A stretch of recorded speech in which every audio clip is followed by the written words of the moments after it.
Hello, welcome back to everyone's favorite internet show, the Cyber Shell plays video games for people in the chat show. Welcome back. I knew someone was going to say this, by the way. Who fucking said it?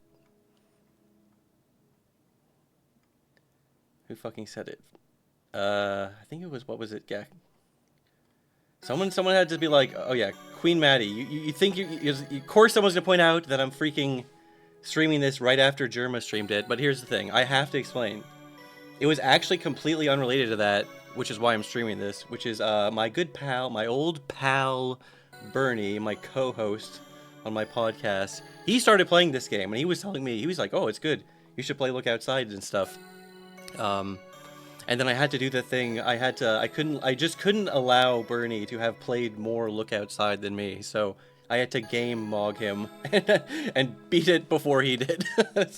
So I have beaten the game, but it made me realize, damn, that was a good ass game. I'm glad I didn't stream it just because I play like, I'm so bad at RPGs.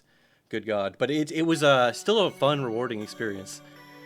And here's the thing. There's still stuff I actually want to do, which is usually like when I beat a game, I feel like I like it. I'm like, good. I have to really like a game to want to like keep playing it. I'm curious. I'm curious about cursed mode. I'm curious about maybe getting an X rank. But I think I was like, watching me do that would be miserable, like, because that's gonna involve a lot of restarting and a lot of me getting good luck. So I was like, maybe I'll just stream a normal run of the game first, just so you noobs can see what it looks like. And plus, I was very curious. I was like, damn, I want to see what some of those other party members were like that I didn't get to check them out. Yeah, as Next Time points out, this is actually made by Frankie Pixel Show, very cool guy, and he was one of the Barkley 2 devs. He was nice enough to come in my chat when I was streaming the builds of that game. But yes, this is an RPG Maker horror RPG, and God, I love RPG Maker games. Maybe I'm biased because I do love RPG Maker games. Like, I made RPG Maker games way back when, and you know, one of my favorite games of all time is RPG Maker game Lisa. That just had me thinking. I was like, dude, the game. It's like games are so. They gave a gift sub to Lotax, you fucking psychopath. Oh yeah, I forgot also that I need to look up and be like, thank you very much to everyone who's resubbing. This is what happens. This is why I need to sub more regularly, because it's embarrassing when you don't sub for, or when I don't stream for like a long time, but then a bunch of people sub at once. It's like, oh yeah, you're reminding me that I didn't stream for a long time. But thank you very much, Lahiko. Thank you, 74. TG, Freya, it's always great to have you in chat. Fat, gay, pregnant dog, always looking for an excuse to say your username. Again. And yes, Meowp, Roach, Overlord. Thank you everyone. God, and then fucking, jeez, there was a lot. Okay, Mel, TM11, and I guess thank you going down for the gift stuff to Lotax, you fucking psycho. That is like psychopath behavior, by the way. Sonic CW91 and oh, Sonic, what's up? What's up, everyone? The gang's all here. Yes, enough beating around the bush. I should just play the damn game already. Enough of this. Enough. Hold on. Here we are.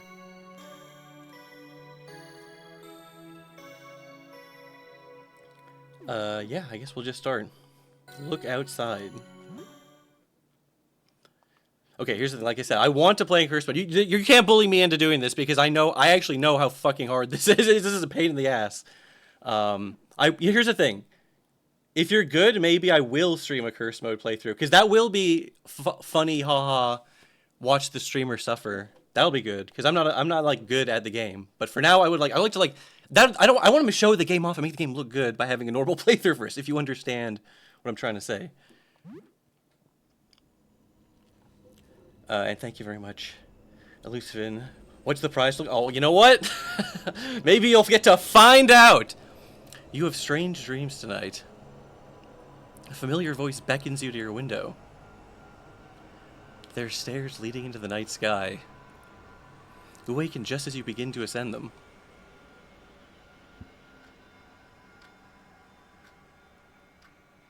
You have an urge to look outside your window. Okay, this is a bit. Every single streamer's got to do this, and you can't even say I'm ripping off German because every single streamer's got to do it. Should you look outside? Yeah, of course we're gonna look outside.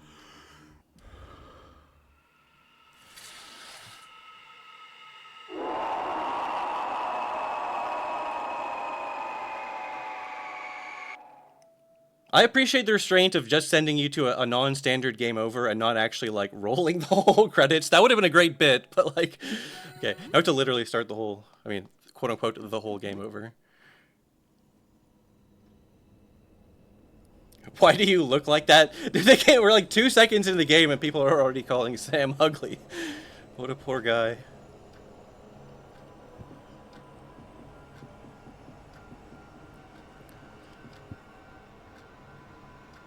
Look outside. It's beautiful.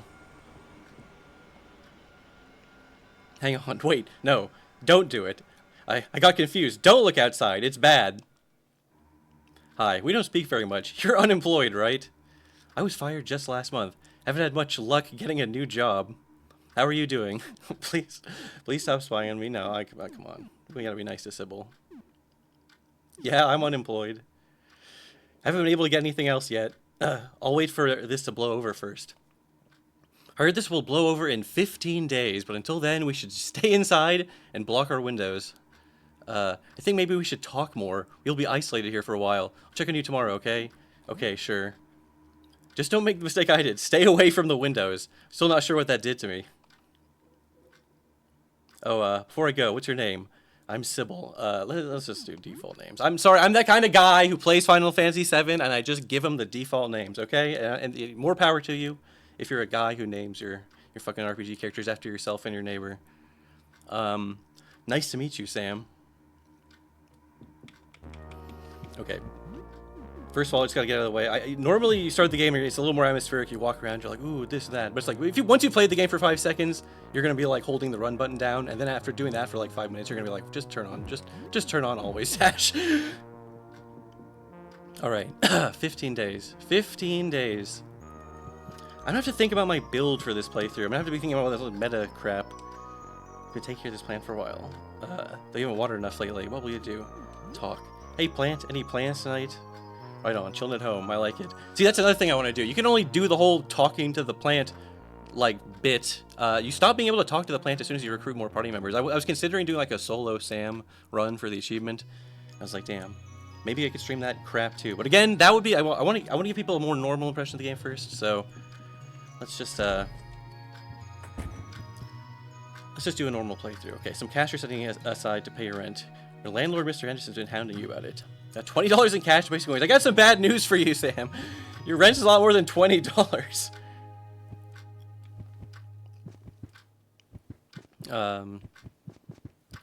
Should I get jump attack first? Yeah. Let's just do a little gaming. Wait, actually, hold on. I don't want to get jumped at the door with a door encounter before I get that baseball bat, so I guess I'll just do this crap first. Oh, yeah, sorry. I'm skipping the tutorial text because I'm like, yeah, I already know this crap. But, yes. When exploring, time only passes if you enter a new area for the first time. Yes. Going into new areas passes game time. There's, like, time goes by over 15 days, but it's not like an in-game counter, like a timer, like Majora's Mask. It, like, time progresses as events happen, if that makes any sense. Like, in playing video games, one of the things I was about to do is a thing that could pass time. All right, here we are. There's a cracked baseball bat on the table. I feel a lot safer with this. Now, it says it's cracked, but it is actually just a regular bat, right? Dude, a cracked bat? What is this? Earthbound? Sorry. You know I had to make the Earthbound reference. I'm an Earthbound guy. Leave me alone. Fucking leave me alone. I already made a whole video about it. Okay, yes. Most curative items can only be used outside of battle. Tonics are a rare exception. Use them wisely. So I wouldn't say this game is like Resident Evil 1 levels of item management, but I would say, like, you do have to sort of not fuck up and waste all your healing items and stuff. You can probably get yourself in some pretty fucked up situations. I mean, I don't know. I'm not that good at RPGs, and I still did fine on my first playthrough. I was about to be like, I forgot you don't actually have to fight this guy, but I remember you do have to fight this guy because he's the key, right? One of your neighbors is here. You've seen him before, but you don't know his name. He looks wounded. What will you do? I can help. I can help. Yeah, help. Yes, help me. Want to see? Want to see? I saw it. Did you? The man clumsily conceals something behind his back. Blood trickles down his shirt. He's brandishing a knife. Alright, I'll just hit him with the regular attack. I don't want to fucking accidentally get a crit and miss some epic dialogue. He stabs himself with a knife. Blade easily shreds through his flesh, spilling forth far too much blood. Give me that knife! Yeah, I want the knife. Get your own, I need it. There we go. It's fine, we're gonna be fine. I'll help you see. You just need a little help. The man's wounds bulge and throb as he staggers closer.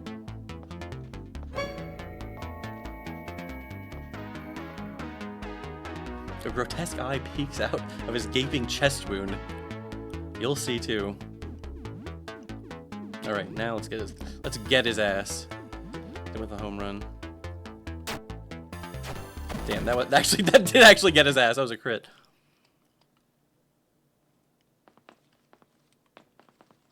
Damn, people getting the ads. I forgot to run the I'm supposed to remember to do the 3 minutes of ads during the pre-stream because everyone always says stop running the 3 minutes of ads, but when you do that, it gets rid of the pre-rolls and shit for an hour. I believe. I'm not even a Twitch expert. I don't know why I always keep repeating that. I just like looked up that one thing that one time, and I was like, I guess this is how that works. It's like the loudest sound in the whole fucking game. Gets me every time.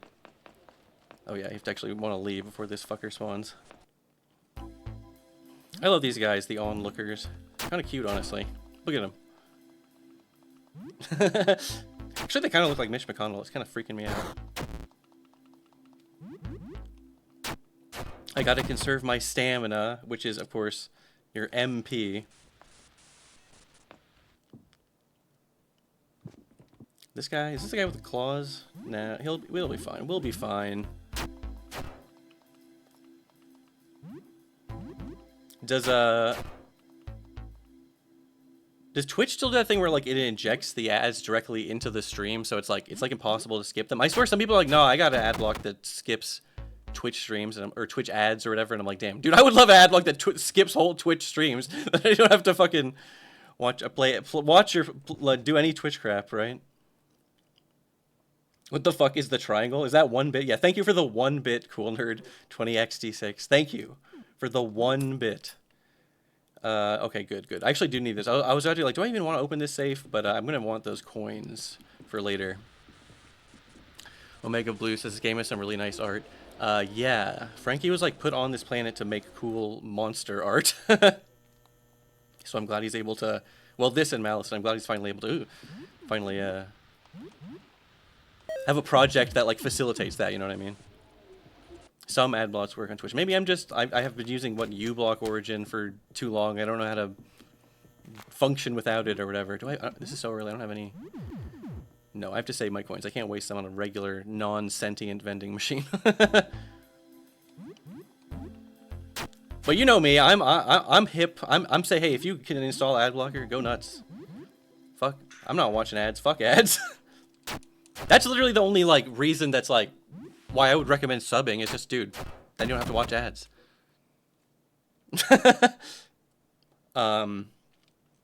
I genuinely don't think Twitch even, once you like agree to be like a Twitch partner or whatever, you can't like agree to be a Twitch partner and then be like, oh, by the way, I'm gonna never ever run any ads ever. They're like, you have like a minimum amount of ads or some shit.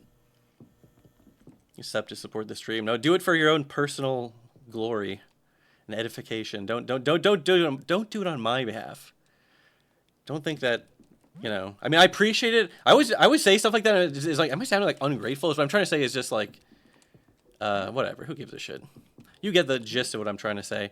So I gotta loot this fucking house. I forgot you don't even start with a crafting kit. You have to get this in your fucking neighbor's apartment. It's like some Earthbound Halloween kind of hack, dude. Maybe I should stream that. Stream the OG Toby Fox game. Okay, thank you for the bits, and thank you for the actual sub. Cool Nerd, I appreciate it. And yes, I'm sorry, Lahiko, I'll fucking fix my freaking stream notifications eventually. But think about it, when I finally do fix it, then he won't be able to give me shit about them being fucked up anymore. That'll be like such a classic bit that you won't be able to do. Can I just drink the whiskey? I'm just gonna drink the whiskey. I'm just chugging the whiskey. All right. Chalky bar. Oh yes, there's my chalky bar. That'd probably be how a lot of people have experienced Halloween hack. I feel like there's some games like that, right? Yeah, where like 99% of people have only ever like seen Twitch streams or YouTube playthroughs. Halloween hack's got to be one of those games for sure.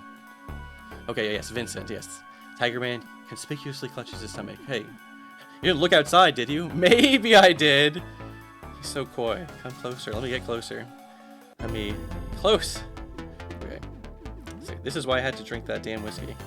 So I can just crit this guy into the net. I didn't even let him get his animation. Okay, this is what I was doing in the tutorial fight. Was like I didn't want to end the fight before he did his animation. I ended that fight before he did his cool animation where the eyeball pops out. I'm sorry, Vincent. Next playthrough, I'll promise I'll let you do your whole thing. I'm not even going like sick. I'm totally crazy metagamer about this. I'm just trying to play it. I'm trying to do like this was the core like cornerstone of Let's Plays on Something Awful way back in the day, which was that the goal was not to do like a world record speedrun. The goal was to give like a normal playthrough experience and maybe show off some cool secret stuff too. And I'm already fucking that up, which is amazing. Oh yeah, fuck. I already forgot. I have such bad like I'll like loot something like yes I should equip that, and then I'll say something to chat, and then I'll forget what the hell I was doing. I don't. You don't start with any. That would be kind of a mean trick if they like had equipment in your inventory that you start not equipped. Cybershell Deltarune stream would be cool. I thought about doing that. I do love Deltarune. Oh, thank you for the all the way up from 1 bit to a gifted sub. Thank you, cool nerd. Yes. Now where was I? Should I? No, I'll come get that later. That's all right. That's I forgot. Oh, I should have saved my key for that. That's okay. That's fine, dude. Maybe this is fucking Resident Evil. Ooh, I have to liberate the guinea pig. You know what? I could probably handle these guys. I don't like to be outnumbered. You know what I mean? But and if he's gonna like aggroing one of these guys, it's gonna pull both of them in the encounter because they're both in the room or whatever. Actually, I'm not entirely sure like what the exact like logic on that is, but that is typically how it seems to work. Deltarune bonus video. That would be hard, yeah. Have you seen the other videos that already exist on YouTube, just talking about all the like secret crap in that game, in those games? Well, I almost said those games, which is like almost true because it's like multiple chapters or whatever.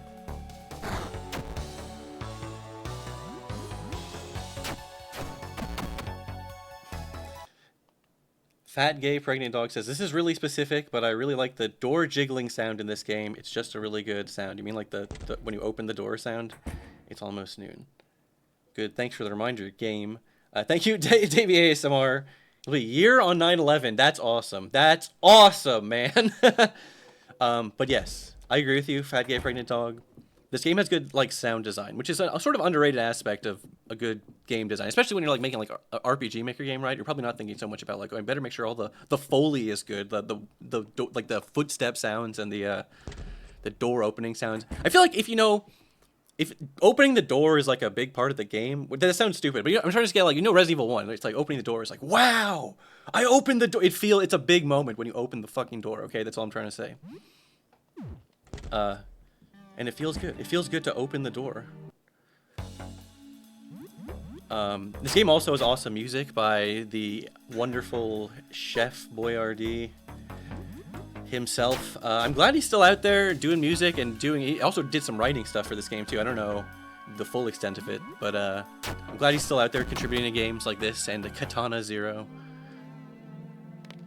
Oh fuck! I went too hard on the home runs and I cracked my bat for real this time. One of your weapons is damaged. You can still be used, but if it gets damaged again, you'll be left without a weapon. Oh, that actually reminds me of something. Hold on. First of all, a video game cartridge. Wizard's Hell, Arcane Tears. Great fake game name. I love it. Got the golf club. Who doesn't love a good golf club as a weapon? What am I? Andrew Ryan. Wait, that doesn't make sense. He gets killed with the golf. Well, it is his golf club. Whatever, dude. The fact that I'm like going for like a BioShock reference is just how like calcified and fucking boomer brained I am right now. I don't even like BioShock that much. I mean, it's fine. BioShock 1 is fine. And I never played 2. I always thought 2 looked shitty. But then I had friends who were like, 2's actually good. 2's actually good. And then we don't even need to fucking get into Infinite. Am I right? Frankie was also a part of Barclay 2, right? Yes. He was the He did a lot of amazing art for it. He did other stuff too, but I mainly remember all the cool art he did. Fuck. Anyways, the reason I came back in here was I'm not just being senile and fucking brain dead.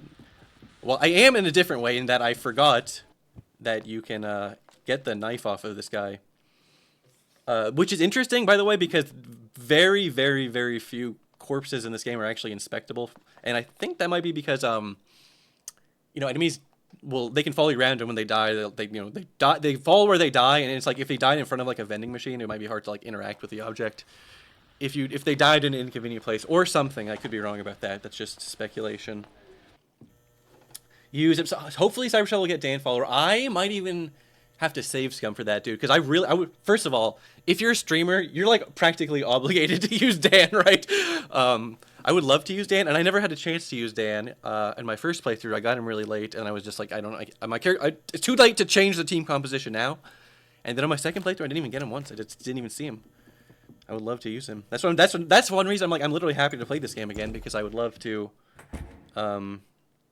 just see what some different team comps are like.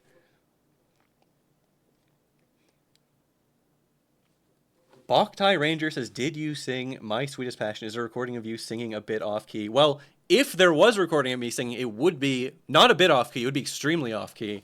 And no, there's definitely not a recording of that, because I would never, ever sing on stream. I would have to be, like, blackout drunk for a karaoke stream to happen. What is up, my man? Doug Salad. Doug's first salad.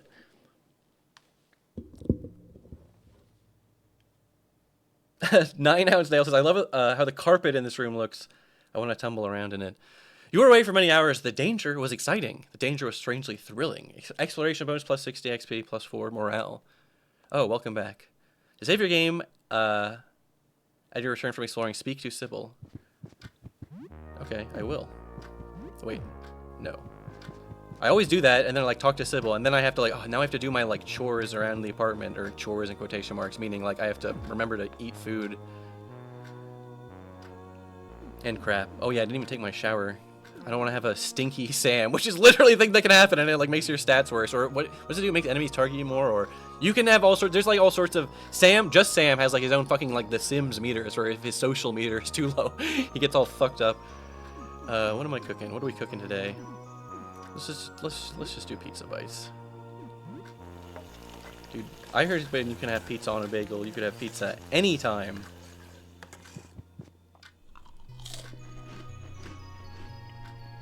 Oh yeah, fuck. I was like, damn, that barely healed for anything. And then I remembered it's because my cooking stat is low. I'm used to having like endgame cooking stats. Your plant is starting to look healthier than before. You never really took good care of it, so you're not sure why you started now. I better keep good care of it. Just in case. Maybe it's because it reminds you of outside. Either way, I've started to appreciate it more lately. Dude, I should get a nice big house plant in real life. I'm not good at taking care of plants, but hey. Have I even saved once? I don't think I've saved. Wait, did I save once? No, I don't think I've saved once. I better lock this in. And I'll just overwrite my old saves. It's fine. I actually back them up somewhere else, so just in case. So an eyeball opened where he cut himself. That's horrific. So there's nothing too bad happened then. That's good. Yeah, Sybil gives you like a little journal like of all the major events you saw. And like all I saw was the tutorial neighbor fight or whatever. She's like, well, I guess it's not that bad. Now that I've saved, I probably should check my door encounters. Wait, what time is it? It's only 11. And that's after I cook. Oh wait, that's right. I didn't even go in the bathroom. Okay, yeah, first aid kit. Sorry, I'm gonna see if some of the first aid kit is like a revive / a 50% heal. Some of the heals in this game are like percentage based, which is kind of nice, but it can also be like sort of a double-edged sword in some situations. So you have to like whatever. We'll worry about this. I'll explain it more when I'm like rationing out my fucking food.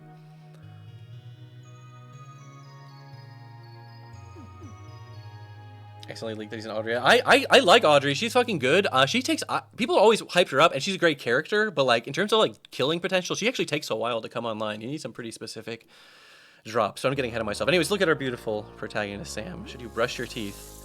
Yeah, let's brush those teeth. Problem Sleuth stream when? What do you mean? Just like reading Problem Sleuth start to finish? That would be a great stream goal incentive. You brush your teeth with some toothpaste.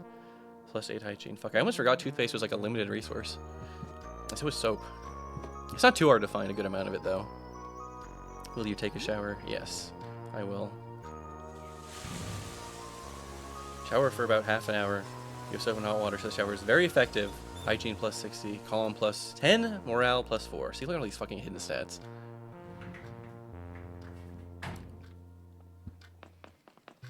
At least there's no, there's no you have to go to the bathroom stat. It's not that The Sims level. Guinea pig. I think that's just flavor text. I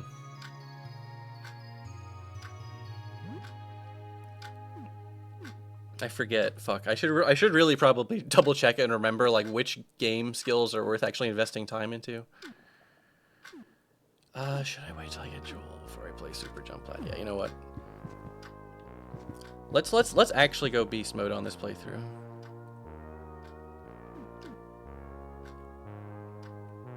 Wait, what do I even have? Whatever, it's fine.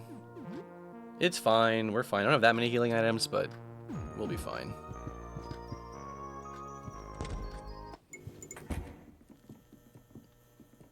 But yeah, I always forget to re-inspect this planter. You never see anyone water it. It's supposed to be plastic. You hid your spare apartment key in it. Retrieve the spare key.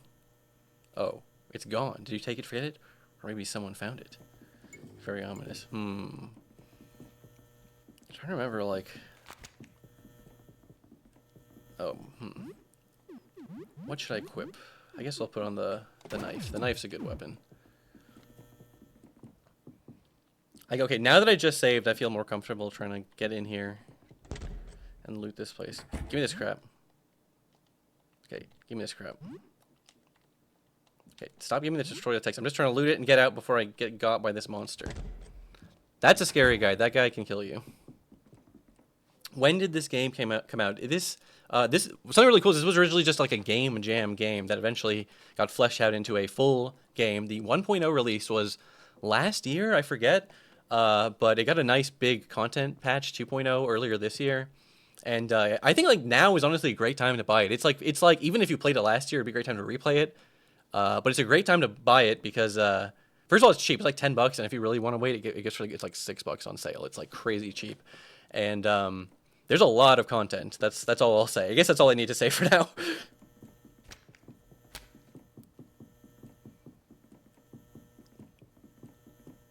Okay, fuck. I guess I'm going to try and do something very specific. So let's set that save file up. Oh god, I forgot how good like a knife weapon can be when you inflict bleeding on these creeps. These creepazoids.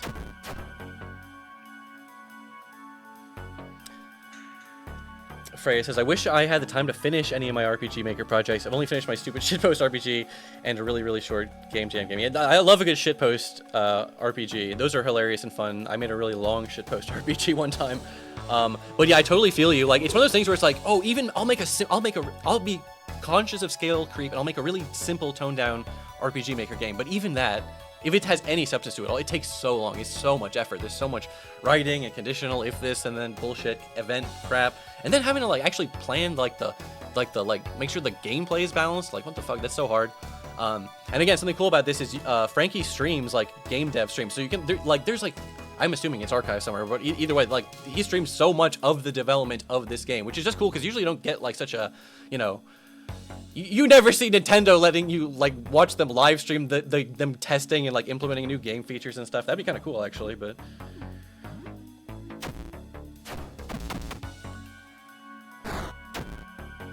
tie into my shitpost YouTube video game series. That's fun. That's fun. I think there like LoveWeb did a fun little Yume Nikki clone for their Yume Nikki episode, and then there was also something with like the Cybermare ARG or something. But like that's always really fun and really cute and really I love that like multimedia. God, I can't believe I'm having to invoke it again, but like, you know, Homestuck, where it's like, you know, oh, like one page is just like a bunch of text, and the next page is like a bunch of crazy art panels, and the next page is like a little RPG Maker style game. I mean, to be fair, none of the fucking quote unquote games in Homestuck they were really more just walk around in Earthbound style sprite talk to people simulators, but it was still cool. It was still cool. Yeah, digital mixed media. I guess that's the best way to put it, right? All right, let's get down to floor number 2. Actually, not even though.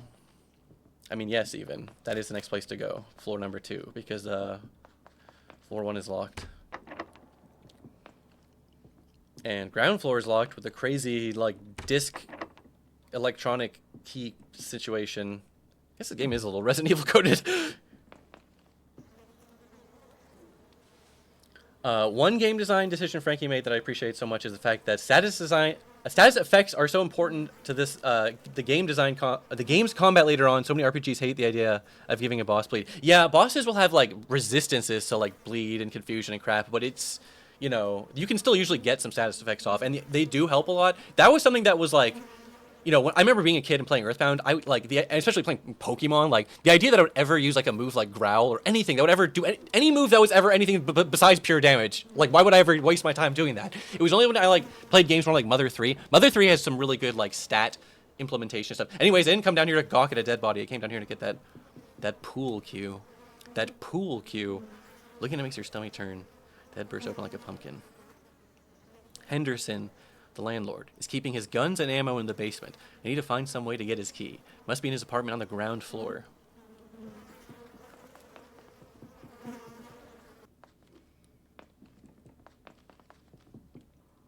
Hylix 1 does that too, although it's not as big of a deal.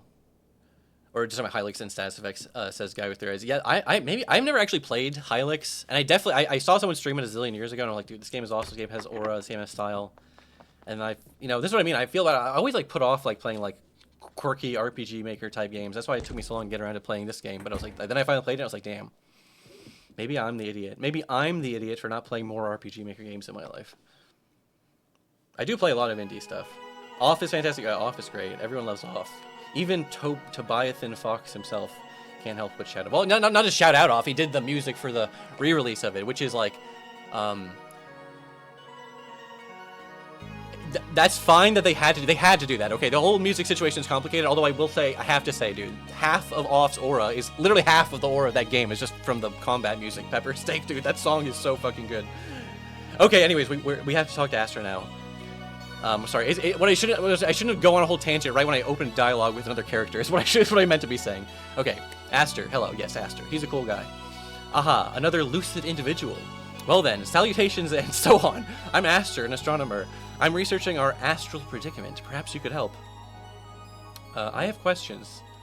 Research? My colleagues and I, 4 astronomers, are trying to ascertain the nature of the phenomenon outside. A sticky matter. We could always use help. What would you like to know? What's with the robes? Outside light seems to, well, burn away a living essence. The robes are a bit stuffy, but I'll not venture any risk. Have you looked outside? Oh, I wish I could. But I've seen the results. No, I shouldn't. What would you like to know? Oh, and then what I also meant to follow up with is I know nothing about Hylix 2. One thing, isn't there some shit in Hylix 1 where it's like the dialogue is like randomly generated or some crazy shit? That's one of those games where it's like, someone had a video about this or whatever, where it's like, you know, people might get like blindsided by like, oh, it's so quirky or whatever, but it's like, dude, it actually is like, you know, it's more than just like it looks cool. Like the sum totality of all like the battle animations and like the music and all. I don't know. There's like a whole word for this in German, like the Gesamtkunstwerk, where it's like it's all the elements working together. In video games, I feel like this more than other art forms even, and maybe this is me gamer bias, but like in a game, the way all the elements can like come together in harmony and like elevate it to be greater than the sum of its parts. I feel like that with this game too. Where, like there's a lot of stuff about this game where it's like if you purely stripped away all like the aesthetic, like it is serviceable, good, actually quite good RPG gameplay, but it's just the way that all of it feeds into each other, the music and the crazy awesome monster sprites. And it's actually very solid mechanically. It kind of surprised me. Well, it didn't surprise me because people, this game is like, everyone loves this game. This game is like great reviews. Like nobody's out. I really haven't seen many haters for this game, to be honest. And if they do, literally I did look for this, and most of the like the quote unquote like hater comments I could find were from like the early like 1.0 stuff, and a lot of their comments are stuff that's literally been like somewhat remedied by then. Anyways, sorry, I'm going on tangents when I need to focus on doing the Aster interrogation. What is happening outside? It is an object passing through our solar system, an extraterrestrial phenomenon of sorts. Of this much I'm certain. Any more I could not hazard to guess. We simply don't know yet. Looking at it, even indirectly, causes grave changes in living things. Even looking at a reflection warps a person. How big is it? Sounds unreal. What kind of object is it? We have theorized many things. It could be a rare natural phenomenon in space, or some sort of alien technology, and indeed it could be a living organism of some kind. Something living? Yes, Jasper is of that opinion, that it is something we could communicate with. Why does it? Magnets are very good. It doesn't seem very friendly. Maybe we can kill it. Kill it? I think you underestimate the gravity of the situation. About joining you. Speak to my colleague Jasper. Astronomy is dangerous work. You understand. Besides, we must ensure you meet our rigorous credentials. What would you like to know? I want to help. Right now, we're gathering data. You know, the other night I had the strangest dream. Normally I take no stock in hokum, but surely this is a sign. In my dream, there was a shimmering liquid pouring from a dark tube. It poured out and splashed onto the floor, falling through cracks. I remember feeling I had to scoop up the liquid to hold it and carry it with me, but nothing worked. It slipped through my fingers. I just know it means something. If you find anything, bring it to me. I have no. Well, okay, I don't have no. Oh yeah, that's right. You can give him the guinea pig. Well, I'm not giving him the guinea pig. And yeah, this is a classic RP. Like, I love when games like do this. This is classic. I don't know if this is what it says about me that this is the example I go to, but I love a good game where you can just kill anyone, basically. Not literally everyone, but you can pretty much kill almost anyone in this game. Even like friendly NPCs just for the hell of it, or quote unquote for the hell of it. And I was gonna say that reminds me of New Vegas. That's a great game where it's like, because of the way the Yes Man ending works, you can pretty much kill like anyone in that entire game, which I love. And again, not to go on a whole separate rant about Fallout 3 versus New Vegas, but you know, there's all the quest critical NPCs in 3 that just like get knocked down. You know, Skyrim has that stuff too, whatever. I'm not one of those guys who's like, the game's only good if you can kill everyone, including the children, and I always install killing children mods from Nexus mods as soon as I install the game. But you know what I mean. You know what I'm talking about. Oh, what's up, Portland? No, this is not a blind playthrough. I'm doing the most epic, curated, awesome playthrough of all time for my chat to show them that this is a goated 10 out of 10 playthrough. All right, get out of here, Aster. I didn't even realize my whole first playthrough that you can recruit this guy. I tried really hard to not spoil anything for myself my whole first playthrough, and it's like, wow, there's so many crazy. This game is really dense, I'll say too. It's like, it's dense with like secrets and stuff. All right, which of these apartments are even open? Oh yeah, her. Sorry, I gotta loot your apartment before I talk to you. Classic, some Legend of Zelda shit. You know, the whole game I was kind of waiting for someone to be like, why are you stealing my shit? But like, I don't think that ever actually happens. Well, the closest is the landlord. If you try to steal his shit like right in front of him, he's like, hey, get over here. But that's sort of like a bait because they put the key like right on the table in front of you. It is hilarious. So they specifically like loot their fridge too. This is brutal. It's brutal. I guess they sort of comment on that with like the fridge monster in curse mode, right? Or comment on it indirectly, you know what I mean? Yeah, this game has a lot of different endings too, which is another thing I love about games. Oh, I love it when a game has a lot of different endings. I feel a bit itchy. Yeah, it's because of that cockroach.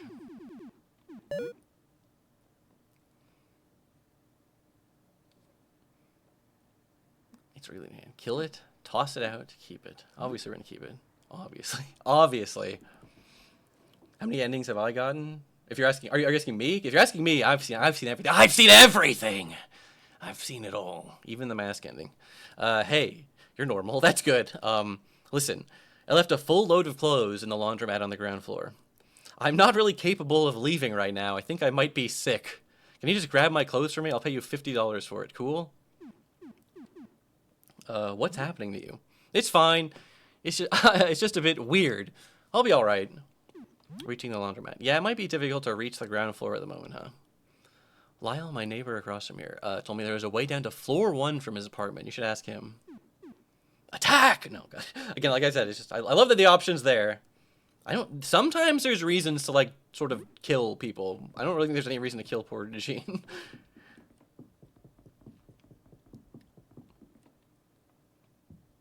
Is there a mechanic? Like, no, there's not a laundry mechanic. That is just a fetch quest. You silly goober. Okay, hold on. Okay, wait. I have enough danger points to I have to do something very specific now. Or I don't have to do this, but also this is one of those things where it's like, if you figured this out on your first playthrough, you're kind of like sicko mode.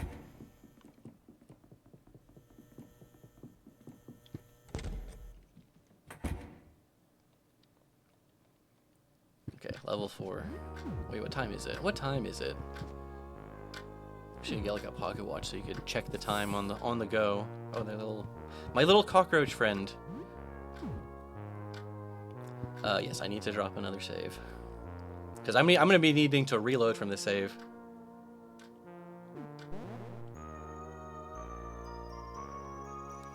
Okay, sorry.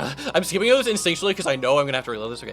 Yeah. What if it's not liquid? Well, light. What if it's like? Okay. Damn. I didn't realize Sybil just like spoils that whole fucking puzzle for you if you talk to her. Then maybe I just skipped over that because I was. All right. Can I craft anything good yet? Yeah. Wait. Yeah. I guess I'll just make some fucking bandages. Why not? Oh, you know what? This is kind of a waste. But oops, I've played this game so many times. I always go to the fridge. You have to go to the oven. You have to go to the oven to cook.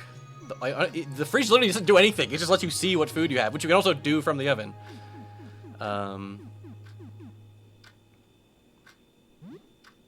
Eggs and bread. Dude, and yeah, there's like quote-unquote cooking. It's mostly just combining things. But hey, I love a good cooking. I love the cooking mechanics in fucking Paper Mario, okay? And this is basically not that much more complicated than that. Ooh, my cooking skill leveled up. Oh, it becomes a sandwich. That's fine, but I need to heal now. Just give me the nasty TV dinner. Oh, what's up, Frankie? We got Dev in chat. What's up, my man? Yes, I'm playing your epic video game. Look outside, and I have played it. This is not a blind playthrough. It's whatever the opposite of being blind is. It's a sighted playthrough. All right, give me a good door encounter.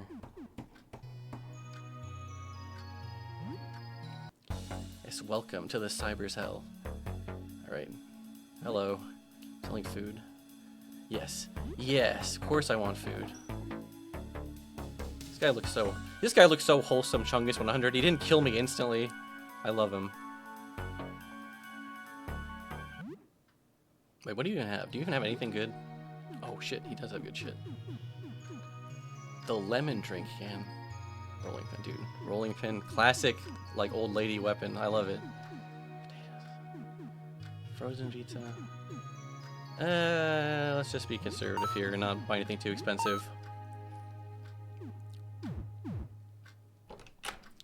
You know, I was talking to my good pal Bernie about this. I was trying really hard not to sound like you know that one famous tweet that's like a guy who's only ever seen Boss Baby watching his second movie, like, I'm getting a lot of Boss Baby vibes from this. But I couldn't help but notice some of the subtle similarities between this and Barkley too, like the time system, the way the time system works, and you progress. Events happen on certain thresholds where it's not like time where, you know, Majora's Mask, where it literally ticks down, where it's like things happen and then, you know, certain quest lines will get locked out or whatever. And other elements, just little things like, you know, collecting vidcons. Who doesn't love collecting a couple good vidcons for the road? And I love having video games described to me. It almost sounds facetious, but I'm being serious. I actually love just having someone explain a hypothetical playthrough to me. Allison has that too. Yes, I'm looking forward to that a lot. I saw you had like a trailer for it on your stream. It looked really good. Or that trailer specifically was like, oh damn. It's like, damn. It's a real game. It's really gonna be finished someday. I had to reckon with that fact. It's crazy. You've been working on it since. I mean, I remember when it was just a weekend RPG, man. And I was like, damn. It doesn't even have a name yet. Now it's real. It has a name. And I mean, I don't know when it's happening, but it's fucking happening, guys. It's freaking happening. But yeah, there's just a couple hints, a couple like, you know, it's like when you get like a hint of cinnamon when you're drinking a coffee. I get like the hints of like, whenever a character says something like "goddamn," I'm like, that reminds me of Barkley 2 dialogue, or just some characters like, come on, the gamer, the guy who sells you video games, that fucking guy. Maybe it's just it's like a Pavlovian response to just hearing like chef music all the time too. I'm like, damn, you know what this reminds me of? That other game I played with a bunch of chef music. What was I doing? Oh yeah, I shouldn't have even done any of that. I put that safety save down just so I can go spam impale attempts on Lee over and over again. Gamer is definitely Barkley 2 coded. Yeah, and I like it. That's what I was trying to say. It's like just to get the hints of it, because this game it definitely has a very different vibe to it or whatever. But when it's funny because it has the more baseline vibe of this game is like horror, and like the ambient mood is like more spooky. But then it makes the moments of like comedy and levity kind of hit harder. I don't know. Maybe that's just me. Oh, and people were talking earlier about like even little things like the sound design. This game has great sound design. I almost said like for an RPG Maker game in a not in a derogatory sense, but just I feel like it must be hard to have good sound design. Harder. Even things like footstep Foley. Oh, I gotta run away from Lee. No, I'm not running away from you. I want to recruit you. I know about you. You scared? God, this is a scare. This is what I was like. Who the fuck would ever even think to like turn around and be like, I'm gonna fight this freak? I mean, I guess you could fail the chase if you're a fucking noob. If you're some kind of noob. 3D sound adds a lot. It's not a built-in feature, dude. That's another crazy thing about like RPG Maker is like there's so many people who have made so many cool like plugins and stuff. I remember when I made my shitty RPG Maker game a zillion years ago, that was just like a meme game for a couple of my friends. I still in my credits, I had to credit like Galv and stuff for some of these like scripts, and I remember seeing the credits of this, I was like, dude, I know that guy. I used scripts from that guy in my game. That was like 1/4,000th as good as this game, which is like a real video game. Oh yeah, what am I doing? Spamming impale attempts. That's okay. I have enough PP for another impale. That's right. That's right. I got you. I know your freaking weakness. Get back. Oops. Should get rid of my nasty bleeding.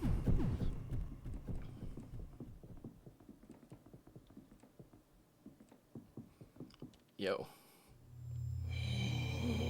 You fight good for a pipsqueak. Want to hang out? Sure. What kind of psycho would be like, no? Come on. Do you not have any like sense of like adventure in your whimsy? Of course, it's good. It's good that the option is there. It's good that the option is there because like you wouldn't want to like forcibly recruit someone. Maybe they're doing like a freaking solo Sam challenge or something. You know, like it's. I get it from a practical standpoint. I'm just like, come on, guys. Have a heart. Have a soul. Recruit the people in the damn game. Plus, it makes your life a lot easier when you have other people in your party. Right. Speaking of other people in your party, I was excited to replay this game, which I'm not always with RPGs. This is a good length, and like I was like, dude, I can't wait to see what some of these other party members are gonna be like, dude. And they are. They actually really does like affect, like the way you play the game. Your party affects it a lot. Choose a sell item, so it's kind of a reason not to recruit her if you want. It's interesting. That's cool. Yeah, there's like a lot of like little hidden vendors in this game, which is cool. I love a good hidden vendor, dude. There's nothing like a hidden vendor in an RPG. Beautiful, Lyle. How are you doing? Remember me? I'm Lyle. We were together. We worked together at the convenience store. Remember? Oh yeah, sure. Nobody knows a hidden rat tail. I did not find that on my first playthrough, and it's crazy too, because he gets some good shit, dude. 3 rat tails for that belt? That's a crazy good belt for early in the game. And you get multiple of them, right? I'm pretty sure you can. You remember me? That's great. I mean, cool. Anyway. I want to trade? Trading, wow, yeah. Sure, let's trade. You can get something from me, and I get something from you. Yeah, I guess it is a trade. Let me think. I have photo paper. I can't give you my camera, though. You'll need to find your own. In exchange, you could give me a kiss? By the way, I meant, oh yeah, there's like, dude, there's a lot of hidden renders. I didn't even find what's his face, Kevin or whatever his fucking name was for a long time. That one cracked me up good. Kiss, absolutely not a chance. No, what? No, come on, have a heart, have a soul. Although in this game, it's fair to be like, there's a good chance saying yes to this could get you. Because there's plenty of opportunities where it's like, oh, go in for a hug, and there's dire consequences. So, once again, obviously, I get it. The other avenue. There's one you need the crown for, right? The crown, which again, another great. That's another like the layers. I was talking about the density of the game. The layers. Like you could find Rat Hell with the crown, without the crown. It's sort of a different vibe. I'm kidding. Look at your face. Wait. You said yes? Okay, yes. It's a deal. But you'll have to close your eyes before I get close. Just close your eyes. Sorry, I think I stepped on your foot. Okay, here goes.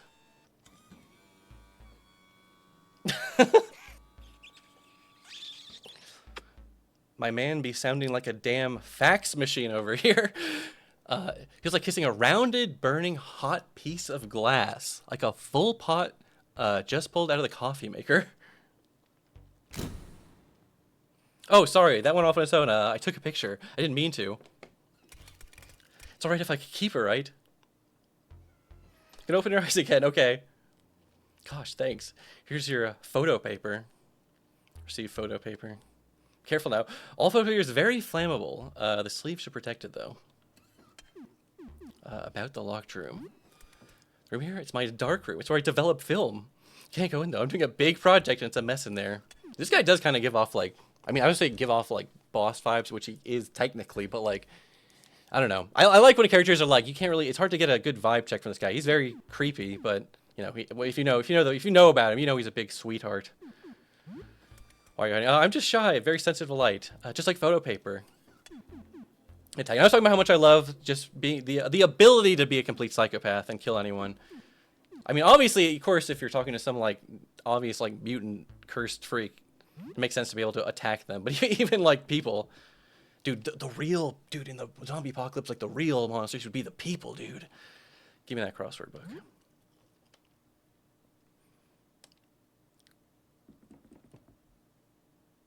It's a bottle of Puricane on the counter. I'm gonna need that. I'm gonna need all the healing crap I can get. Find some junk. What's my, careful, there's a monster there. Came from the mold in my bedroom. As soon as I go out again, I'm calling a cleaning service to sort this out. I have danger, right? Oh, yeah. I'm going to go back and save. I don't think I've saved since I got lead. Did I? I've got such ridiculously bad memory these days.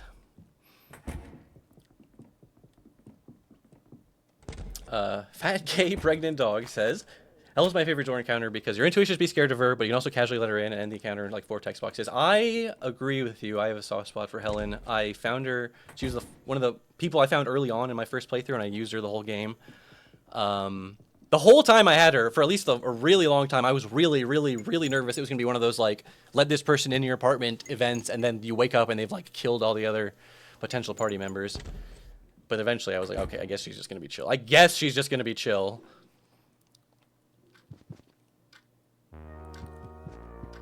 Yeah, she's a beast. She can carry you through the early game, no problem. What do I need? What do I need? Let's check the time. It's a little late. Should I be wasting so much food on... No, this will be good. This will give me, like, social, too, right? Because I have another party member.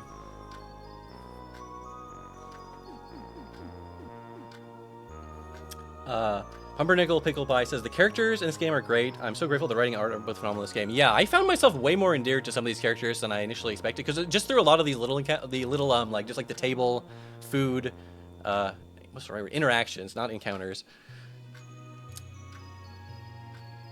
See ya, Poppy. This game is so inspiring already. This game, okay, this is a great game. It's going to contrast to Barkley 2, which is like the most incredible, biggest world. This is like the idea of just starting in the like the scope is like, okay, it's about exploring this like apartment building, and you go floor by floor, and then like the way you could just like add in rooms and stuff as necessary. I was like, dude, this is a great premise. You know what I mean? I'm in my meta game designer hat, armchair game designer hat. I was just like, that's you know what? That is kind of cool. That's kind of smart. Oh yeah, let's make the spaghetti. You cook something new. Your cooking skills increased to level 2. You're now cooking dabbler. Oh, I will not be surprised if Malison blows up like crazy. I feel like it should. Okay, I was always prepared to have to like champion Malison, just being like, dude, you guys have to check this game out, which I will, of course, happily do that, of course. But like, I feel like it's gonna have such a good, like, the built-in seed of the people who are like, well, of course I'm gonna play the game made by the fucking Look Outside guy is like, so hopefully that'll be enough to get the spark going, and then of course the game quality will presumably, people will enjoy that aspect of it. Lee fidgets, or Lee, I always thought this was pronounced Lay, but I guess it's Lee.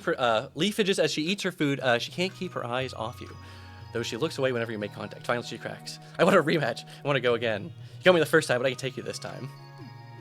Nah, you can't deal with losing. Losing is only temporary. I'll win eventually. Let's arm wrestle. Right here. Let's go, you and me. Fine. Fine, yeah, of course we'll arm wrestle. Dude, it's just like that one movie about arm wrestling. Yes, place your arm right here. No holding the table. Let's settle this. Lee's almost delirious with excitement. She places her elbow down on the table and waits her hand. Are you sure you want to do this? Yeah, let's do it. Place your elbow on the table and clasp Lee's hand. Her grip is tight, far too tight, and her wild eyes look directly in yours. 3, 2. He pressures your arm before finishing your countdown. You grit your teeth as you resist her, fighting back with all your strength. 1. Grip the beneath the table for stability and cheat. Of course we gotta cheat now. Well, actually, I want to see what happens if you win it fair and square. Lee makes an almost deranged face as she struggles against your arm. Keeping her elbow on the table, she stands up, gaining considerable leverage advantage against you. That's cheating. No, we have to fight honorably. The two of you struggle for what seems like forever, but it's only a matter of seconds. Submit! Submit! But in the end, Lee slams down to the table. She roars at victory as your knuckles wrap the table. I did it. I'm stronger than you now. So much stronger. You afraid, Sam? Of how much stronger I am? My time is coming. My time is coming. Lee triumphantly storms off. You can't feel more little nervous from her remarks. The agony of defeat is bitter. But you took it way less seriously than she did. I mean, I feel like you have to, like, we already poked her in the eye with a pool cue. We have to give her a dub. Let her feel like she can, you know, have something in her life besides being my new party member. I feel like Lee is kind of a crazy first party member to have. Like, this is the first person you invite into your apartment. I love it. I'm so excited for the Look Inside Game Jam game to release in a month. Yeah, I saw Frankie was streaming some of that, compiling people's submissions or whatever. It's like, dude, that's crazy. I'm not like surprised that there's some really funny, crazy shit from the Look Outside community, but that'll be funny to see. That'll be fun to see the final version of it. Okay, sorry, I'm always like, sorry, I get like hyper, like, I just want to make sure I do everything I should do before I save.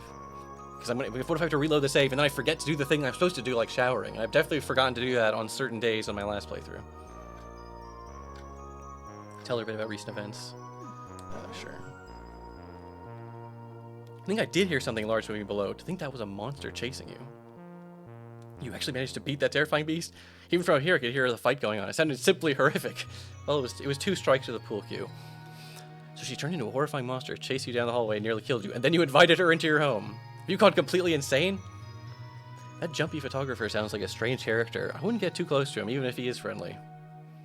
But I guess if you need photos developed... Ooh, so you've been through a lot, huh?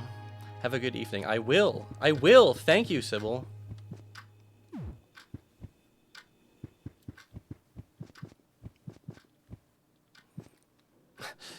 Vinci7 says, dang, would I know it if I was somebody's party member? Dude, that some people, it's okay at certain points in your life if you're just somebody else's like party member. If you're just the healer in the group, that's a good role. It's good to be the healer. People like the healers. People want healers. Okay, yes. Maybe I can... Maybe I should be, like, really killing these guys for maximizing my experience. Alright. This is okay. It's okay if this guy does kill me because I've just dropped a save. That's how it works, guys. That's how it works. Wait, I don't want to break my pool cue yet. Okay, so this... yeah, this is also a chance to show off. Lee, in combat, she can... Oh, I didn't even fucking equip anything onto her. God damn it. But anyways, she can turn into that nasty big monster thing. Although it's kind of an ordeal because it... Oh yeah, great, I'm panicking. She transforms into the beast, which it has like different moves and good stats it can do. But the first turn that she's the beast, it's like she's like confused or whatever, where she can attack anyone, even Sam or any of the other party members if you have more. I don't know if it's like what the odds of her actually hitting you are. I feel like I might have had really good luck because she didn't really fuck me over that bad when I used her. I forgot this guy's weak to the pool cue.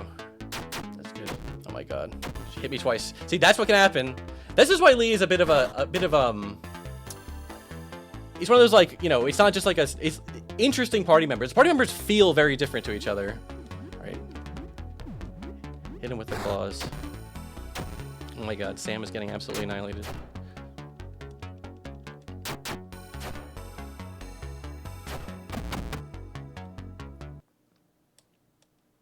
It's okay. It was worth it for the freaking XP. Dude, that didn't even drop anything, but it was worth it for the freaking XP. Shall you, a party leader or member? You know, in most of my life, I would be happy to just, like I was saying, oh, you know what? I can just wait this, actually, you know what? It doesn't fucking matter. I was about to heal myself with bandages. Or wait, you know what? Maybe I will waste some more time eating.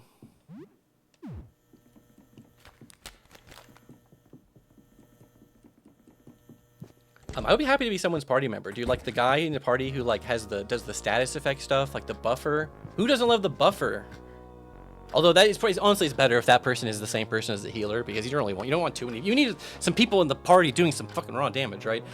I mean, I guess the Twitch streamer has to be the party leader, right? I'm leading the party right now, but I don't know. I've never been like, yeah, I have to be the one. I have to be the one in the front of the conga line, and all the other characters have to, you know, follow my exact movements. And if I walk in a funny circle, you better fucking walk in that funny circle, like in Earthbound when they do. Like in Earthbound, how they do.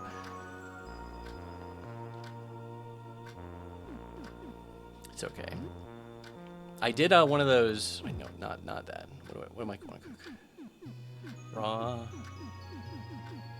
potatoes. Wait, yes, I got these potatoes. Potatoes and beef. That's a great combo, guys. That's a great combo. Sorry, somebody nerd from Lisa. That's a great claim. That's a great party member claim. Everyone claim your RPG party member. It can be from any game. Dude, I'm totally the Red 13 of this friend group. For a second, I was like, is that a cockroach message? No, that's like a spine message. Some steak and potatoes. Ooh, yeah, I also better remember to eat my leftovers. You think about that guy who cut an eye out of his belly. What does that feel like? Look at that bloody kitchen knife you took from him and wonder. Cut your belly open with a knife. No. The game does let you do some crazy stuff. You know what? Like I said, I love when games let you just do shit. I always said for no reason. I mean, I guess that would be for no reason, but like just for the hell of it, just because you can, just kill an innocent man, just because you can.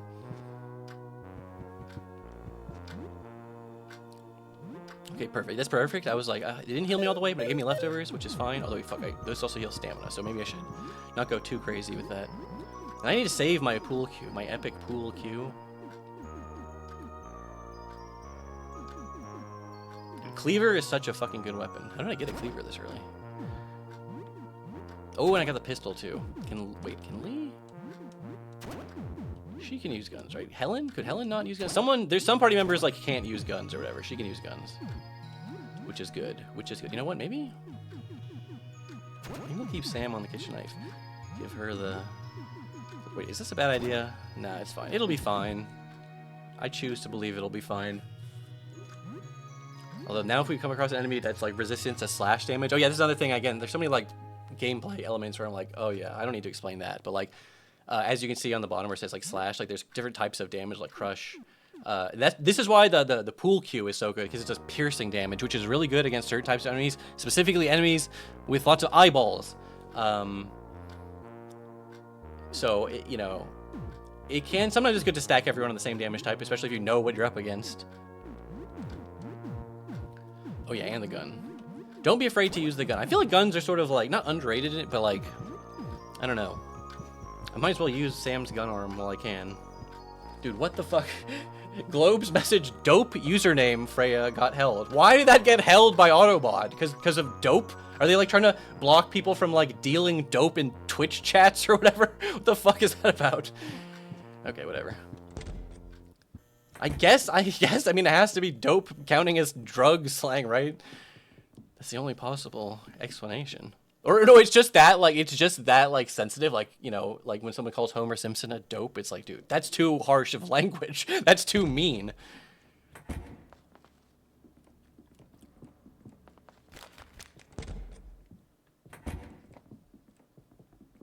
right, what was I doing?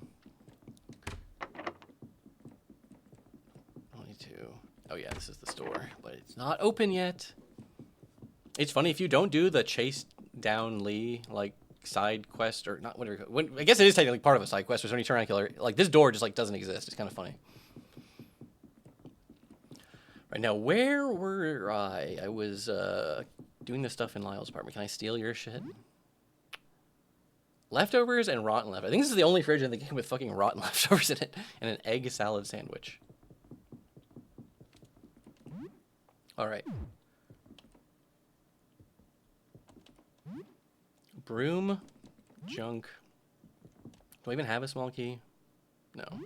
I wasted my small key. This thing's freaky, man. I don't like this guy. What's his name? Lockjaw. I hate this guy. Look at the nasty sounds this guy's making.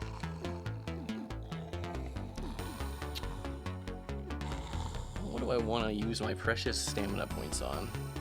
I guess we'll just start with the deep cut. You know what? I'm not even gonna risk you turning you into the beast this fight because I can't risk you hitting Sam again. This is too important. Decapitation. Target's on deal triples. That's crazy good. If you have a consistent source of stunning, of course. What's that? If I you could like the boots or something, does the kick stun? I forget how this works.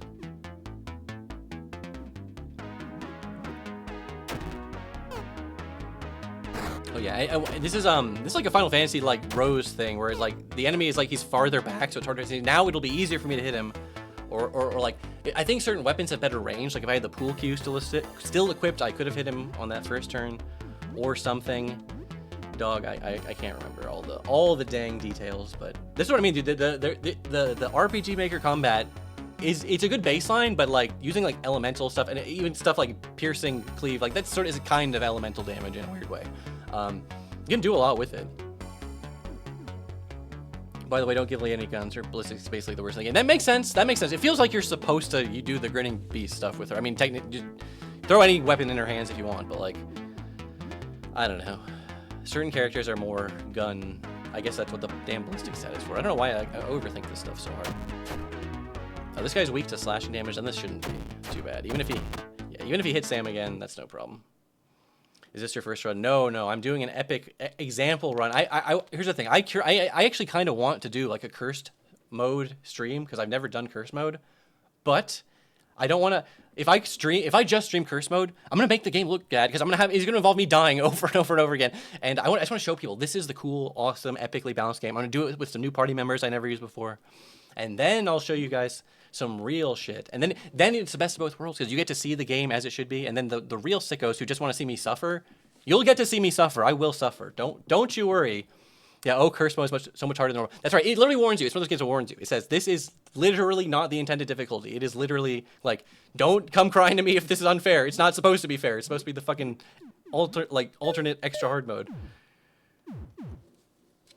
Who's your favorite party member from the PlayStation? Do you mean favorite party member in terms of like character and character design and like story interactions, or purely from a gameplay, or do you mean the combination of both, like the overall favorite? Either or.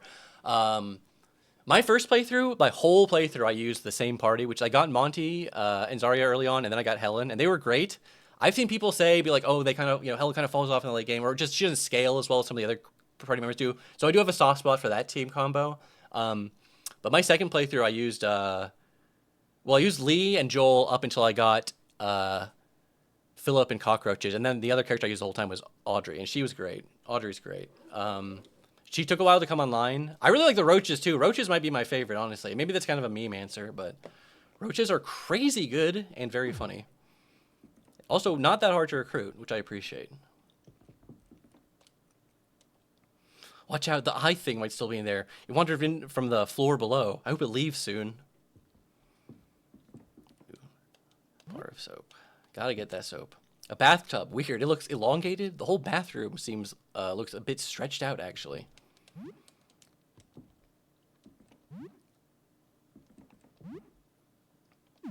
This guy. Wait, hold on. See, this is a perfect example of, I would say, what meta. Oh, dude, I fucking cracked this shit. I didn't even notice. I skipped the pop-up message. I'm pretty sure Pool Q will be good against this guy because he's got eyeballs, right? Maybe I'm crazy. Sometimes slashing is like, you can't always necessarily predict what, It's fine though. Let me hit this. Let me hit the impale. Well, not the impale. The impale is, I don't want to risk, because like the better attacks do more weapon durability damage. Oh fuck, I'm fucking infected. Gross, I don't want to be infected. Nasty. I forgot this guy, dude. I should have just impaled this guy to not even risk it. Oh, he's so gross and oozing. He's oozing eye pus. Okay, whatever. It was fine. It could have been worse. Lee could have also gotten infected. There aren't that many enemies in the game that can infect you, right? I mean, I don't remember it coming up that much. Oh, dude, I don't even have any meds, bro. I don't even have a single meds to get rid of this. Well, I guess I'll just have to deal with it until I can get rid of it. That's fine. I'm sure I'll find Anxiety meds, this is for, like, mental status effects. Well, yeah, cures mental status effects, makes you immune to them for a little while. Makes you more vulnerable. I somehow never finished reading the stat description of anxiety meds because I straight up did not know that until right now, I swear. Because I would have remembered that because that's a weird detail. More vulnerable to sleep. Interesting. Wait, what's it? I was going in here to heal myself and I forgot because that's how ADHD I am. Disease is a weird status effect because if you don't get rid of it, it can like progress to like disease stage 2 and disease stage 3. And I forget exactly what it does. It like lowers your stats. It sucks. It's bad to have, basically. It's bad. I think there's also like a chance it will progress and a chance it won't progress. Hey, bathroom sink. Balm and antidote. Okay, balm is for bleeding, and antidote is for poison, obviously. Obviously, as if I have to explain what an antidote does to you. It's a fucking RPG. What do you think the antidote does? Gets rid of the fucking poison status effect. Little rats. Nasty. Oh yeah, these little guys. I'm just gonna use regular attacks. I'm not wasting my precious stamina on you goobers. Oh god, wait, the rats can infect you? Well, actually, even if I was, these are all die one hit, so using better attacks would not have like made this go faster, but great. Now I need two pieces. 2 bloody pieces of medication. Great. Don't kill them. Oop. Oh yeah, fuck. Well, it's fine. I'm not gonna worry about getting that crown anytime soon. Don't worry. I'll leave some of the other rats alive that I can talk to. But yeah, shit, I think one of those was a vendor or something, right? Hey, they attacked me. That's self-defense. Oh, is someone there? Here, I can't see very well. Feminine voice echoes from the dripping pipe. Hello? Hi, hello. I'm glad I got to speak to someone normal. You're the second normal guy I've heard in days. Everyone else was either monster or crazy, usually both. So I'm in a bit of a tight spot, as you can see. Oh, literally, huh? My name is Rafta. How did you end up like this? I'm not entirely sure. I think I fell asleep stargazing out my window. That's not good. This was a few days ago. When I woke up, everything felt wrong. I was still in my bedroom, but it looked different. I thought I was having a nightmare. Windows were gone. My door was gone, too. It was a dark tunnel. It was wide enough to walk inside, so I went. Damn, that's like some Silent Hill 4 situation. It narrowed more and more as it went on. At one point, I could only crawl on all fours. Then I got on my belt. It got tighter and tighter. Are you stuck? Not entirely. I'm still slowly inching along. But it's very slow, and I've been feeling weird, like I'm being squeezed out of a toothpaste tube. I see the light at the end of the tunnel, but I'm not sure I'm gonna like what comes out the other end. Promise me you won't judge if I come out as a blob of meat paste, alright? Can I help? Well, maybe. I mean, there was a guy before you, Nestor. He was kind of cute. Could you find me some stationery and a pen? I'd love to write him something. I don't have a lot of room here, but I'll manage. How the fuck? Come on, Raft. What are you, crazy? I gotta go. I gotta go. Yeah. Also classic, you know, who doesn't love being reminded of the classic Junji Ito thing where the guy gets squeezed through the fault. You know what I'm talking about. Yeah. Okay, here we are. On the first floor. Now I gotta pay attention so I don't get killed by this stupid Rat King. Oh, great. Oh yeah, that's right. I forgot I'm still on day 1. That's crazy. Well, thanks for hanging out, Omega Blue. Good night. Good night. Yeah, you know what? Let's just go up. Go to day 2. I should be dropping as many saves as possible to prevent people having to rewatch me do like the save encounters over and over again. And on normal mode or survivor mode, the standard difficulty, it's really not too hard, at least in the early to mid game, to get enough danger juice to save.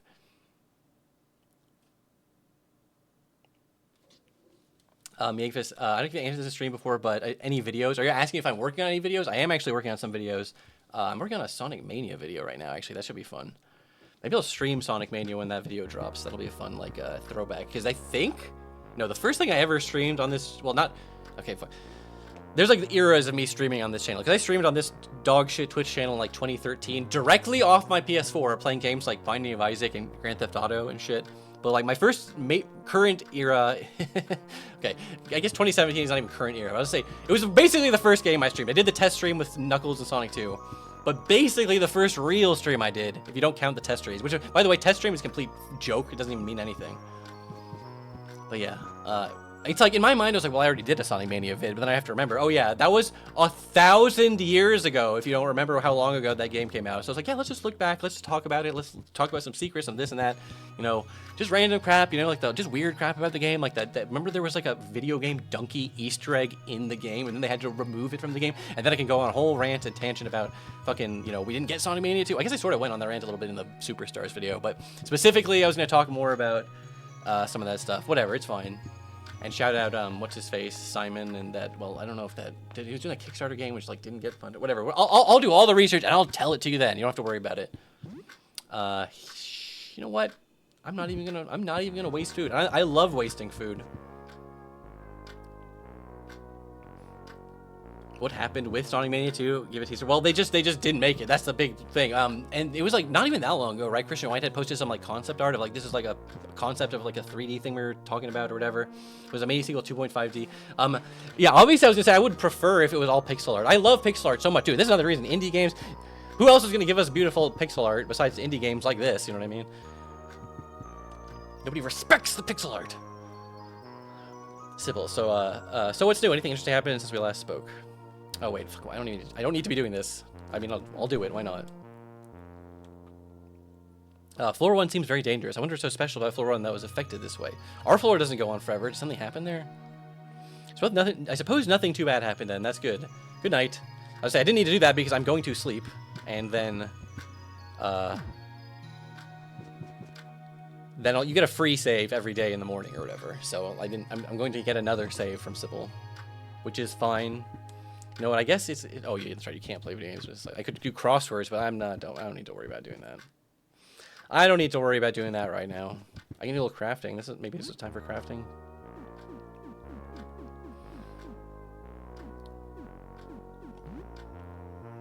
No, I can't do the cleaner X with the declogger. Damn. I guess I need gasoline or something for one of those crafting recipes. Well, I do know one thing I can do, which is make even more freaking bandages. Yo, thank you very much, Pink Slime Fighting Game Community. Is that what FGC stands for? Thank you for the gifted sub. I always have to like guess what people's random acronyms are. Oh, that is what it is, right? Like that's what it is. I was like, well, I know what that stands for. Thank you very much, Pink Slime. I appreciate it. Appreciate the gifted sub.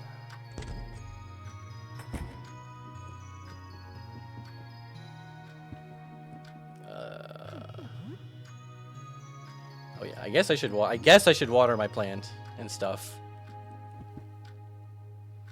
I will turn in for the night. Just as you fall asleep, you could swear you hear a raspy voice whisper, "Good night." Sam has fallen sick. Oh God. Some leftovers have rotted away. It is now early morning. It's now 6:10, only 14 days left. Okay, that's fine. I'm sure I can get some. Oh, it's day 2, so, well, actually, fuck. I was like, maybe the store will have medicine? Or I know there's some medicine in floor 1. Okay, at least Lee is clean. That means I only need 1 medication. If anything, that's almost good.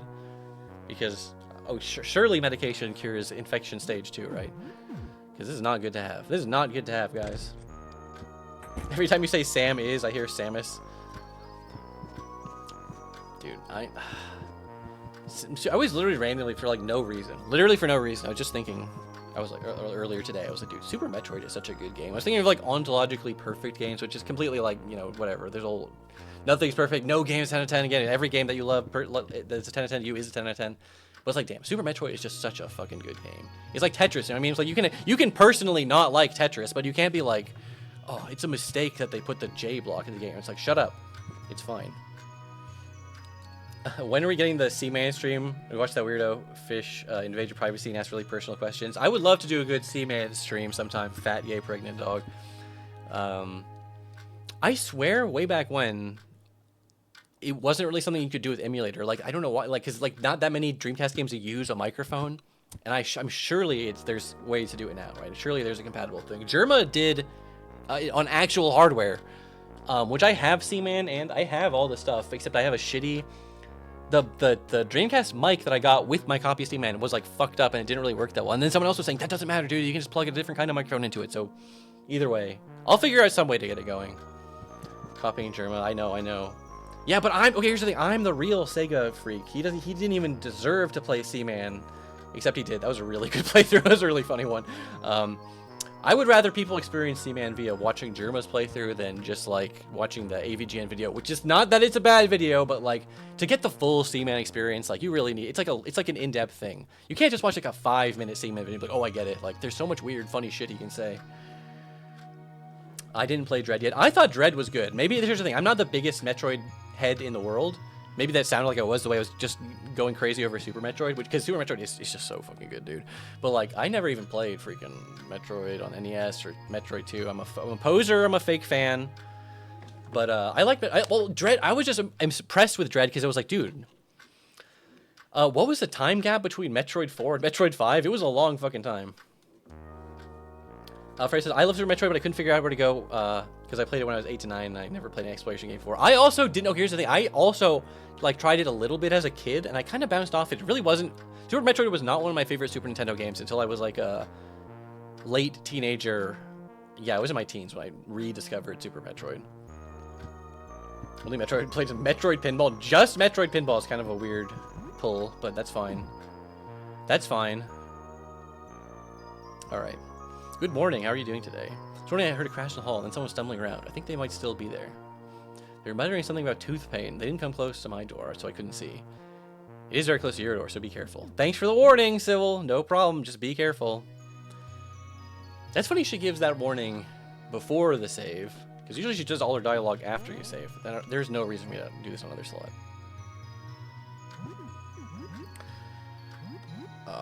It's okay. So weapons like this can break. You see how it's like cracked, bat, flimsy. You can still continue using the weapons, even though I think the stats are slightly degraded when they're in this like broken state. You can see with a little X on the thing. But you can repair them. Certain items. I think there's some ones you can't repair, right? Most items, most weapons you can repair with duct tape. But until then, what am I throwing on? Is the mop really? It says it puts your attack to 21. It says good reach but poor damage. I'm gonna take the golf club because I know this one has some good like special moves. Plus I got the pistol on Sam. Red is right. Find the Emmys is annoying as fuck. I forgot what those. I literally forgot what those big robots were called. I liked it. Running the chase stuff is fun. Who doesn't love like a good chase type sequence? But it did like at a certain point you get diminishing returns off it. You know what I mean? Like they didn't really overdo the SAX stuff in Fusion, right? So. There's a lot of running. I mean, I liked Dread. I like that it just took some weird, wild swings with like lore crap at the end. Like I was like, because personally, it's like, dude, who gives a shit? It's fucking Metroid. Just do something interesting, for God's sake. All right, this is kind of interesting. I don't know why I'm going over here. Just does anything spawn over here? No, that's right. It takes the Lewis or whatever his name is, the dinosaur guy, a few more days to spawn in. This is interesting. This tooth guy. Maybe I'll just show you him. Why not? I'll show you him. This is like the father from that apartment that just got broken out. It's like the tooth people apartment. You'll see that the teeth they're spreading. Need to bite, grow teeth on you. This is kind of a cool thing where, well, it's a cool thing where you can. It's really hard to escape from battle on the first turn. Oh yeah, we get some more dialogue from her. She was in her crib, out by the window when it happened. I have her smile, her beautiful smile. It's basically impossible. It's a really low chance of escaping on turn 1. There's an okay chance of escaping on turn 2. It gets to be pretty good chance of escaping on turn 3. I forget what the exact like calculations are. She bit me on the arm. Now I'm growing teeth. Her beautiful baby teeth. This guy's kind of cool because if you don't kill him, eventually he mutates more, and then you can like fight a more different version of him, like a different, even more fucked up version with even more crazy fucked up art, which I want to see. Yo, what's up, Oprah Zeb? What's up, my dude? Monkey Climber minigame from Ape Escape 2 changes a man. Let me tell you. I gotta play Ape Escape. I dabbled with those games, but I really only played much of one. I know weirdly a lot about it, like the way there's like different United States and British dub of it, and it was like built from the ground up to like show off the dual shock, right? So there's like so many of the abilities involved using the two thumbsticks in like semi-interesting ways, I guess you could say. I don't know much about 2 and 3. 3 is when it stopped, right? Isn't it like a dead franchise, sadly? But 1 is great. 1's like one of those little cute little fun. It's such a video game, right? But I literally mostly know about it from the damn Metal Gear Solid 3 crossover. 3 is probably the best. Shit, what the fuck are these toothies weak to? Are they weak to piercing? They must be weak to piercing, right? Or wait, maybe they are weak to blunt. I'll just try a blunted slashing and see what happens.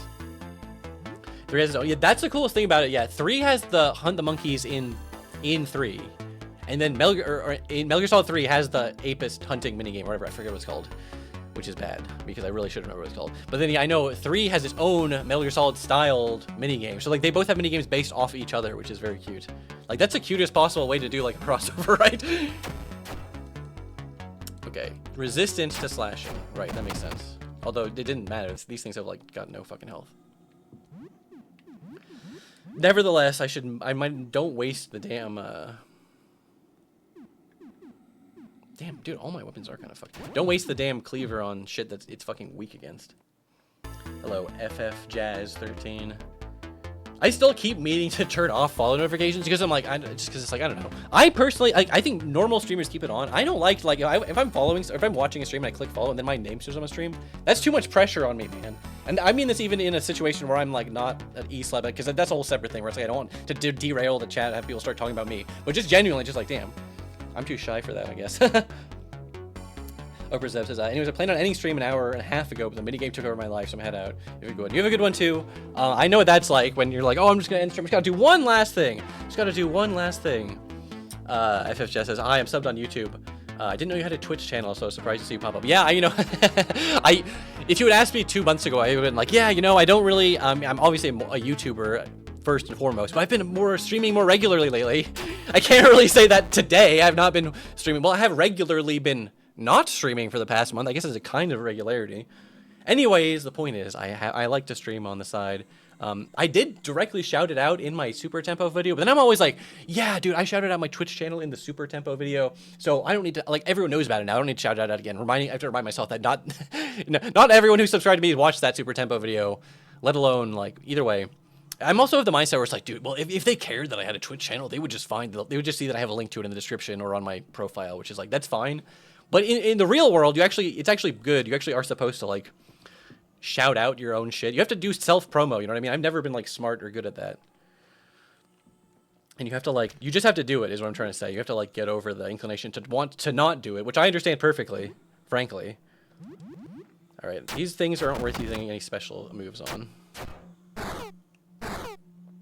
The teethlings, the toothlings. Go, my teethlings!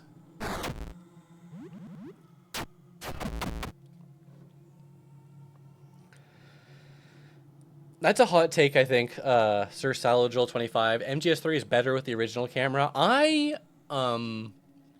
have sort of like come around. At the time, first of all, I played MGS3 when it was new, when there was only the original camera. And it's not like at the time anyone was like, damn it, why isn't it over the shoulder like every other modern action game? Because that wasn't even really the standard at the time.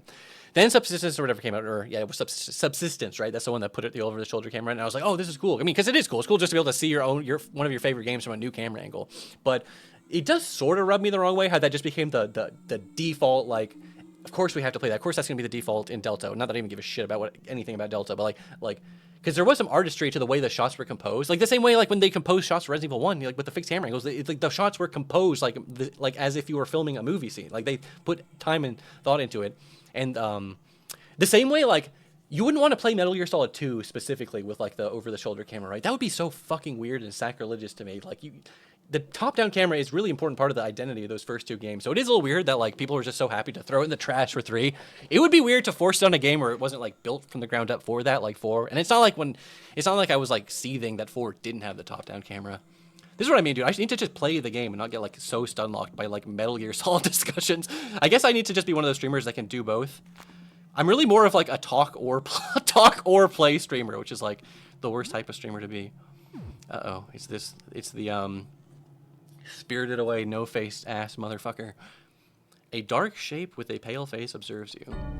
Despite its size, it makes no sound at all as it moves closer. The pale face's features do not move. It seems to be a mask. Hello? The creature's mask-like face moves around unnervingly.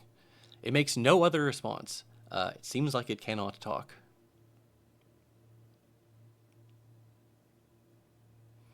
The creature's mask-like face turns quizzically. Quizzically, what a great word, I love that. You seem okay. He didn't kill me instantly. You think you notice subtle movements under the shape's robe. Are you a friend? It's okay, he's a friend. It nods, that's good. You think you notice subtle movement under the shape. He's going for a gun! Somebody get him! Blast him! He was reaching for a gun. Are you a friend? Oh, wait, sorry. I know I asked that already. Sorry. Do you need help? It seems to be thinking about it. What could that creature need? I remember specifically when I did this, I did it in this order. I did, are you hurt? What could the creature... are you looking for someone? No. You lost something? No. Are you hungry? And he says yes. That's very ominous.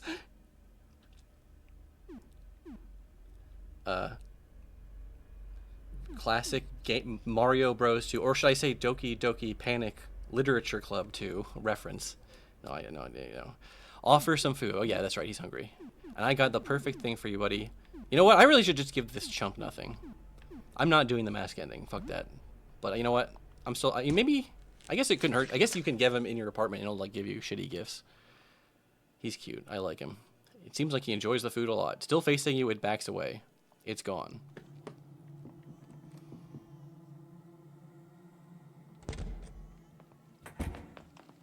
A mop. It's a bottle of Medicel on the counter.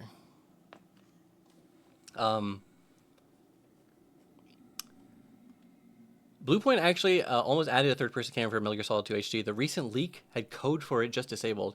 Again, it would have been cool just to see it, just because it's like, I love to just have, like, dude, I love to do free cam on my games. I love to look around and just look at any old damn thing, you know what I mean?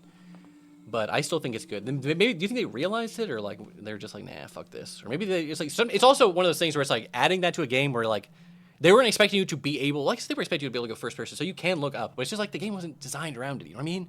You know what I mean? All right. Oh, hey there. You the doctor for my little sister's teeth? Little Joel. I'm a neighbor. Oh yeah, you live in front, right? Hi. Hang on, I'm brushing my teeth. What do you want? Your sister is sick? Yeah, my sister is sick. She bit me on the nose when I was playing with her. Oh no, are you okay? Yeah, I'm okay. I didn't even cry. But I caught what she's got, and now brushing my teeth takes forever. Still brushing, just a sec. Other jaw. What do you want? About your dad. Did you see him? He's left to get help, he said. I think that's funny because it's like, this dialogue would make more sense if you actually killed him. I ran away from him like a big coward. But I'll just say it. I think he's asleep aside. Mom always says he needs to sleep more. All right.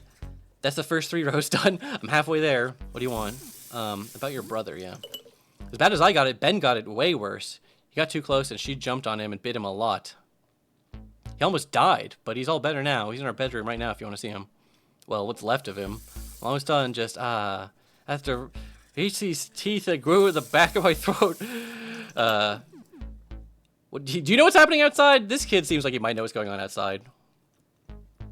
I don't know. I think my sister is the only one who looked outside. She can't speak yet, so I guess you'll have to wait to ask her.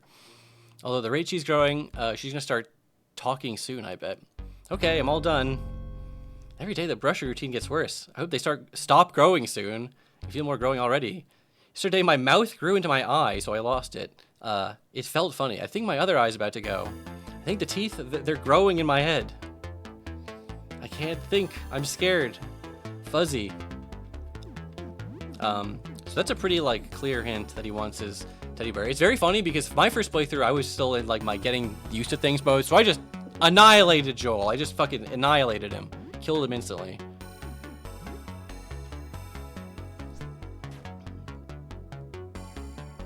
Fuzzy, yeah, you got him. Joel reaches for a hug.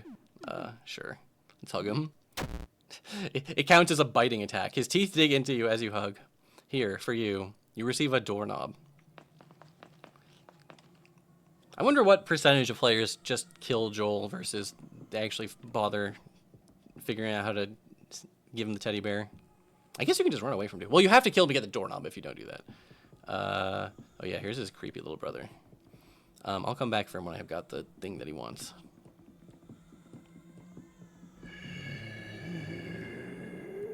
Look at that creepy guy. Look at him down there. Door is missing a doorknob. You can't open it. Yeah.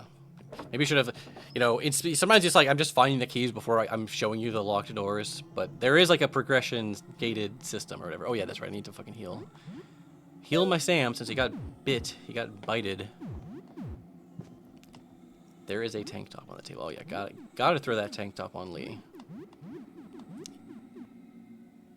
Even more damage, less defense. Less defense is not good. Defense is one of those stats where like you don't think like boosting it by a few points actually matters a lot because it's like pure damage negation. And it's like every attack you're taking less damage. That's like translates into saving a lot more healing items, and you can just negate damage entirely if your defense is high enough. I guess I'll fight the grody tooth thing.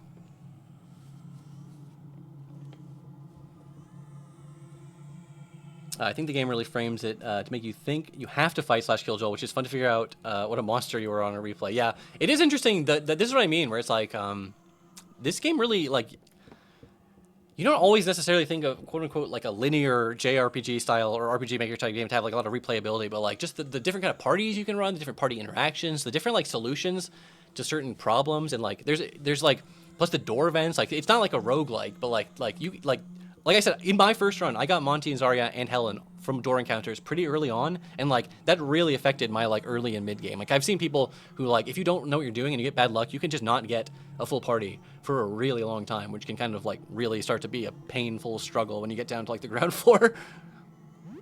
Anyways, let's get out of here so we don't have to hear the creepy baby crying and all that crap.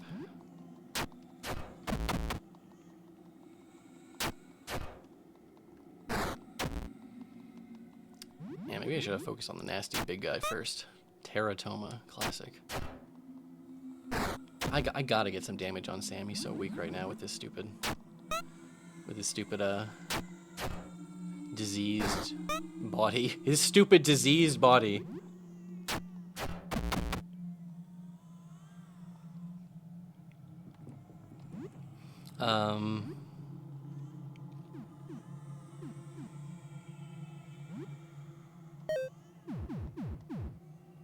There it is. There it is. There's the little army guy. Okay, can I get this bomb handbag? Once again, I know this is totally coward's behavior. Well, it's not really though. Hold on. Let me see. My baby's here. You're so beautiful. Come to mama. So I'm gonna guard. Lee guards. Sam guards. Madison is crying. Great. Love classic RPG Maker thing when you make the enemy spend a turn crying. You've grown so much in just a few days. You must be hungry. Come, let mama nurse you.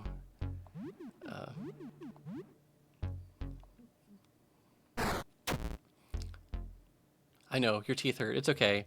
I'm not mad that you bit me. It's not your fault. See, it's all healed now. All better. Come, I'll feed you. All right, what I said was to do is the cowardly thing is I'm going to run away. Because I want to fight her later when she's even more fucked up and mutated. But I still wanted you to see her base form. Her base form teeth monster sprites. Yeah, let's just steal some children's drawings. Why not? Streamer scary moment. That's what I mean. It's like I can't just be like I gotta show these awesome like.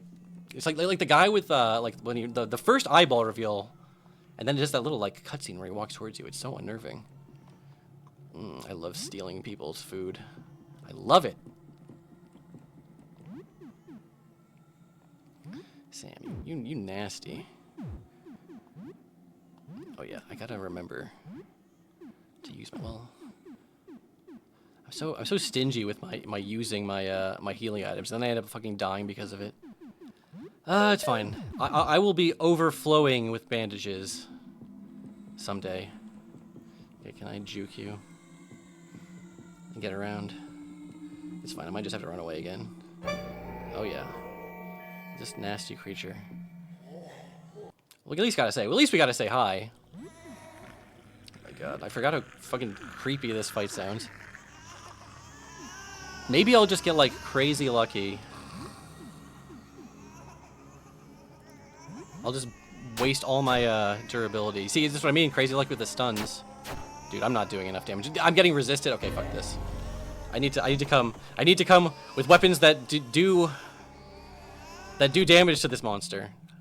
I'll be back for you. Don't worry, baby teeth. God. I'm just like if I do one thing in the world, I better go save. I better go lock in and save. And then by the end game, I was like, no, all my precious danger juice has been used up. Oh wait, I should recruit Joel before I talk to his brother.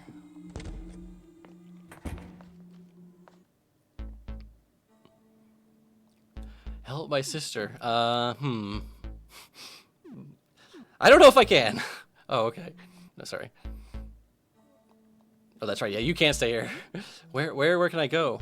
You need to run away. That's crazy. Oh, I'm not even gonna risk clicking anything besides the tried and true. You can come with me.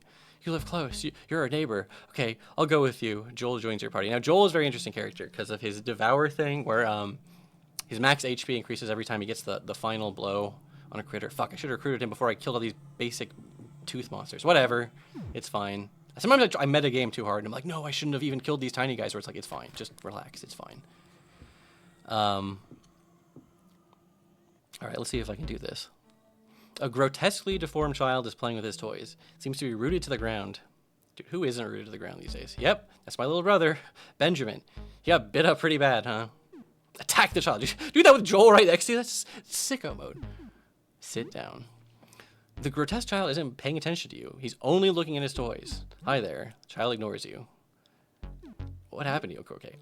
Obviously, you gotta use your intuition here. Just play with the damn toys. Show me your army figure, dude. Check out my. Well, this has got to be his army figure, but hey, in this moment, it's my army figure. It excitedly admits something in between a chirp and a gurgle. The child looks at you. God.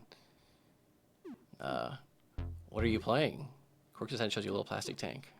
Oh, yeah, that looks fun. Nods his head, his grotesque head, excuse me, excitedly, and resumes playing. Can I play too? There are multiple little army guys, a tank, and a helicopter. The kid seems to like the helicopter the most. He angles the toy tank's cannon up towards the little helicopter in his other hand. It wobbles the chopper frantically. Oh no, his chopper's in trouble. Yeah, let's be a good guy, right? Attack the tank. You have your army guy sneak up on the tank from a hiding spot and take out the driver just in time. Chopper is safe and the tank is no longer a threat. He babbles disgusting helicopter noises and shoots down at some enemy soldiers that were coming up to attack you. Dude, the helicopter strafe. Dude, that's such a clutch moment in any game. Remember Mike from Resident Evil 4? Remember P-Quad? The kid has a short moment of confusion as he drops one of the toys, peering around the room as if he's unsure of where he is. But after a moment, he snaps out of it and resumes play. It seems like his affliction is getting worse. His face warps further as flesh gives way to gum and new teeth bud. He brings a few more villain army guys into play, dressed in blue. They're enemy reinforcements. The helicopter's in trouble. A lamprey-like tongue covered in toothed cilia emerges from where his eye should be and snatches one of the little plastic men that he just took out. He moves a repulsive appendage to you. The little toy grasped by a cluster of teeth. The blue army guy is wearing a radio unit on his back. A comms guy, looks like. I'll take it. You delicately remove the army guy from the grasping teeth. It's fun to play the bad guy. He holds the helicopter and gurgles radio noises, establishing communication with your little guy. Little voice. You fell into my trap. You clearly recognize a laugh in the kid's inhuman squealing. He takes a mock angry tone and barks insulting sounds back through the radio. For a moment, it looks like the kid is lost in thought or disassociating, staring at you, or maybe at nothing, before snapping back to play. Seems like a big moment's coming in the make-believe story. The heroic chopper guy crash-landed and needs to escape from behind enemy lines. Oh no, does he have anyone left on his side? He takes an army guy and plops him by the crashed helicopter, acting as a pilot, surrounded by the enemy. Yeah, the tank comes to the rescue. Dramatically reveal your machine gun guy had commandeered the tank he destroyed earlier and comes to the pilot's rescue. The kid laughs with a little surprise. The kid is done with the army guy play for now. It seems like you're an excellent playmate. You can tell by how his face contorts that he likes you a lot. I think he's going to sleep. The kid seems sad that you have to go, but from his weird noises, you think he's saying that playtime is over, nap time is beginning. All right, let's give him a hug. I think, does this hurt me too? But you got to do it. No, this is good. You give him a hug. He seems very relieved that you did and holds you very tight. It seems like he has a gift for you before you go. He lets you borrow one of his favorite video games, Kill to Shoot. He almost struggles to let it go as you take it. Kill to Shoot. What a great name. He hands you a weird little keychain that he must have made himself. There are a few discarded teeth on it. The teeth pendant. Shows you a cache of candy. Lets you take anything. Dude, the candy. 5 hard candies and a chalky bar. He waves goodbye, but freezes and gets lost in thought again. This time, he doesn't come back from that unaware state. He's gone. Bye, Ben.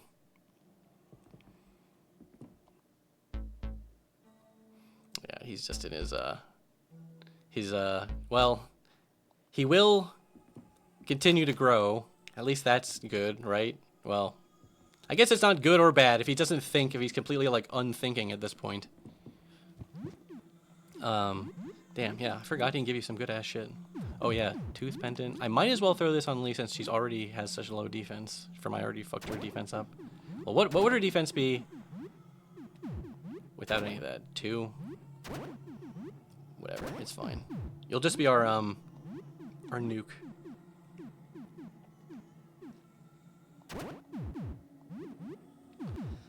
Oh wait, fuck! I almost forgot. Oh yeah, you can't equip things on him, or you can equip the slingshot on him. Agility. Who should have agility? Who should be going first? So I guess I inherently just always want to load Sam up with the best stuff and greedily hoard it. Okay, wait, did I even get enough? I did get enough. I did get enough danger juice. And even that was enough to level up Joel once. Teeth child. God, I gotta get some medication. I literally have to before I go to sleep because I can't risk this shit progressing. That's fine though. I'm sure I'll find. Well, what time is it? I only went into a few rooms, right? Okay, it's 8:30. It's literally the it's still the morning. It's just a brand spanking new day.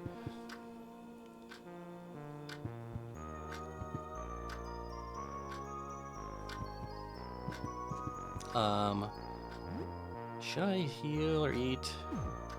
Maybe I should start hoarding my food even more so than I currently do. Wait. Did I remember to water my plant? No, I didn't. It's dry. This is crucial. I gotta remember to water my plant every day. Even if you're not doing a solo salmon, you gotta water your plant. Even if Helen never shows up, you gotta do it just for the hell of it. But that means I should also do my shower. You're doing okay. Should you brush your teeth? Yeah. You brush your teeth with some toothpaste. I love doing that. I hate when I brush my teeth with, like, tomato sauce. Will you take a shower? Yes. Think back on that little projection room in Vincent's apartment. You could place photo paper onto the projector and expose it to a slide. You need to find some kind of photo negative first. I forgot that the game gives you, like, soft hints on how to do some of these main quest things in, like, from Sybil and from the shower, you know what I mean? So that's just good to nudge you along the right direction. Weirdly, like, some of the stuff I figured out, like, I instantly, without any hints, figured out everything to do with, like, the photo and the paper and the stuff. But, like, it took me forever to figure out what was up with the VHS tape.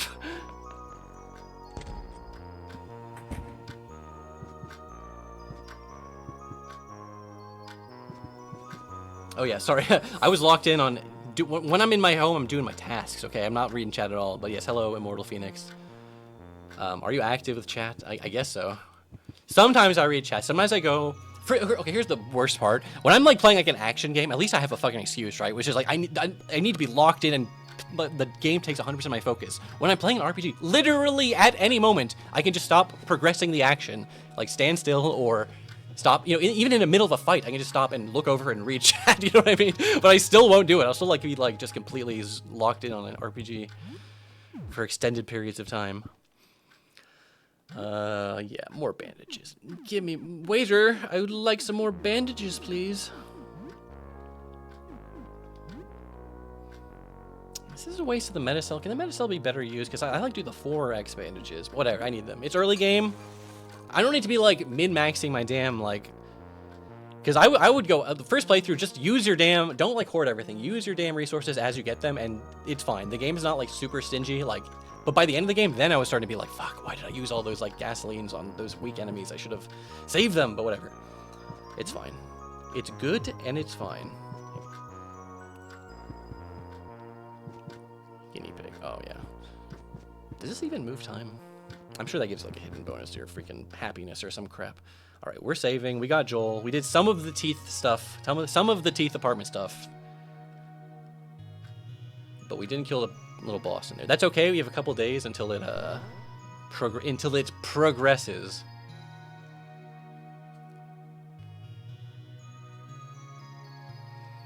good they took in a little neighbor boy after what happened to his family. I remember seeing him and his sibling sometimes, you know, before they changed.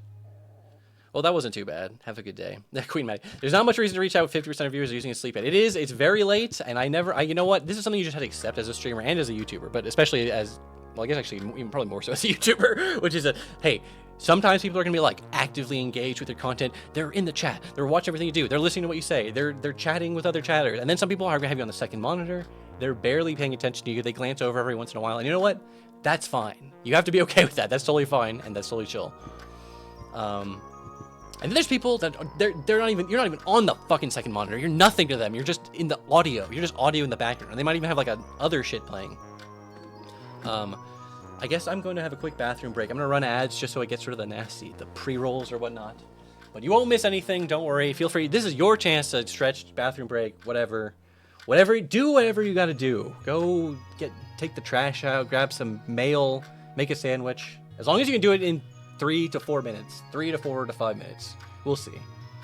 We shall see. But anyways, yeah, BRB.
Okay.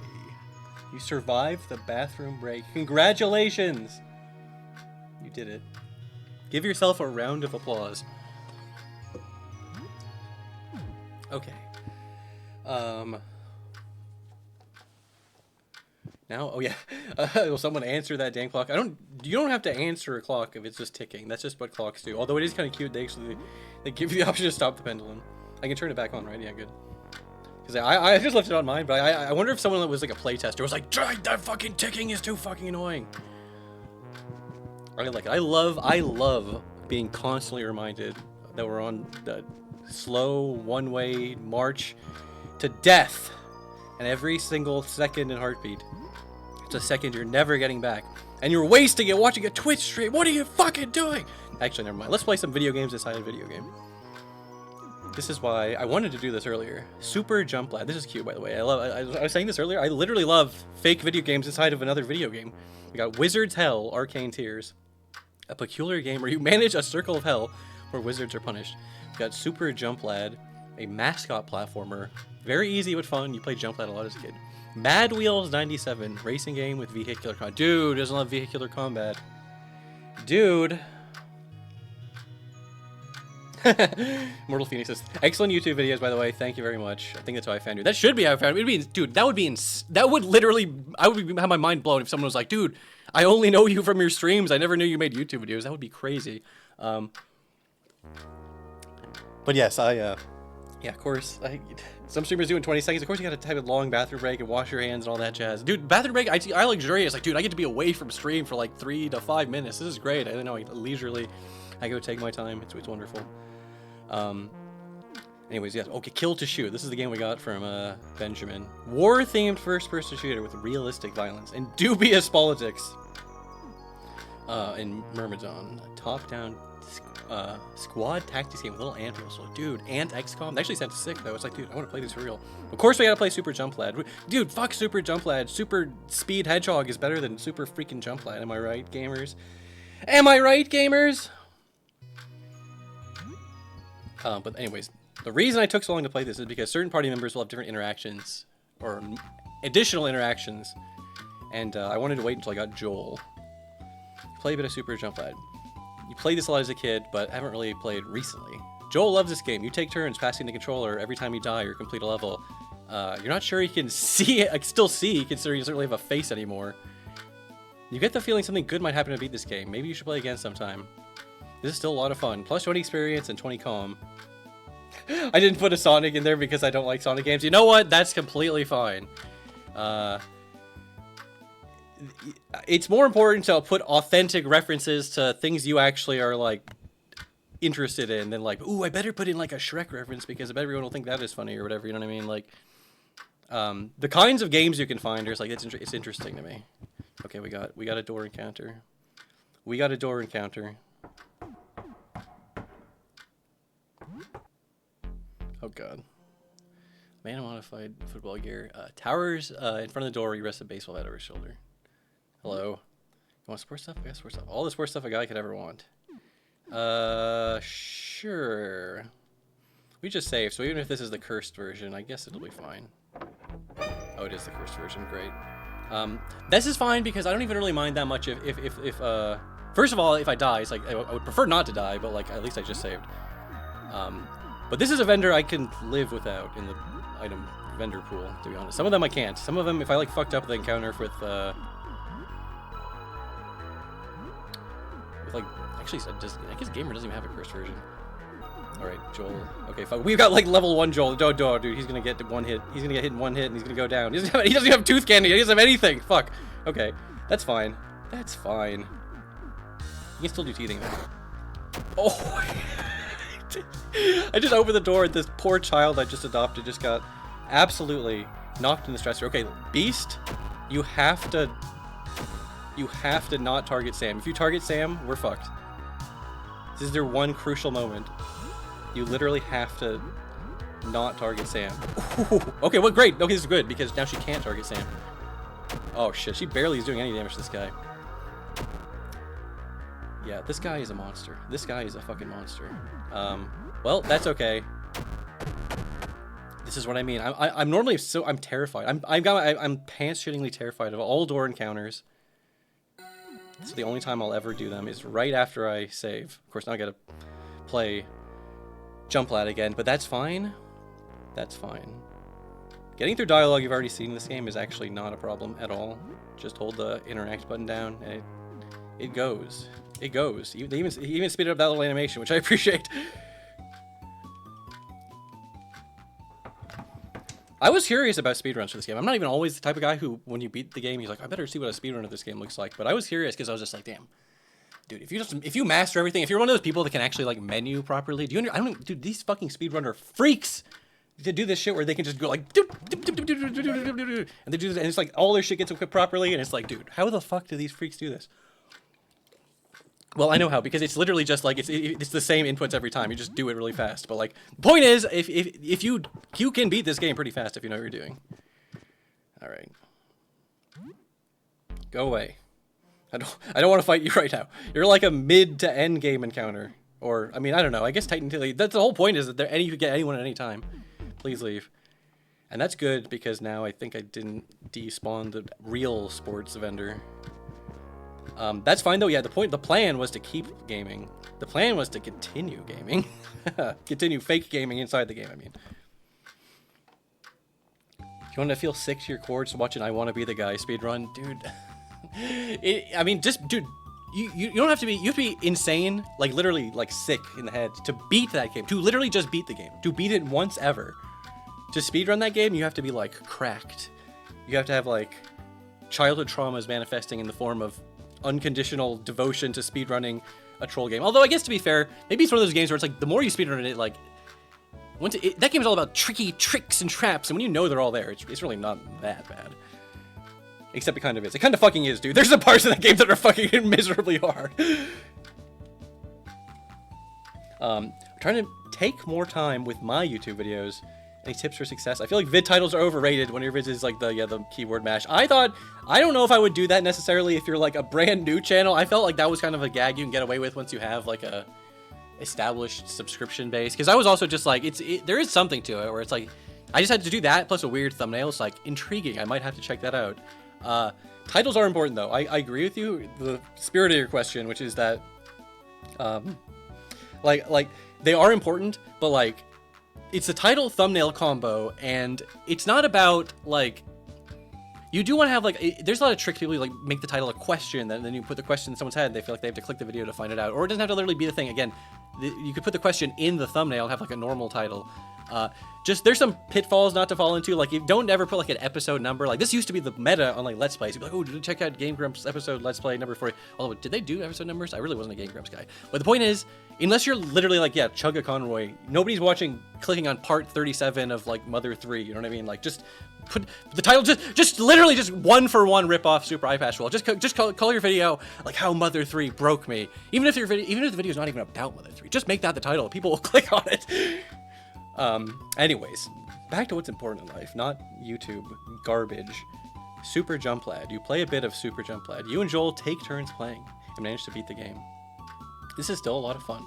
Plus 20, plus calm. Plus 20 experience, plus 20 calm. I was going to say calm points. I mean, I guess they are calm points. All this hopping and jumping is giving you some inspiration. You have learned jump attack. You play for 2 hours. Yeah, if I didn't explicitly explain that to you, chat, your special abilities, like when you're in battle and you click special, your skills or whatever, it's determined both by the weapon you're using. That's what the Power Smash and Albatross took are. That's because I have the golf club equipped. But you can also get video game. You can learn abilities. Every time you beat a video game, you get a special different ability. Some of these abilities are really fucking good. You're really kind of gimping yourself if you don't fucking use them properly or play the games. Man, we got someone scary at the door over here. And this is. I mean, it's fine. I am still technically not that far from my save point. This fucking guy. A gruff, burly man waits at your door. He crosses his arms and taps his elbow impatiently. What will you do? Hello. Hey there, I sell weapons armor. Build it myself. Gotta keep yourself sane. Gotta keep yourself safe in times like these. I was about to say sane. Will you open the door? Sure, why not? Yeah, I was about to say, I'm pretty sure this is a real vendor. Thanks for trusting me, I'm Sebastian. Talks about his craft for a bit. He works as a mechanic in a nearby auto repair shop. but he's been forging weapons as a hobby for 8 years. Great hobby, dude. That's something you should make a YouTube video about. Check out my forged weapons. He's selling some of his crafts to pay for supplies. I am interested. I don't feel like I have that much money because I'm still pretty early in the game. Dude, what the fuck? Look at this thing. The Hound Skull helmet. I literally don't. I don't think I've ever actually encountered this vendor before because I think I would remember this fucking crazy. Or maybe sometimes their like stock can be randomized or whatever, right? I definitely would have remembered this crazy ass knight helmet. I guess I would go with the breastplate. I didn't even know the breastplate had like a head counterpart. Heavy helmet. Grants high protection and an agility boost at the cost of accuracy. Protection for stun. Protecting for stun is fucking good as hell too. I mean, not that this matters. I can't fucking afford it. Even if I sold everything I owned. Well, actually, well, it probably would not be worth it to sell all my healing items. Oh shit, dude. Whoa, you can get the combat knife from this motherfucker? That's cheap. That's a good fucking weapon. Is this just like the game is like, dude, you won the game lottery and now you got like all the OP weapons right at the start of the game? Maybe. Again, these things can break, obviously. Dude, this guy's selling a fucking claymore for $48? $48? The only things that are expensive is the gear, which is funny because the gear is really what I want because this is what that's like. I can find basically all of these somewhere else. Dude, the shield? I almost forgot that was even like a thing. This guy and the fucking gun vendor. I literally have never seen the gun vendor. Or I know I fucked my first playthrough. I didn't understand that if you fight the cursed versions, you remove the regular version from the encounter pool. So I fought the gun monster early on. But then my second playthrough, I was waiting for that gun vendor. I was like, give me the Gatling gun. The only place you can get the Gatling gun is from this fucking gun vendor. And he didn't show up. I was waiting for him. Weapons break, so they tend to be way cheaper than other guns. That makes sense. That makes sense. And I think not everything can get repaired with duct tape. Most things can, right? But duct tape is a finite thing that also costs a resource, money and a resource. So that's fair. Fuck, I wish I could afford that sick ass helmet. Dude, walking around your apartment complex with a fucking like knight's helmet on. People would be like, "Who's that handsome lad?" Let's diversify. I could probably use the mace. Is the mace good? Very strong. It seems like it might be pretty good. The can survive 2 breaks aspect is always good. I know that you can get this from the Eugene store too, right? Should I just buy the claymore? I was just like, maybe I should diversify. You know what? Wait, what? Spear versus I know the spear's two-handed, right? But sometimes that's okay. Although I should maybe get some more one-handed, some good one-handed guys in the tank for you know, for Sam for later on in case there's a situation in which Sam may only have one hand. I like a good you know weapon durability system because I like cycling through. I feel like the elemental thing where it's like you're constantly worried about should I be using piercing or thrust. You know, thrusting is piercing, slashing or blunt. Like that keeps you switching up your weapons on your own. But like, you know, that's one reason I love Dead Rising, dude, because it's like you can find some awesome weapons, but like eventually they'll break and you move on to the next thing. You move on to the next thing, and it keeps the gameplay kind of fresh. And it's like it makes the interesting game early because you have to decide what you want to spend your resources on, or like if you want to risk weapon durability. And by the late game, I felt like I had plenty of access to weapons, and it wasn't like a problem. The only problem was like, do I use my really good like unique weapons now, or do I just go clear out trash with my claymores and or whatever? So I'm the type of guy literally will be like, dude, maybe I should just spend 20 minutes looking at the vendors thing, and then it's like if you're in here, it's like let's look up the wiki and like let's get this. Well, I'm not really the kind of guy to make a spreadsheet of this shit, but like I will overthink it ridiculously. Oh, before I go, have you seen my friend Jean-Pierre? He works security, big hairy bear, man like me. I haven't really gone to my taste. I'm getting worried. No, I'm sorry. Damn. All right. Damn. All right. Sorry, that's kind of a funny reaction to me. That sucks. Damn, yeah. I've never been able to talk to him while knowing about Jean-Pierre. I wonder what that's like. Maybe you need Pat in your party or something? I don't know. We'll find. See, this is what I mean, dude. There's so many things about this game. There's so many little interactions. There's some really, really interesting, really weird edge case scenarios, which I did not know about, that really surprised me. This one's kind of a big spoiler, so maybe I shouldn't even say it. But like, when I found out that there's certain ending situations in which the Dream Eater can join your party for the final battle, I was like, what the fuck? This is crazy. I mean, it sort of made sense, because, you know, if you bring Aster to the roof, but it still made me smile. I was like, wow. That's the kind of stuff I'm always like, dude, you gotta put it in shit in your game that, like, 1 out of 1,000 people will see, but that 1 out of 1,000 person will be like, holy shit. I can't believe it actually accounted for that. Right, what did I do now? What time is it, rather? I learned jump attack. It's the afternoon. I gotta go down. I gotta get some danger juice and make some progress so I can lock in these like items I just bought. Speaking of items I just bought, I should equip some of them. Oh right, that fuck! I got the claymore. I can give the Sam the combat knife, dude. Dude, we're on easy mode now, dude. I got the combat knife on day 2. What the fuck? This is sick. Well, I'm gonna overuse it. It's gonna break instantly. You know, watch my. I'm jinxing it, as the kids like to say. You know that hip slang that the kids are always saying. You jinxed it.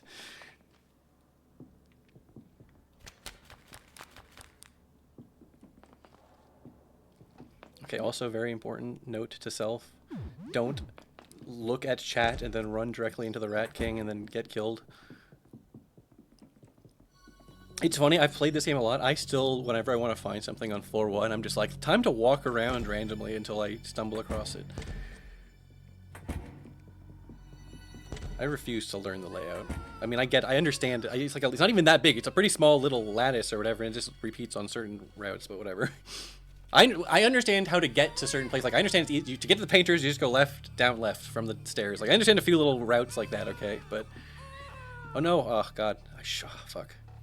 I should be the realist, coolest gamer and go kill the Rat King, get the crown, and then talk to the cool rats and crap. But you know what? At the same time, I need my baby Joel needs to eat.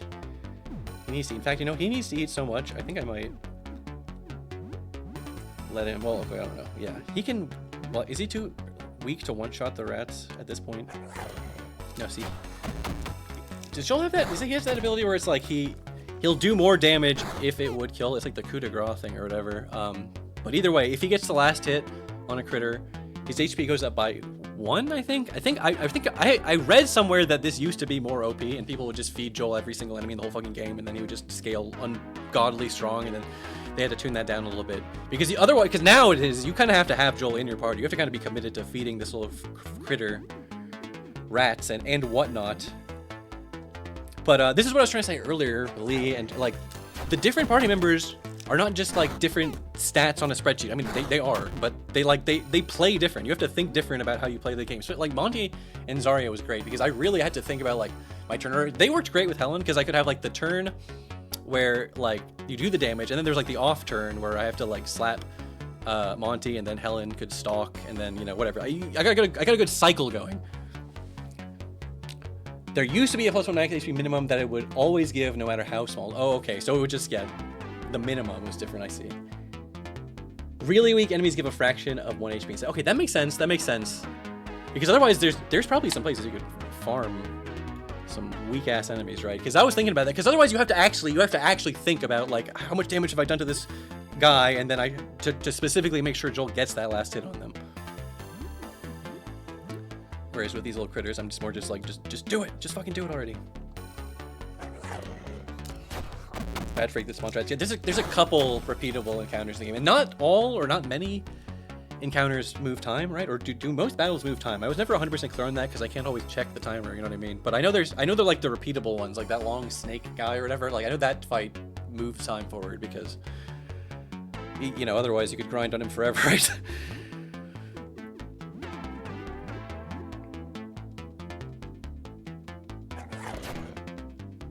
Oh, this is the big rat. He didn't die in 1 hit.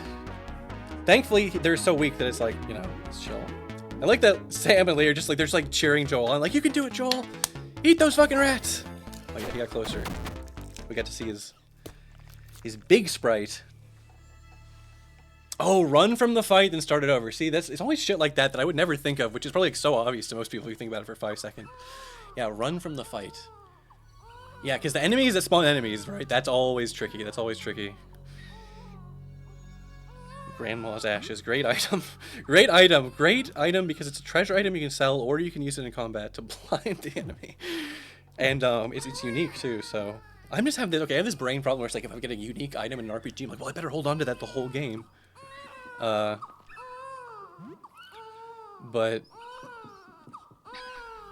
you know, I mean, actually, that one's a good one to hang on to because it's a pretty high chance to blind the enemy, which is pretty good. Use it when you need it. This is such an ominous apartment. An abnormally sturdy child safety barrier blocks the way. No matter how hard you push, you can't tear it down. There is a keyhole. Wait, what's in this left room? This is the bathroom. It's just the bathroom. This is just, guys, it's just the bathroom. This is a note. I'm trying to understand how the planet discs work. Those astronomers have installed strange round sockets for them. Yeah, I guess that makes sense. I guess it makes sense the astronomers installed those. I guess I was just like assuming, like, yeah, I guess this apartment complex just has fucking disc-based security, whatever. There are 2 discs on this floor, and 1 door has a socket. But how can you tell which discs are needed? The doors are marked with numbers, not planets. If you take down 1 note in the whole game, it should be the one later on that talks about moons, okay? I'll point it out when you see it.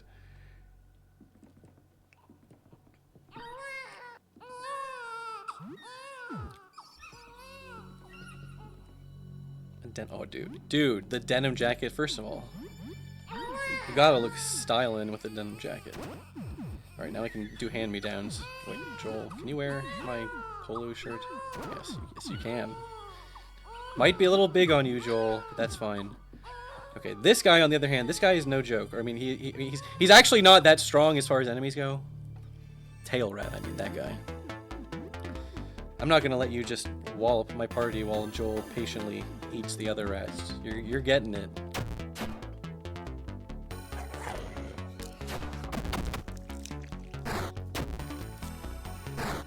See, dude, that tail rat. And he's in the back too, so he's dodging my shit. He's dodging the shit. That's not ideal. That's okay. We got plenty of health. We got plenty of resources. Just relax. We got the jump. We got jump. Jump attack has come online, which is big. Yeah, you know what? Forget you, tail rat.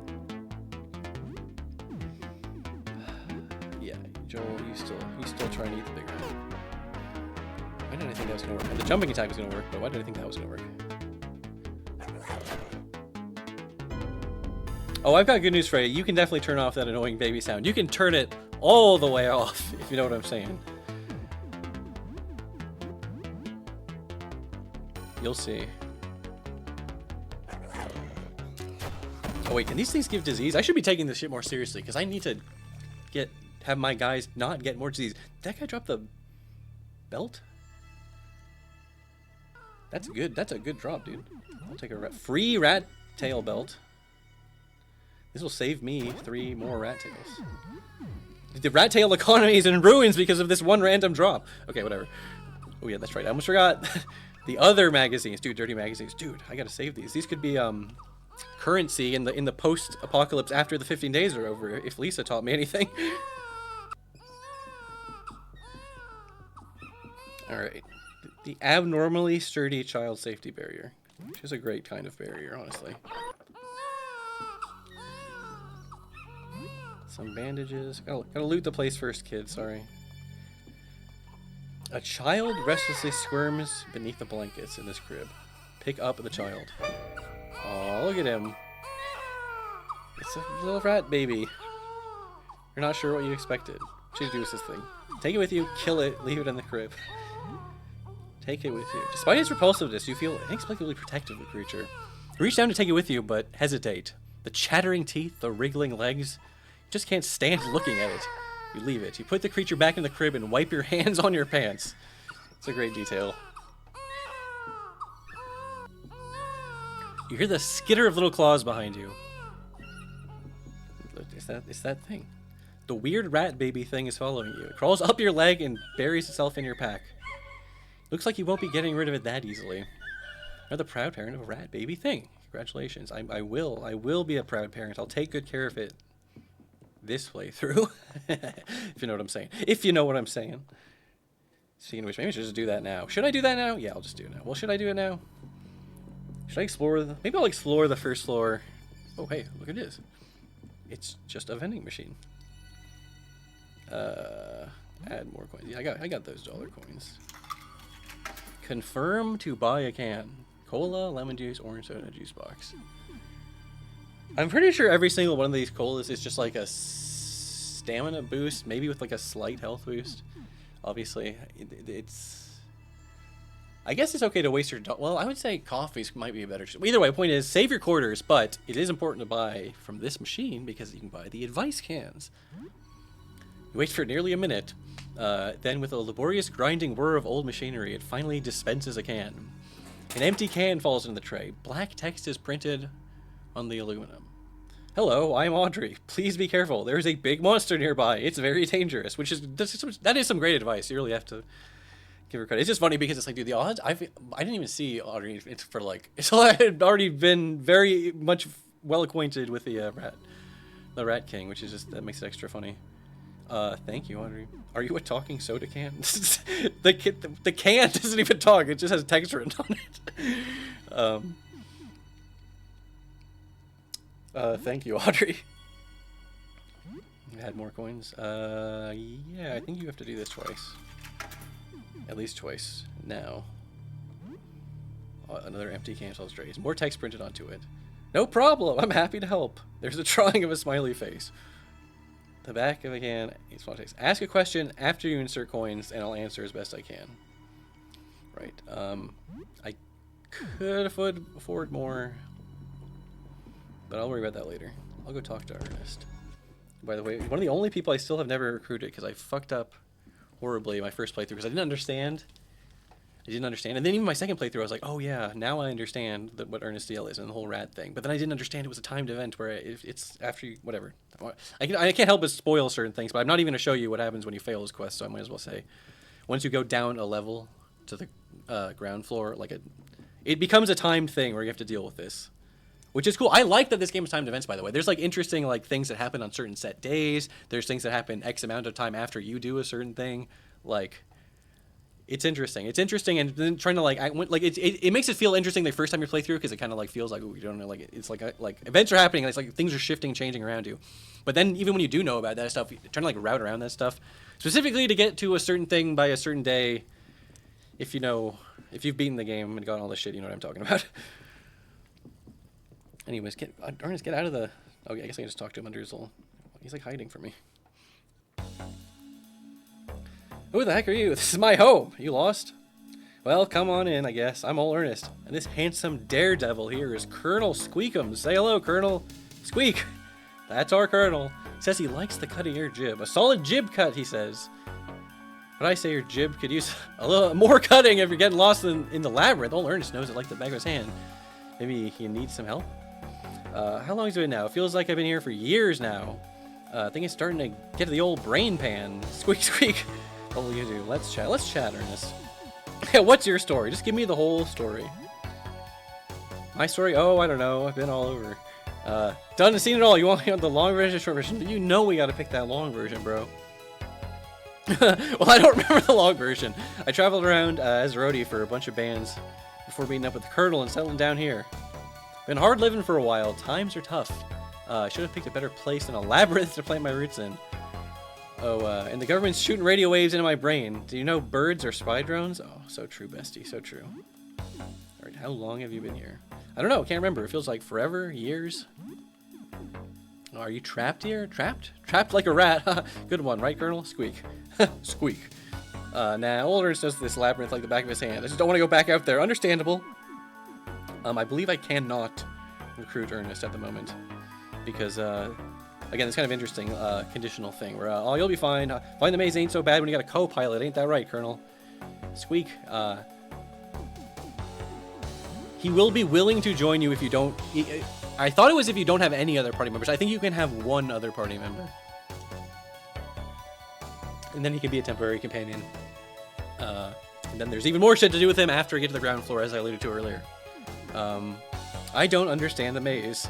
Then look for landmarks. That weird pulsating umbilical cord goes to the wall creature, and there's exit signs everywhere. Yeah, thank God for those fucking exit signs. Just don't open the third door from the right. Okay. It's funny that he gives you that hint, because I just brute forced that shit. I was like, if you think I'm not going to interact with every single one of those motherfucking doors, I'm interacting with all of them, baby. What's with the rat? That's rude. It's kind of a rude thing to say. He's standing right there. What's with the rat? Squeak! My pal, Colonel Squeakums. We met a couple months ago, and it's been a partnership ever since. Better not piss him off. He's got a mean bite. Dude, how much of a psycho do you have to be to kill poor Ernest right here? For no reason. For no goddamn reason. I mean, maybe there's a reason. I don't know that there's a reason to do it. Sometimes there's a reason to go psycho, like, just kill seemingly harmless guys. Yo, what's up, June Guts? Yes, you should check out this VOD. It's a good one. Let's chat. Did I talk to you on everything? Yeah, no, I got you. I just wanted to get it on the record that I know who Ernest is and we talked to him on this playthrough, so when I do that stuff later, it's not coming out of nowhere. Squeak, squeak. I hear you loud and clear, good buddy. Just a campfire on the inside of your apartment. Classic. Old guitar sitting against some speakers and amps. Electronic keyboard. Dude, he got some shit. He got some cool shit in his apartment. Semi-coherent scribbles. Maybe a map? Seems like attempts to make sense of this floor's layout. This one portrays 4 parallel hallways going one way, 2 hallways cutting across them perpendicularly. There are other maps on the table.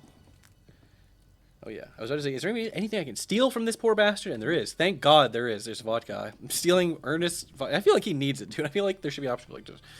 I don't know, man. I guess the option is there. It's called not stealing.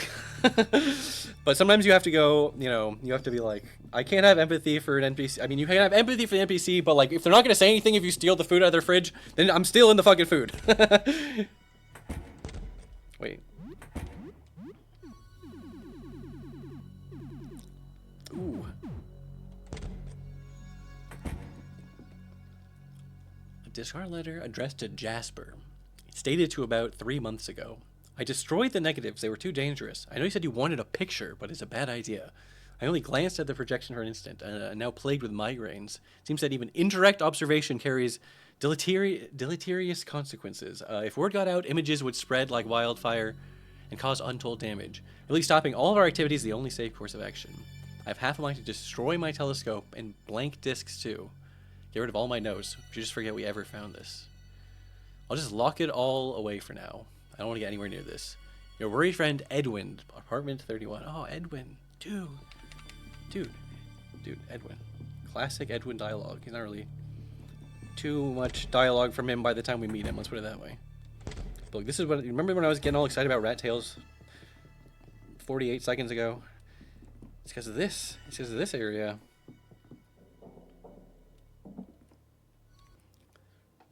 Hello, friend. I have a proposal for you.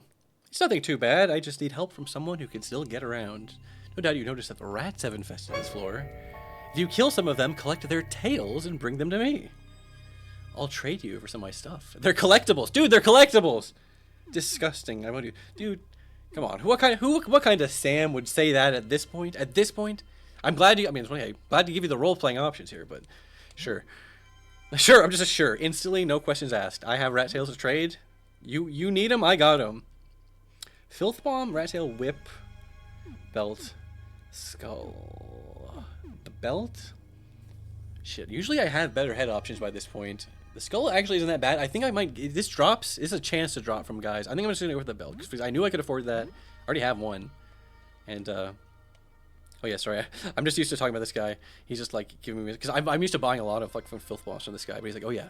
By the way, watch out for my other half in room 13. It's much less friendly than I am. I always thought that was really interesting detail. This is the other half of the room 13 monster. Which, don't worry. You guys will see the room 13 monster. Ooh, there he is, the rat baby. I forgot he was actually an item in your inventory for a second. For a hot second. Anyways, all that just so I can get that rat tail belt. Look at the dude, the luck. The agility is great, obviously. Gotta love agility, but dude, luck and agility. Dude, I would be over the moon with a boost for just one of those things. I forgot where I was going. Oh, yep, there's that. There he is. There's that Rat King. Luckily, I think he's like a train. He's going that way. He doesn't like chase you, or usually he'll just be coming down the damn apartment at you. Oh, I know where we are. Dustin Binsley, a garbage knight in training, an action figure from an old RPG you play as a kid, Kingdoms of the Dump. Fine Dustin figure, a cute, plucky little knight that grows into a true hero over the course of the adventure. I think it was based on a cartoon or maybe a series of children's books. You played that game a long time ago. You might have been 10. A charming adventure in a weird world of garbage, the lands of Phil. Exploring this strange world and speaking to all of its bizarre characters was so much fun. I always wonder how many people are going to play Look Outside and then not actually ever realize that is like it's a real game. I mean, there is an in-universe game, obviously, but it is a real game. Kingdoms of the Dump. And Frankie did art for that too, right? Some art for it.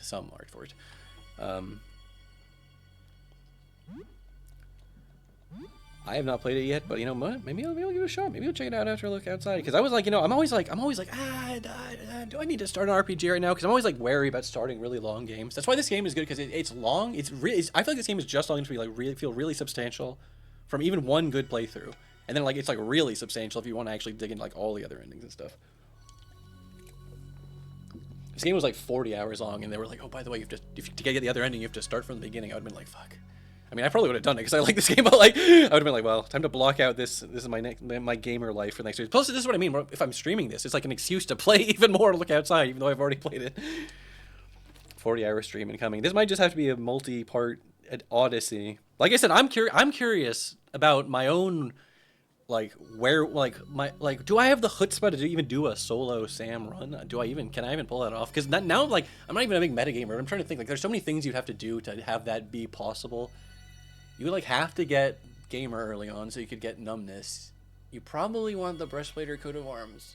And I don't know. It's fun to theorycraft that kind of stuff. And I know people have done crazy challenges like Cursed Solo, which is like, bro, I don't know if I can handle that. But that's what's impressive to me about it, though. It's like, it's interesting to take because it is like, I mean, there's pretty much a finite amount of resources, just a finite amount of quote unquote time units, whatever the frick, plus obviously the literal resources. Whoops. I went in there, I looted the shit, and I didn't even talk to the fucking astronomer. I didn't even talk to the astronomer, and then I didn't even go into the room above it, which is where I was going to go after this. Aurelius. Don't attack! I'm lucid. I'm Aurelius, an astronomer studying the Visitor. I wasn't causing any trouble, just looking for a peculiar painting. I have questions about that painting. To observe the phenomenon directly drives one mad, but indirect observation, yes, if we're careful, we can study records and observations made of the Visitor. A terrible painting, hidden away somewhere in the dark, came to be in a vision. As long as it remains in the dark when it's safe, but to expose it to light will bring calamity to us all. If you find such a painting, please keep it covered and bring it to me. Yep. About your colleagues. So you've spoken to Aster. Yes, there are 4 of us now. Aster is the most recent. He joined not too long after me. When I joined, it was Jasper, Beryl, and Edwin. I think there were others before me, but I never knew them. We've been studying the Visitor for many months, before anyone else even knew of its existence. This is why we were prepared. Who left the group? I don't know if Edwin was ever formally a part of it, but he grew more reclusive as time went on. How can I join? Talk to Jasper. He's usually on the ground floor past the reception desk. How did you know? Well, this was this was before I was around. I think Jasper spotted it by telescope. He shared it with his colleagues at the time, and that was the beginning of our group. He's been afflicted ever since he observed it himself. The whole story is a bit sensitive, and I've decided not to pry. But fear not, Jasper remains in full control of his faculties. We can trust him. How were you prepared? We knew this was no ordinary phenomenon. We started gathering supplies, even weapons. Unfortunately, it seems our preparations were necessary. Attack! No. Dude, you can just kill these guys and, like, fucking lock yourself out of, like, the main quest. It's awesome. It's awesome. Alright. I guess I'm just gonna start this area. I'm not gonna do this whole fucking area, obviously, but...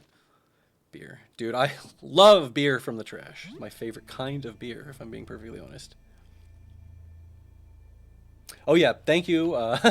Thanks so much for hanging out, Frankie. Thanks for the raid, and more important than the raid, thanks for making the freaking game, dude. Yes. Hell yeah.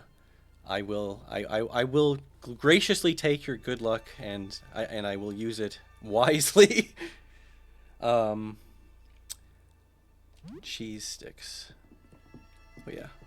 I should talk. Frederick. Oh, hey. Hi, sorry. I need help. I feel like I'm going mad. This is going to sound crazy, I know, but ever since I made that painting, my life has been turned upside down. My paintings have come to life. I made a series of portraits where they've escaped their canvases. Some are prowling about in my home, and a few have escaped out into the hall. Wait, oh, what? Is that true? They're plotting something. I know they are. I can hear their thoughts in my head. It's driving me insane. Sorry, I just said it was just like, wait, I thought all the paint fuckers were in here. Maybe there's some, like, splotches like that or something. I don't know. Here are my keys. You should have access to most of my home with these. Just be careful if you visit my workshop at the back. The lights are off for a good reason. That accursed painting is in there somewhere. About the portraits. You have to believe me. I can hear their thoughts. They want to take over. They want to take my place, replace me. I know one of them is looking at me right now. I see myself out of its eyes. It's hiding in my fridge. Go see for yourself. But be careful. It's dangerous. How did this start? I don't know. My memory seems all wrong. But I know that painting I made has something to do with it. Everything went wrong after I finished it. I painted these portraits. They all came to life. Some of them got paint brushes and made even more paintings. There were 9 of them in total. Right. Okay, that's right. They made some of the paintings. Yes? Oh, right. I mean, well, okay. Where is the painting? Yes, the painting. It's in my workshop, somewhere in the back. Still wet, I imagine. It hurts my head when I look at it, so I turn all the lights off. Be careful if you go in there. Whatever you do, don't look at it. Got it. Got it, Chief. I hear you loud and clear. If you were interested in the painting, I'd love to get rid of it. I might have something you can use to carry it out. You should be fine as long as you never see it under the light. Did you look outside? Not since it started, but I did look outside a few days before. That's when I made it. That painting. Something about the sky that night felt compelling. What was so wrong about it? I didn't notice anything particular about it at the time. I was just going with the flow. But later that day, looking at it again, something wasn't right. I was having coffee with my beloved Fabrice and asked him to take a look. You could tell something was wrong? I couldn't see anything special, but it was making my head hurt.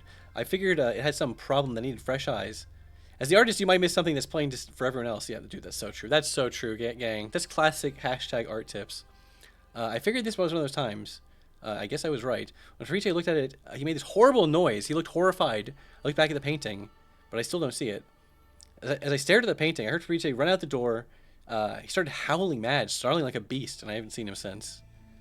That sounds good. I kind of want to look at it now. When people say don't look at something, doesn't it kind of make you want to fucking look at it? Am I crazy here, guys? Alright. See the painting version of Frederick in the fridge. There he is. There's something in the fridge. Frederick. I heard everything. He's lying. A liar. Don't believe a word. He just wants to be the last. Don't trust him. Trust me instead. Trust me. What do you want? Are you the original? Come on, bro. Sam. Yes, look. I'm the real one. Look at me. See my ring? That's the real Fred ring. It has a red gem on it. Red. His ring is wrong. Wrong color. And look at me. I'm the real one. That's a whole Fred. What do you think? You believe Fred, right? Looks like Fred to me. Got an awful lot of legs for a Fred. I don't think... I'm saying you got an awful lot of legs for a Fred. No, this is normal for Fred around here. He used to walk around. No legs. We fall on the ground like a worm, yes? You know this. We all know this. You're being a silly boy. Apologize now for the mocking. You're not buying it. I'm not the real Fred. I got too many bits. Fraudulent Fred. I'm sorry for lying. But what if you kill the other Freds anyways? For me. I'm not the real Fred. But if the other Freds are gone, I can be the real Fred. The final Fred. Fake it till you make it.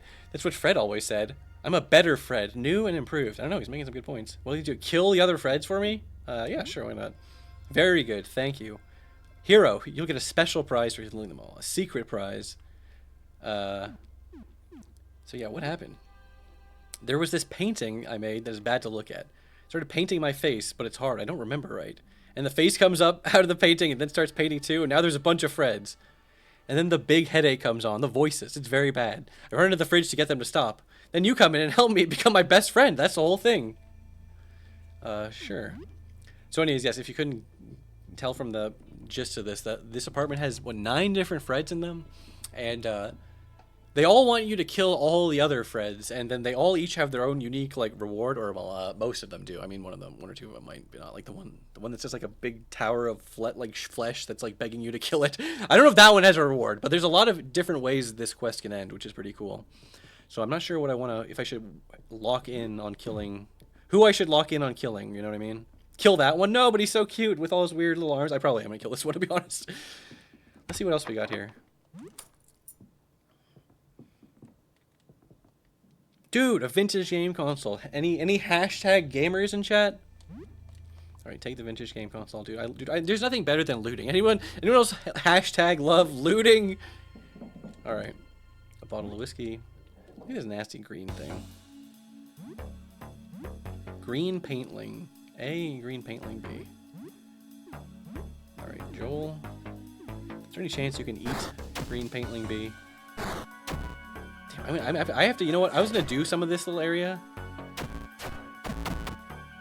Maybe Maybe I need to boost Joel's agility even more, because him going after Lay would make it easier. Would make it easier for him to get some of these final hits in. Dude, you know my only like conception for like you get buffed slightly every time you do a final hit. It made me think of Nasus from League of Legends, which is hear me out. It's actually 10 times more embarrassing than you would think for me making that reference, because I didn't even play League of Legends. I genuinely have like 10 total hours of playtime. Like I tried it with my friends. I'm not a MOBA guy. Okay, MOBAs ain't for me.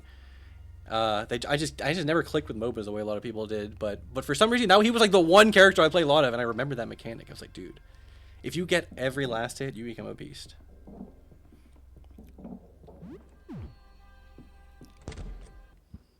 It's now the evening. Oh, dude, what have I been crying and bitching and moaning about nonstop?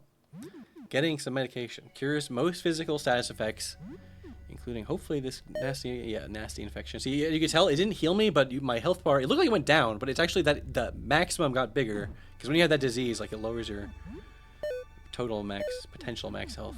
Dude, Joel, I forgot Joel is a child class character, which means he's very weak and fragile, but he can get good. And I love a good character archetype like that, you know, where it's like you have to put the time investment in the character, you level them up, but they can get pretty good.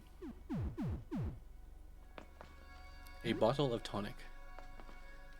Dude, even more medicine. Alright. Let's check out this Fred. A grotesque mass of ever-shifting flesh. Limbs and faces emerge and sink back into its mass at random. Look at this thing. Maybe we should let this guy be the final remaining Fred. Oh, you'll say, what was that? Oh my god, Art, that looks very painful. You look just as, dude, he's so rude. Just be polite to it. Hello. I think he's trying to say help. I have a question. I'm trying to interrogate this thing. Are you gonna lie for your threat? I'm going to vomit. Why would somebody paint that? I'm gonna interrogate him like I'm fucking playing LA Noire. I have a question about what happened. Is he trying to say Fred? Are you the real Frederick? Are you the real Frederick? Oh, he's actually trying to say no. That's good. He's an honest, but we'll call this one Honest Fred. Fred's still alive. Oh, yeah, he is alive. That's true. True. Is Fred in the living room? No, okay. There's a few hints. All the other Freds are saying all the other Freds are fake, but maybe there's something to that. Well...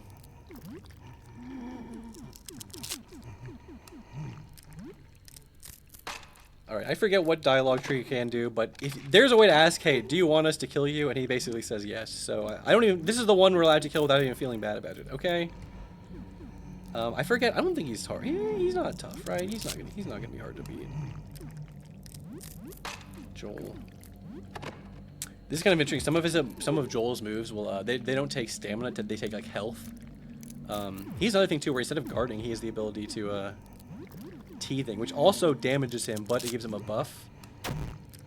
The teething buff, you can see. And then he does more damage, and I forget if that does anything else, like, or if it, certain moves are powered out. The Claymore damage. I forgot that I was going sicko mode with that Claymore. Tumor Fred. Yeah, that's a great name. Tumor Fred. Oh, that's right. He regenerates his rooms. He's crying. What did I just say earlier? I love when you're fighting a good RPG maker type enemy, and they're crying for the flavor. Well, it's not just for flavor. I think sometimes crying, it makes them, like, you know, it's actually the crying status, and it reduces their, you know, their accuracy. Alright, come on. Don't break the Claymore. Let it survive this battle, please. Damn it, I was praying. It's like, maybe there's a chance Joel could finish him off and get the last hit. Tumor Fred collapses to the ground, emitting a horrible screech. His misshapen limbs go limp. His eyes roll back into his faces. And his many mouths exhale one last painful breath. Not that many enemies give like a detailed description of them like painfully dying.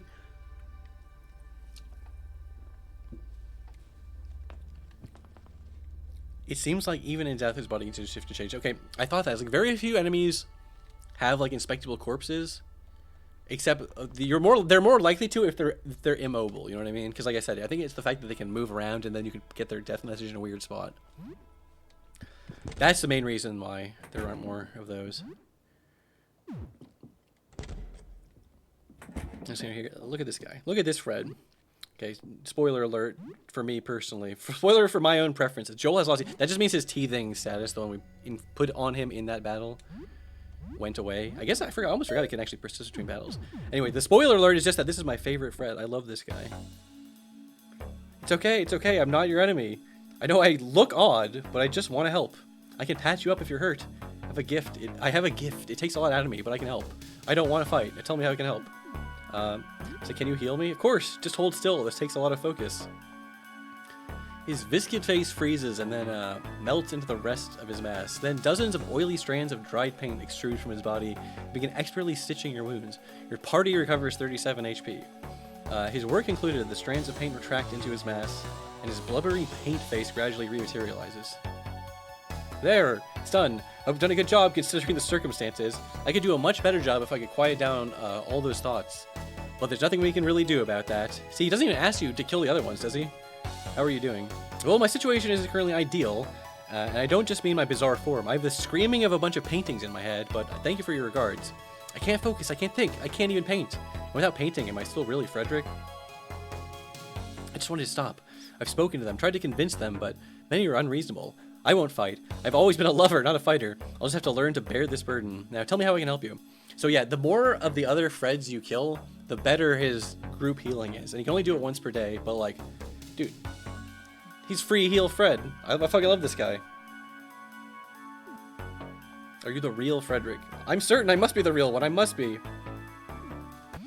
Alright, maybe I will kill him just because, you know, like, I didn't kill him last time, and maybe I should just do it to be different. To do something different. What's my danger levels at? Let's just boost my dangers up. Oh, what's up, Marty, man? What's up, my man? My Marty, man. What's up, dude? How was your stream? We're playing an epic video game. Look outside. I was going to do like a whole elevator pitch, but it's like, dude, just trust me. Just trust me on this one. Wait, hold on. Yeah, you know what? I might not have to worry so much about micromanaging Joel getting the last hits. Like, it'd be great when he does get them, like the devourings, like that. That means that's how you know when he got the last. Well, I mean, you can tell because he's the last one to get the fucking hit, obviously, but like, it gives you that special message, which means his health went up either at 1 HP or a fraction of an HP, which you won't, I guess, you won't see reflected. But I might sub Joel out later, is what I'm saying. Like, I don't have to, like, if I was going to keep him in my party the whole game, I'd be like, no, he has to get every single last hit, but I'll just take what I can get. Ooh, there's a cockroach.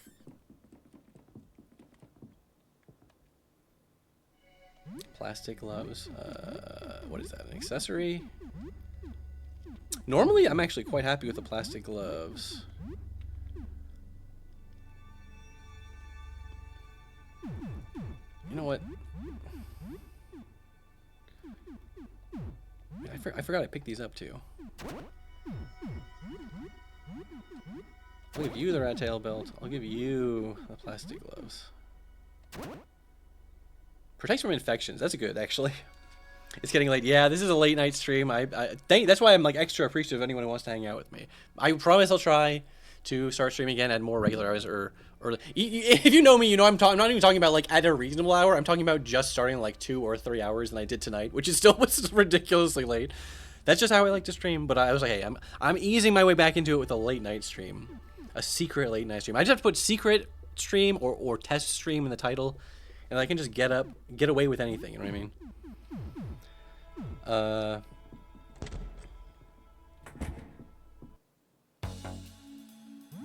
Ooh, even more of these nasty paint critters.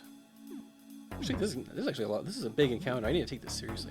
I need to take this guy fucking seriously, guys.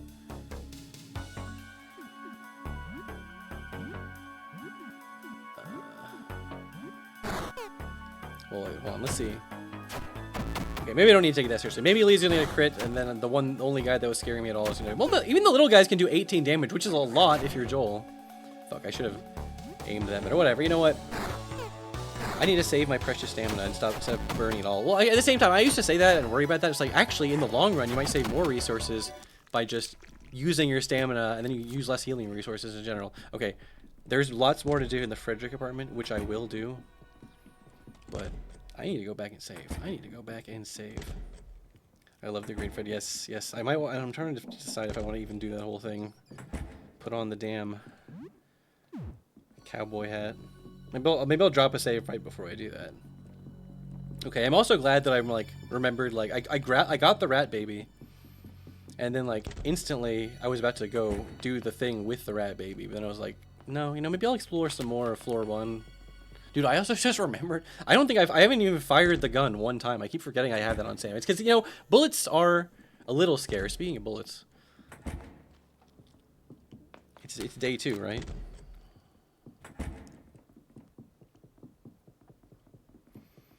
That means we can go to this apartment. Oh yeah, you know what? I could just do that, but you might, if it's the case of an attentive gamer is like, I wonder what that note says. The note says, "Hey, visit Eugene's shop on floor 2, apartment 24," which is where I just was. That's how you're supposed to realize you can come over here, by the way. That's what I mean. That's what I'm trying to do, like a classic Let's Play playthrough. Hey, sorry for the clutter. I'm still setting up. Let me know if there's anything you like. We got Eugene's shop, guys. We got Eugene's shop. Except, I don't have enough money to deal with this bullshit right now. What's up, dude? Hey, welcome. What do you need? To buy something? Just have a look at my tables.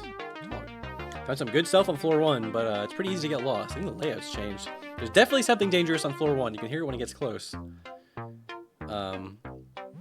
He's funny. He doesn't have like a normal JRPG or even a normal RPG Maker like store inventory like you see with other vendors in this game. You can only buy his stuff by walking around and interacting, which is cool. It's kind of a cute. It's like an interactive store. You know what I mean? It's fine to put a whole store in a menu. You know what I mean? But it's also kind of fun to be able to go around and look at stuff. I'm not gonna worry about this. And of course, the more days that go by, the more stock he gets. And the stock also depends, I think, based on you have to buy stuff from him to like cycle stuff out. And I don't know if there's like a process where giving him money actually affects it. But either way, it's a fun little store area that opens on day 2. And if you're wondering, of course, if you saw that attack, yes, you can just kill him and then rob his store. Which, you know what? I'm not even putting off the table, okay? I might do that, but you don't do it on day 1. You don't do it on day 1 where he's not even like, he just hasn't unloaded all his shit yet. Actually, wait, what's my healing situation? I got plenty of bandages, I'm fine. What's this? Antidotes. And there's like I don't know exactly how the haggle system works, but yeah, you can like, if you accrue like favor points with him when you like buy items from him, and then you can get him to get like, you usually should save the haggles for like the really expensive options. But yeah, of course, any classic RPG needs a good store, am I right? My fellow #JRPG gamers. Oh yeah, I forgot I left Joel's fucking father alive in the hallway. It's okay, I'll juke him around the coffee table. And you get more, there's different dialogue if you do the fight with Joel and the thing, but come on. I just want to get home already. You were away for a while. The danger was exciting. Exploration bonus, plus 100 HP, morale, plus 6. Awesome. Okay, but before I save, this is what I mean. Like, I could save now, but then if every time I died and reloaded the save, I'd have to cook my food again. Instant noodles and tomato can. Dude, you gotta make spaghetti. The classic dish that anyone can cook. A good old spaghetti. Cooking skills increase level 3. You're a kitchen novice. Yes! You eat some spaghetti. You share the food with 2 people. Everyone recovers from animal. I don't need to read out the exact stats. You can just read this part. I'm trying to do a good balance. Like, I instinctively just want to start like skipping text. You know what I mean? But then I end up like skipping dialogue. And I'm like, fuck! I shouldn't have skipped that. I should have read that in a monotone voice. That's what everyone was here to see, right? Wait, what time is it? It's 19. So, I'm American, so I always have to like take a split second to be like, okay, so wait, for you subtract 12 from the 24-hour clock. Whatever. Yes. Okay. So that's 7. That's fine. That's fine. We got time. We got time. There's time. There's enough time that I'd be willing to waste a little bit of time doing one session. Oh yeah, when you've beaten a game, that it's green, so you know you've beaten. I'm gonna play some Mad Wheels 97.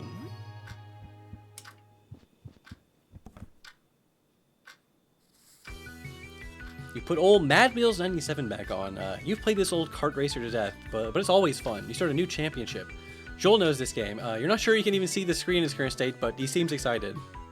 Game backlog mechanic. For real, though. There's literally not enough time. Or actually, there probably is enough time to play all the games, but, like, you need to be doing other things besides playing the video games. You also have to go out and, like, find the video games, you know what I mean? The rest of them.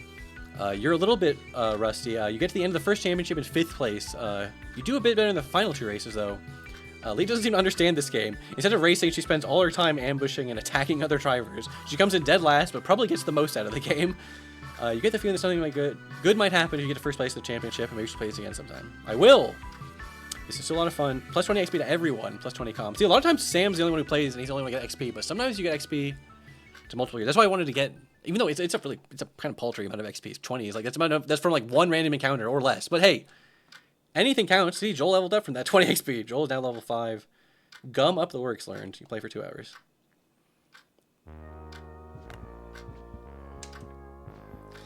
The only video games are an ending. There's there's an ending, like a neutral quote unquote ending if you just wait, quote unquote, wait the 15 days or whatever, you know what I mean? And I did that on one of my slots because I just wanted to see what would happen. And I killed I got pretty far in the end. I was like, well, I wonder what happens if you just don't do anything for 15 days.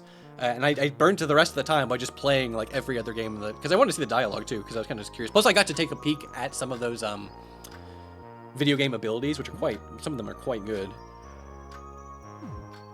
Okay, I'm healed. I wasted a little bit of time gaming. It's gonna be like a multiple. Wait, what time is it? Okay, that was 2 hours. That's okay. That's good. Okay, this is good because if I play any later, then it'll be so late that I have to go to bed. But I think I can do a little bit more today if I go out now. After I save with Sybil. All right. I hate rats. They just get to me. I'm glad I was around when you found that place. So the astronomer is looking for a painting of the outside. Where's that painter on the first floor? Frederick. I used to talk to him a while ago. You can ask him. So the paintings are coming to life. But how? They're paint. There's some weird stuff going on, Sybil. I don't know if you've noticed it or not. I guess she's been holed up in her apartment, huh?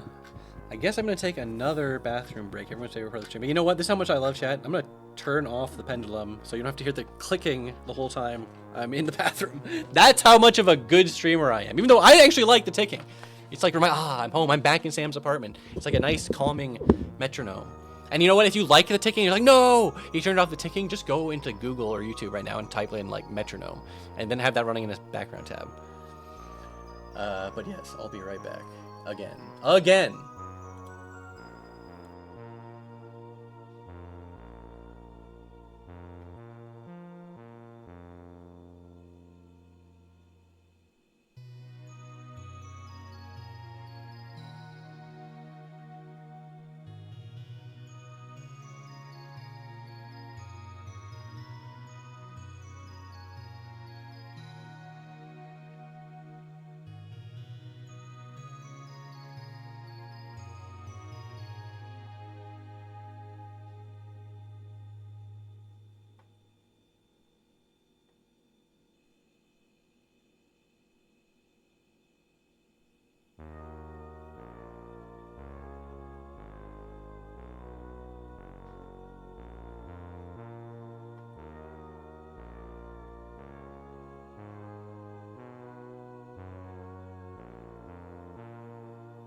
Dude, I literally forgot to fucking run ads. Like an idiot. I mean, good. I would say good for you guys, but like it doesn't even matter. It's like what? It's like the ads were gonna be over nothing. It was like fake ads. It's like free ads. It's fine. It's been a month, so I have to show my favorite jump scares. Just got a jump scare. Whoa!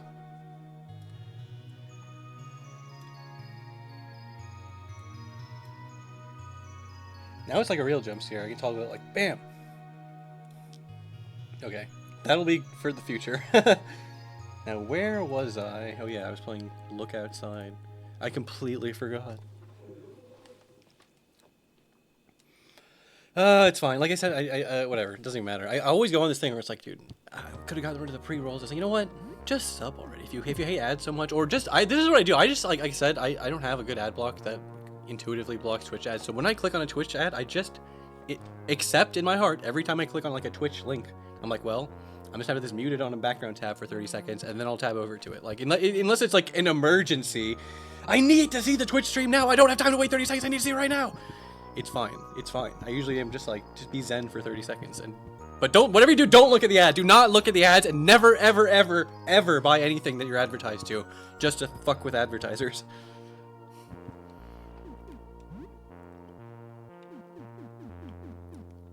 Oh, I do have a lot of stuff now. Okay.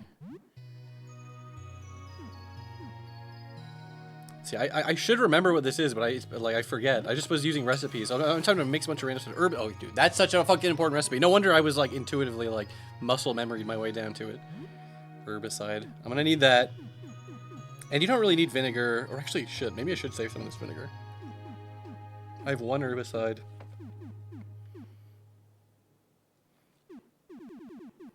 It's fine. Now I gotta figure out what am I gonna do on for the last tiny part of day 2. Yeah, day 2. This is day 2. I had to double check. Should I even do more? Yes, I should do more. Don't be a coward. Just do some more. Wait, I could go in here. No, that's too early for that. Okay, tomorrow? Question mark. I think I can finally do the Stargazer stuff. So, oh my god. He ran away. Okay.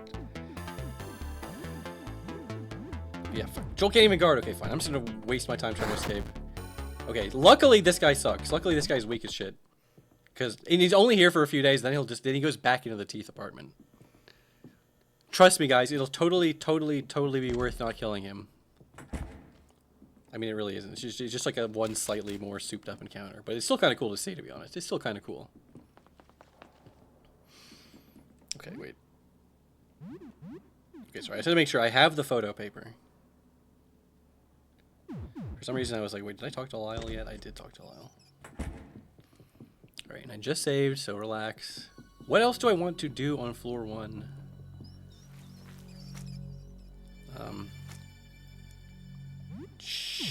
You can clear out this, like, fleshy growth nonsense with a herbicide.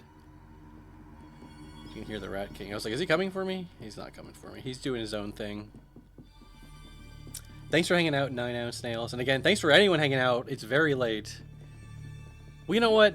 Maybe it's early, actually. Maybe it's very early for my wonderful European viewers. You always have to just reframe it. Like, is it late here, or is it early in Guam? We may never know. Okay, this was... Okay, I think I've pretty much done most of... We're not, like, exceedingly high level, but... That's fine. Oh, there he is. Oh, God. At some point, I do need to get caught by him just to show you what happens, but not right now. Not right now.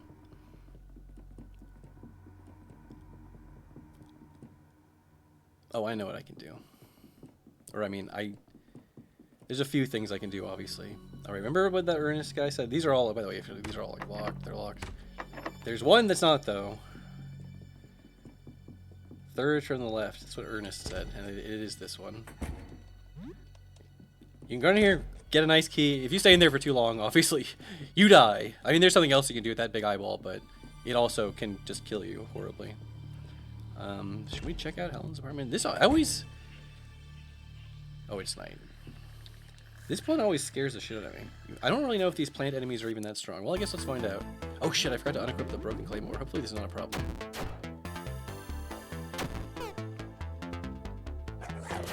Come on, Joel. Oh, God. So many enemies resist, What is Joel's damage type? Is it blunt? I think he's blunt from biting, right? Okay, acid is not a persistent status effect. Alright, I guess there's no... I came in here just to advance time a little bit.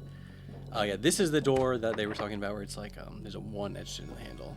And there's a disc that you need to... Well, I don't have any discs yet, obviously. Obviously, I don't have any discs yet. You would have noticed if you were watching... Well, I guess actually, maybe it's not obvious. Maybe you clicked on the stream an hour or two into it. Because I did start unexpectedly after like a month of no streams. I was just thinking from like a VOD watcher's perspective. I was like, obviously, if you've seen me do everything, you would know if I picked up a disc because you would have noticed it happen. Anyways, this is room 13. Did I even peek my head in here yet? Oh shit, well, I forgot that if you go into the room with the rat baby, it literally locks you into doing it. Okay, that's fine. There is a mouth on the wall. It is salivating as though it expects to be fed. Feed me, child. Feed it the rat baby. Or leave. It's like, obviously, well, I don't want to feed it my beloved rat baby. But then if you try to leave, you get a... Do people even... some people probably don't even know this, but yeah. If you try to leave with the rat baby, Super Mario 64 hallways you. It's a looping thing. Like, it's not... You can't actually get to the end. Trust me, kid, I would have tried. And then, yeah. To progress through the game, you need the discs to open certain doors. And the first disc... Well, actually, I guess you get the negative. Whatever. The first main planetary disc you get, you have to feed the rat baby to the ball. It wants a baby. No escape. Or... There's one other solution. Well, is there? Yeah, why? Yeah, you have to try. You have to try really hard. Well, I found this. I mean, come on, everyone with a soul found this. Yeah, I can't. I don't want to. I can't. It's too cute. I can't feed the cute little rat baby. Eat my arm instead. This is like a Silent Hill ass moment. Okay, putting your arm into a thing in the wall. But yeah, and again, this is like the third time I've just... How can I not constantly bring up one of my favorite games of all time? It happens to be an RPG Maker game. Lisa is also a game where you can lose an arm, or both arms.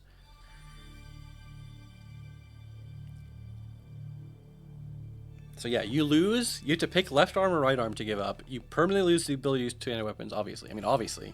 Obviously, you fucking idiot! Then yeah, right arm to give up for melee weapons, or I feel like the obvious correct choice that everyone I've seen make this choice practically wants to give up range weapons. They want to keep their right arm, give up the left arm, so you can keep using melee weapons. Because that's like it's default, it's the RPG and everything. I think the actual secret cracked answer is to give up your melee weapon arm and fully commit to making Sam like a gun guy, because guns are kind of fucking OP in this game. The thing is though, I feel like I would need to be... I'm just going to give up my fucking range arm again. I'm just going to do it. I don't give a fuck. I'm just going to keep... Because I don't trust myself enough to, like... I feel like you'd have to be aware of where more like, ammo and where the good guns are off the top of your head. Commit to guns rest. No, I can't. The problem is, normally, I'll just give someone else in my party the gun. It will be fine. Except I literally can't do that right now. Or I can. But giving Lee a gun is kind of a waste, like a previous chatter said. And Joel can't take a gun. But you know what? It's fine. It's fine. Maybe I should, though. No, I'm going to regret this so hard, though, right? If I give up my melee weapons, it's like, it's so important to have melee weapons. Oh, that's so funny. That's right. The Lilith Shrumbo says, if you name him Ash, you can use a shotgun with one arm, like, like Ash from Evil Dead. There's a few cute little, like, and this is, like, love when RPGs have this kind of Easter egg, where it's like, if you name yourself a specific thing, it affects gameplay. I know there's a reference to that awesome pixel horror animator guy Lumpy Touch, which again I guess makes sense. There's a kind of crossover there. If you name yourself something after him, and there's a secret mode where if you name yourself something specific, you get an extra option to kiss like every enemy in the game, which is very funny. That was like an April Fool's update. Okay, I know. When I do my secret epic awesome playthrough, I'll give up my my melee weapon arm. But this time I'm just going to do what I did my first playthrough. Because I'm trying to sort of, like I said, this is going back to the whole Let's Play thing, where I just want to sort of demonstrate. Because you can do fine. You can do fine without ranged weapons as Sam. Okay, I guess I have to read this disgusting description. Inside the hole is warm and wet. A thick, slimy mucus covers every surface. The hole contracts as your arm wriggles deeper inside. You're now up to your elbow. You reach even deeper inside, up to your shoulder. The hole, the creature's throat, tightly clamps around your limb.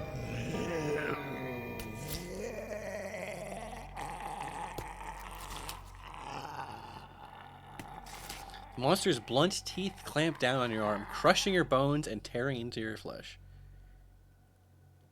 You convulse in absolute agony, howling as the creature shreds your arm until everything finally fades to black. You wake up, you find the rat thing curled up beside you.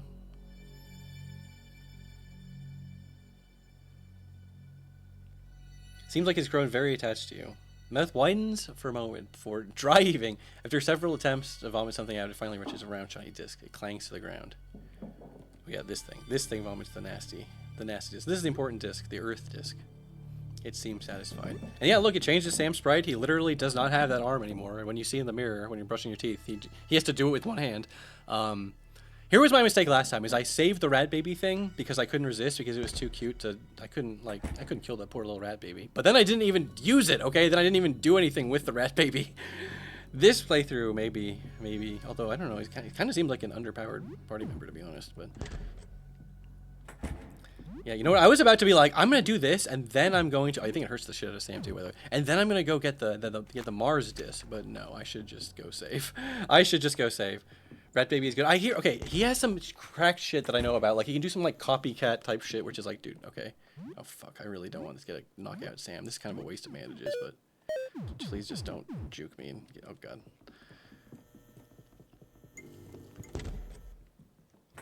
Oh, also, I kept being worried, like, oh, I better pop in here to get a little more danger so I can save. It's like, bro, you don't need to worry about getting enough danger juice to save if you're going to sleep, because then when you wake up, you always get a free save. But not that it's bad to do it. Okay, the little rat thing hops out of your bags and scampers off in your home. Maybe you should give it a name. All right, give it a name. Give it a name. All right. This is the one thing where it's like, you know how I'm like at the beginning of the game, it's like, dude, you gotta give everything its default name. You can't just give the rat baby the name rat. I mean, you can. It doesn't matter. But like, I was like, this is one thing where it's like, oh, it's like you're supposed to give this thing a fucking name. I mean, you can give Sam a name if you want. Okay, I'm not judging if you fucking name Sam in this game. I'm just like, personally. Obviously, the point is, I was gonna say, hey, let's let chat decide. But I was going to say, let's let chat decide. But then yeah, Freya instantly hit me with Scud, which is like just the objectively correct answer. So I guess we're going with Scud. Caplag concurs. I was gonna be like, dude, we can have everyone in chat say your what your name you think it should be, and then I'll pick the best one. And then I just saw Scud, and I was like, yeah, it's Scud. Even though the whole point of the rat baby is that I'm supposed to be raising him more like a little son than a dog, but hey, he can be my son, Scud. Why not? Scud is sitting quietly. It smells awful. It looks skittish. All right. How about I clean it then? Bring it to the sink and give it a wash. Joel approaches the kid, clutching his teddyware. This is Fuzzy. Say hello. Scud takes a little plush and tugs one of his ears. It's mine, but you can play with him too. Joel spends some time playing with Scud. Cute. Okay.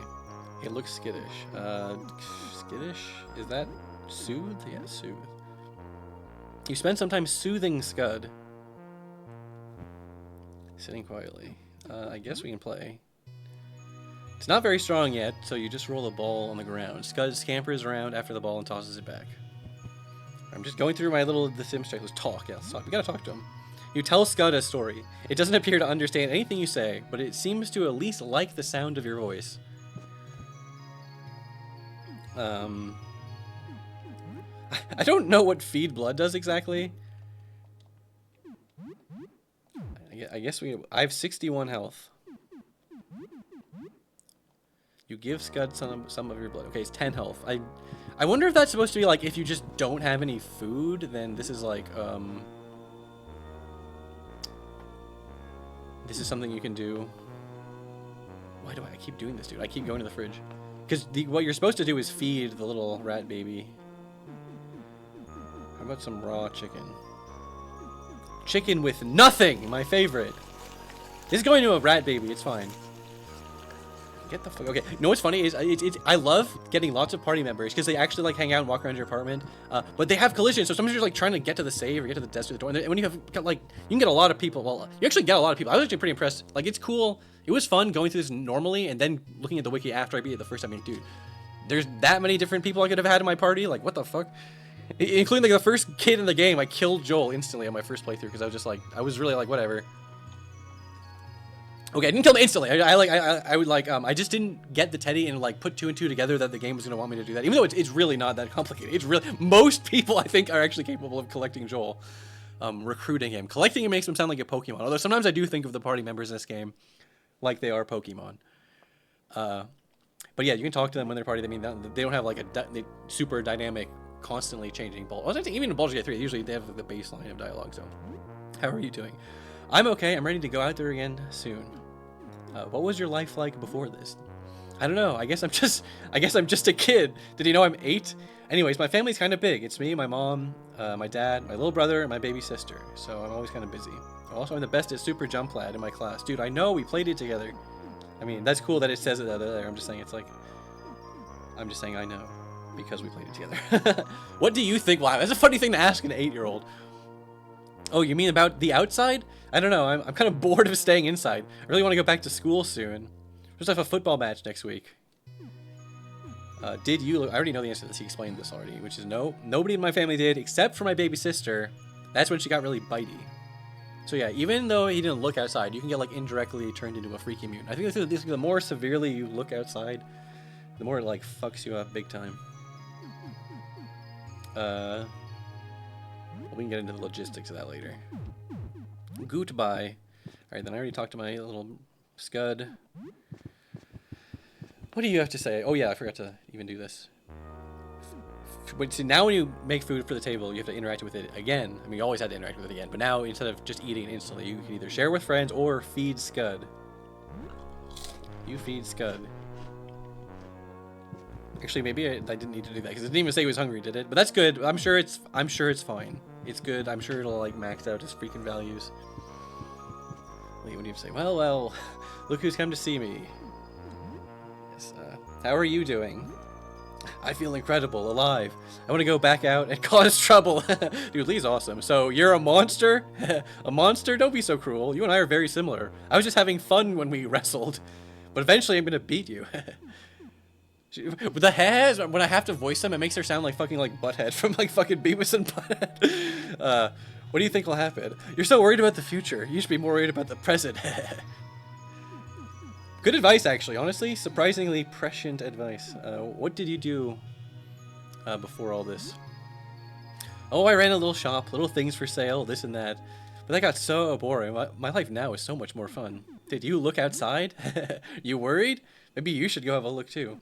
It is nice that you can recruit some people who are normal people and some people who are, you know, less normal. Let's be charitable. I don't know. I get cursed or something. There's like there's the official nomenclature for the people who've been like transformed by the visitor. Okay, it's almost freaking midnight. Okay, I don't know if you're supposed to be doing this before the game tells you you can do it, but I'm just gonna do it. And the it that I'm referring to is that if you cook food and leave it out overnight, the cockroaches will eat it. Eventually, they ask you to do it. I don't know yet. I'm curious. Well, I'll find out if they can do it before they tell you to do it. Because I know I've got cockroaches in here somewhere, right? I know I definitely brought some cockroaches back. There's literally no reason to do this, but I've got like OCD when it comes to saving. I see Sybil on the wall. I'm like, I better save. An apartment overgrown with plants. It sounds pretty at least. I wonder if the plants outside are all overgrown too. What if it's a jungle out there now? Dude, that would be so crazy if you look outside the end of the game, you look outside, and it's literally just Donkey Kong country. It's like Donkey Kong world. Just trees everywhere. Oh my god, you lost your arm? Are you okay? I don't understand. You saved the rat? This thing? I mean, you fed your arm to the wall on purpose? Have you lost your mind? So you've been through a lot, huh? That's exactly right. So at least she's always cheerful at the end.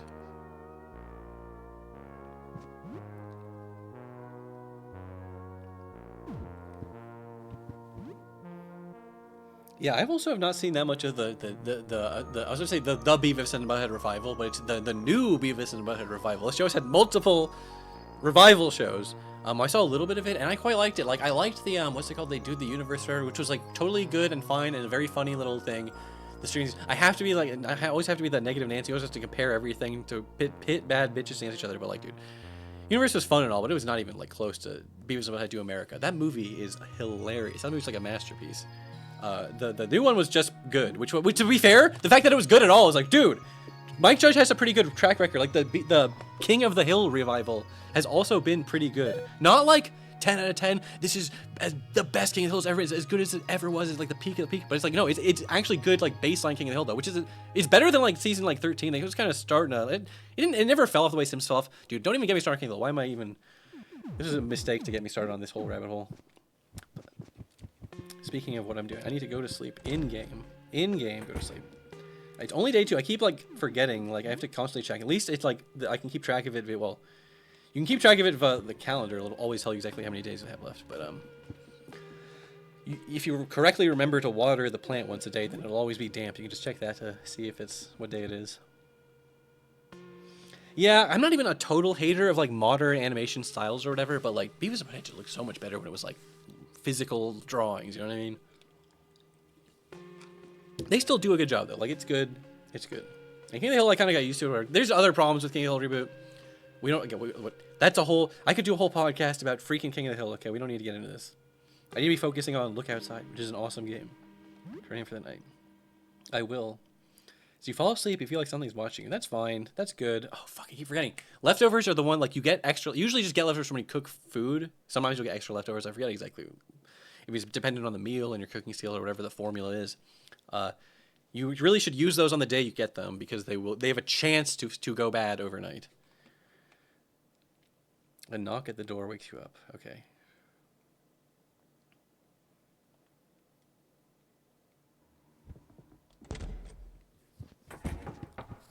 Hold on. I'm gonna drop another save. This is actually one of the benefits of this. Last time I heard they moved down the hall. It was very awesome. I looked at the eye hole, but I saw nothing. The footsteps sounded close, but the hall was empty. An invisible man?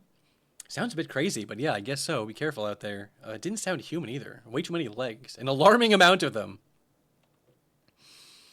So what's new? Anything interesting happened since we last spoke to you? We last spoke, like, just last night. There were no recent events. Okay, this is, like, I'm actually probably not going to do this much metagaming, but, like, if you were trying to really min-max this shit, you could drop it. You see how I saved before I went to sleep, right? I think I did, right? I'm pretty sure I did. I should have remembered to do that. And then you save after you wake up because the door encounters for the day are rolled, like, when the day resets, I think. So, like, I could now hypothetically stand here, like, check out who's at the door, play video games, check out who's at the door, and, like, to see who all the encounters I rolled for today are. And if I don't like them, I could, like, reload the original first save I did, and then, like, re-roll my door encounters. That's the type of shit I'll be doing on my curse mode run. I'm just playing it normally, so I'm not trying to fucking metagame the whole fucking fun out of it all here.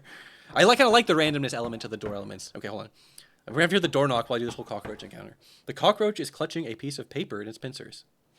Kill the roach, leave it. I still need to do all this killing the roach stuff someday, because there's, like, achievements for getting the roaches mad at you. But I love the roaches. I don't want them to be mad at me. The paper is gnawed into a rough rectangle. Letters scrawled by tiny pincers form a message. The writing is hard to parse, like the scribbles of a child. Hello, hi, us want live here, okay? Yeah, we can coexist with the roaches. I forgot you don't even get to answer them. Did I accelerate this encounter by dropping the food? Okay, let's see. Who's at the door? Who's at the door?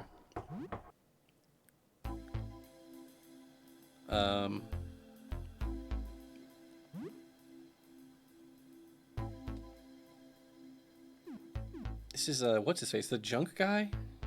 Okay, here's the thing. I know what I remember. I just gave that whole speech. I was like, I'm not gonna do all this bullshit metagaming. I am gonna do some bullshit metagaming. If I open the door and he's a hostile encounter, I'm gonna reload my save. He's not. It's regular Morton. Okay, good. Morton, that's me, Morton. I like little things people discard. You call it junk? I can even pay you. You have 8 junk. Give him some junk. Give him all your junk. Give him nothing. Or attack. Kill him. Kill him! Curse Eyes has visible red eyes in the people. Okay, it made me nervous seeing no eyes. Sometimes no eyes is the tell. FF Jazz, but you're right. That's why I was like, I have a feeling like this might be the real version. It's worth risking it at least because there was no risk because I just dropped a save. But you know what I mean. Give him all my junk. Please take my junk. I give him 8 junks and he gives me $20 and some snacks. Chalky bar, bag of chips, and a muffin. That's not bad.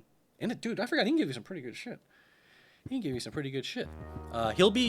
could be back. I believe he can be back as a door encounter, right? But now that we have had him as a door encounter, there is a place he spawns in the overworld where we can go give him more junk. But it's pretty far away from here.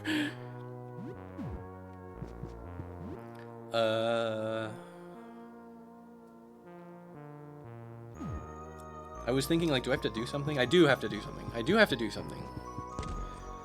Why did I forget to do something? I forgot to do my daily chores.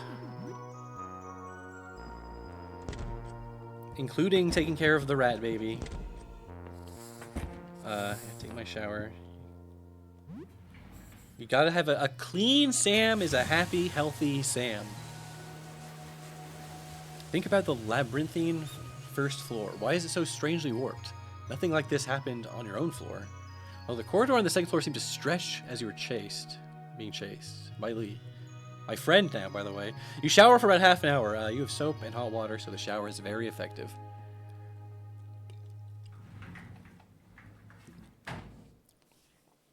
I could be wrong. I don't think I'm wrong about this, though. I think Morton is the only entity in the entire game that wants junk. I think you can sell it for $1 maybe per junk, which is insane to do when Morton exists, but like... So it's like, it's purely like a beneficial thing, where he's like, just comes to help you out. Alright, this is good too. Look, I can, strangely, you feel great. I think it's because I took a shower. That boosts your shit up a lot. You can, you can watch me brush my teeth with one hand. +8 hygiene. First I was like, you get so much more hygiene from a shower than you do from brushing your teeth. Which is true, I guess. If in real life you could only do one, I probably would pick shower. But you have to brush your teeth because you get the bad breath ailment or whatever if you don't ever brush your teeth. Which again, it's literally not hard to do if you just water your plant, do your daily chores. You have to find soap and toothpaste eventually, but it's like not like crazy rare. And it's when you find it in stores, it's not like crazy expensive. Scud is cowering under blankets. It looks hungry. Cowering? Whoops. You make some funny faces, pressing on your nose, sticking out your tongue, and making noises. Scud gets scared and scampers away to hide. Scud paws at Joel's teddy bear, Fuzzy, and nips at its furry little arms as it wrestles it. Hey there, Scud. You having fun? The rambunctious rat baby doesn't look up from its play, gnawing and scratching at the toy bear. It's hard to gauge Joel's expressions, but you think he might be worried. Just be careful with it, okay? Fuzzy's my best friend. Scud gets up on two misshapen legs and cautiously steps forward. It's walking. Good for you. Okay, hungry. I think when I pressed play, I meant to press care soothe. I mean, that's when it's like, if it's cowering, right? It needs some soothing.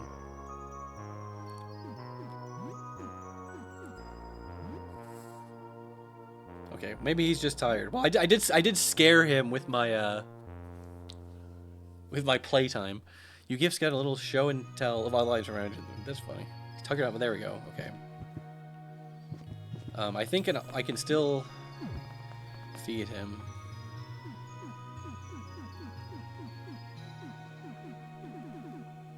Red frozen fish with nothing. My favorite topping.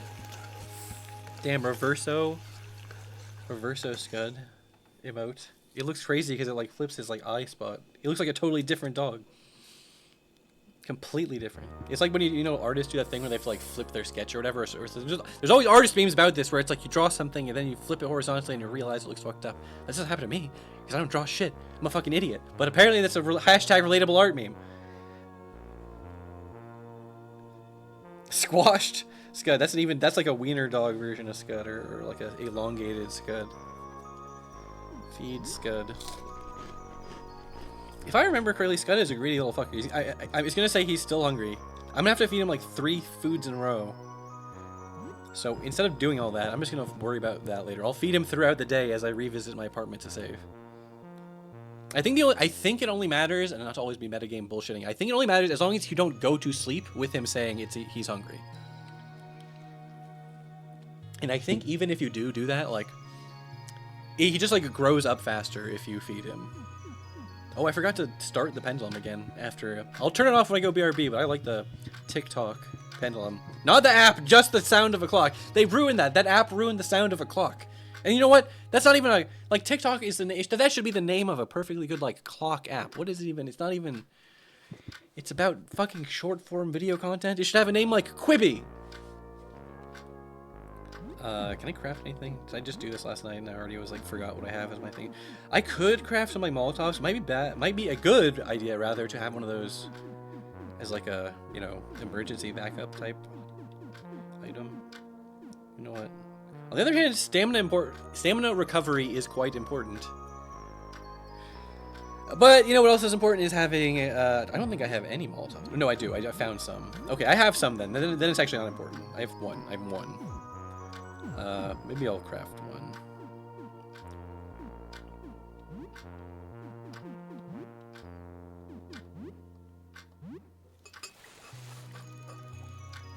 For, you know, sometimes it's like an emergency situation, okay?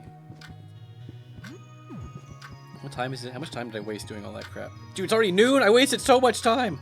It's fine. You know what? Let's waste even more time. Some more Mad Wheels! With some more Mad Wheels 97! I love when I get to make my in-game... Like, in The Sims, when you make The Sims play video games, it's like, damn, it looks like they're having so much fun. It's just like that. I mean, literally, it's just like that, because it, like, boosts his, like, morale, or whatever. It boosts one of your fucking stats when you play video games, and it gives you experience, and it gives you moves, but, like, whatever. You resume your Mad Wheels 97 game. Some of your friends join in to play with you. This is also a good one to do with even more party members, but at least I got some. You finished in 3rd place this time. Now you're getting back into it.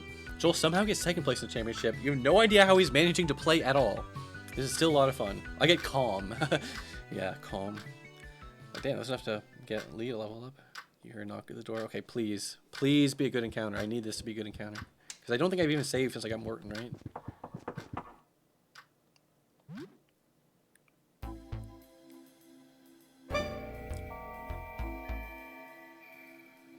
Fuck. Is this Dan or is this fake Dan? Hello.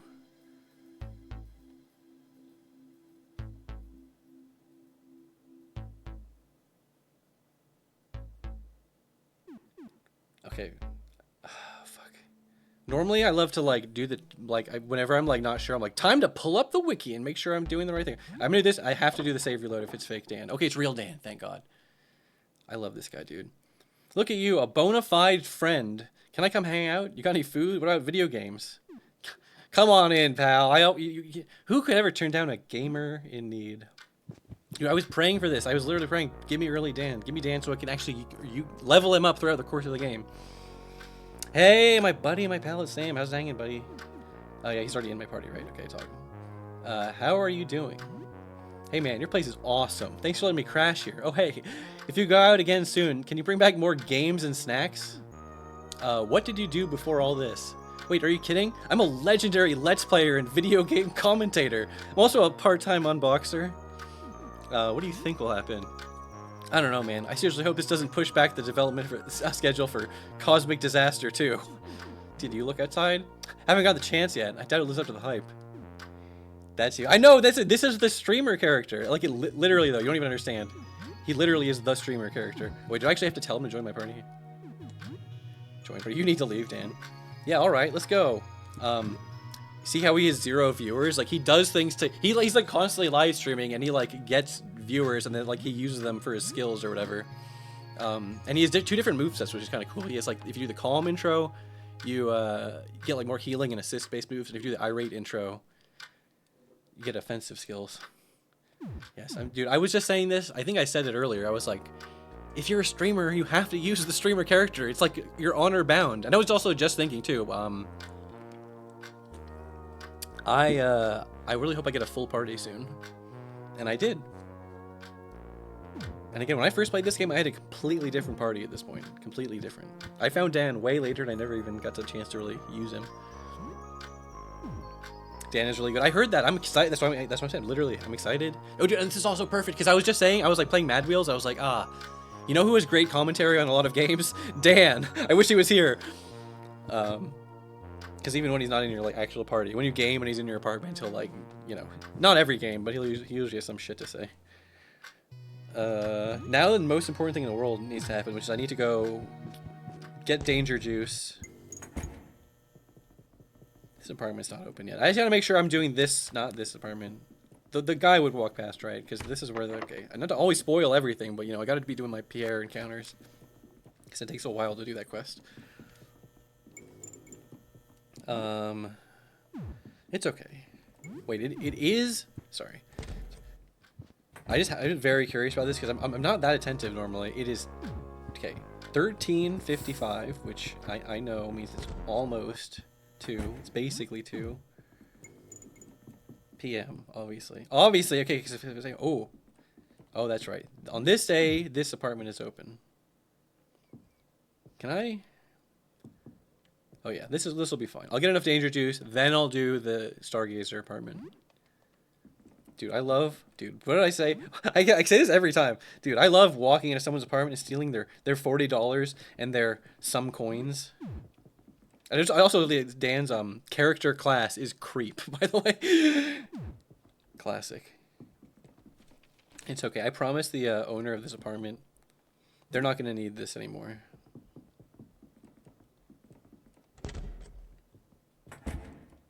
A bar of soap. Such an ominous. The door silently opening behind you. Sorry, gotta loot your apartment. Gotta loot your medicine cabinet. Dude, I didn't even realize you could loot these medicine cabinets until like halfway through my first playthrough. And then I was like, I did it by accident once. I was like, wait, what? Because I swear to God, this is not me being crazy. There's a few of these in the early game that you can't interact with them. So I swear I must have just clicked on one of those and be like, oh, I guess you can't interact with these objects. But you can, for a lot of them, you can.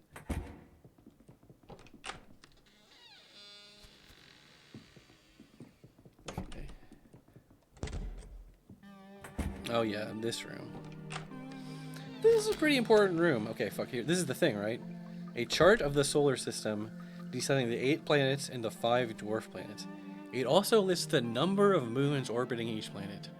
Mercury and Venus have no moons. Earth has 1. Mars has 2. Neptune has 13. Uranus has 28. Jupiter has 95. And Saturn has 146. That's a lot of fucking moons, Saturn. Save some moons for the rest of the class. You're not even the biggest planet. You shouldn't have the most moons. Pluto also has 5 moons. I just remember that for some reason. Anyways, if you take down one note in the game, you definitely want to remember that, because that's going to be important. Find some junk. A crumpled note in the trash. Crumpled notes found in the garbage. The writing is nearly illegible. When I saw him, I knew he had to die. Not ugly. Ugly is not the right word. Beautiful, but wrong. Tried to tell him why I was crushing him, but mouthed his telescope lens. If he saw what he was, he'd understand, but he just didn't know. It's not his fault. Next one was looking for him. He was all wrong. I grabbed him and made him dead too. I think everyone's all like that. It makes me sick and sad. How do they live like this? How? I can help. Let me help. I can make you right. That's a little ominous. Just turn off the light and I take you with me. Thinking emoji. Disc? Oh, there it is. My Pluto disc. Pluto. It's my collectible Mickey Mouse and Pluto disc.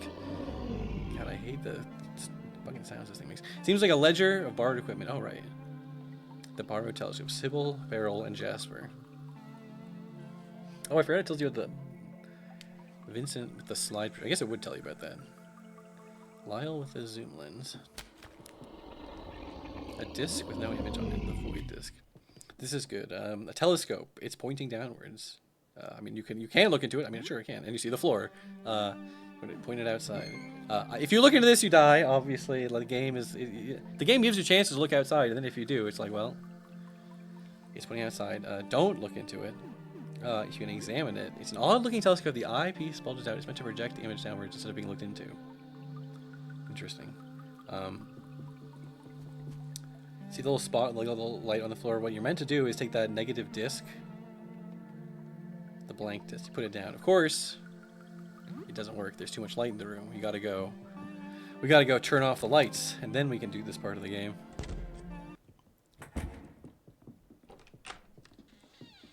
What the hell's in this room? I thought that room was this room. So what's in this room?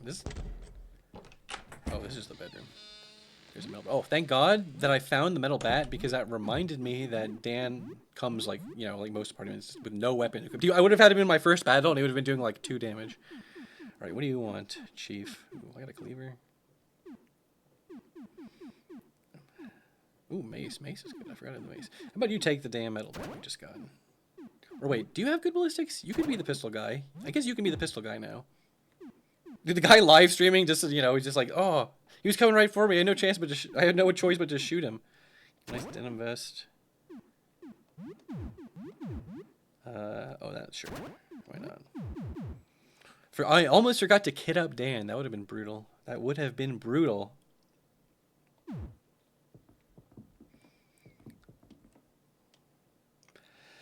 Ooh, okay. I used to be so, I would use my little small keys. I mean, I might as well just use them now. Because I was like, when you metagame and you're like, oh, I know what's in every chest. I know what the best chests to open are, or the best safes to open are.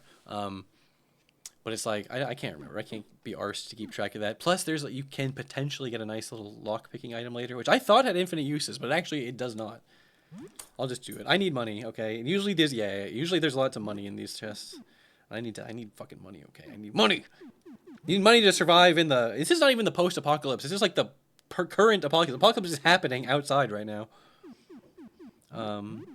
Jewelry. Gotta wear jewelry. Crushing damage. Oh, this is a good item, too. Gotta give everything good to Sam. Edwin's notes they were put about a month ago. The handwriting is very clumsy and hard to parse. Every night makes new eyes, and each new eye is a new world to see. Light gives funny feeling now, like I'm not there when it's bright. No more headache, just gone. Mouth and ears gone, no more real hands. Can barely hold pencil, just eyes and legs. Move and see. Was looking out at the sky again, then the lights go on. The neighbor's at the door checking on me. The door was open. I move to him, but he sees nothing. I see nothing either. It's too bright. Turn off the light and we look at each other. The rest of the notes are torn off. All right. It's as if you couldn't got the puzzle yet, you have to turn off the light. And if you haven't gotten it yet, the game is like, hey buddy, it's me, the invisible guy that you can only see in the dark. With a lot of legs. There's a light switch.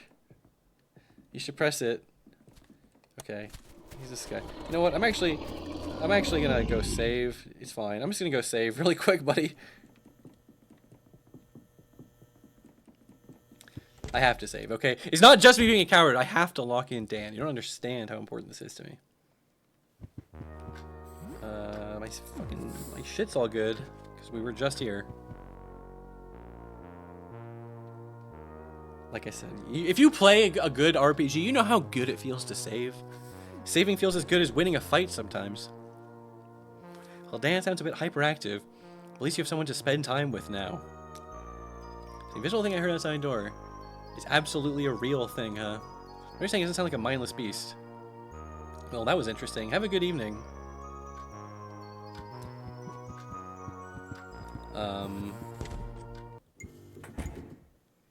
It is a little annoying having to juke this guy every time. You know what? I just saved.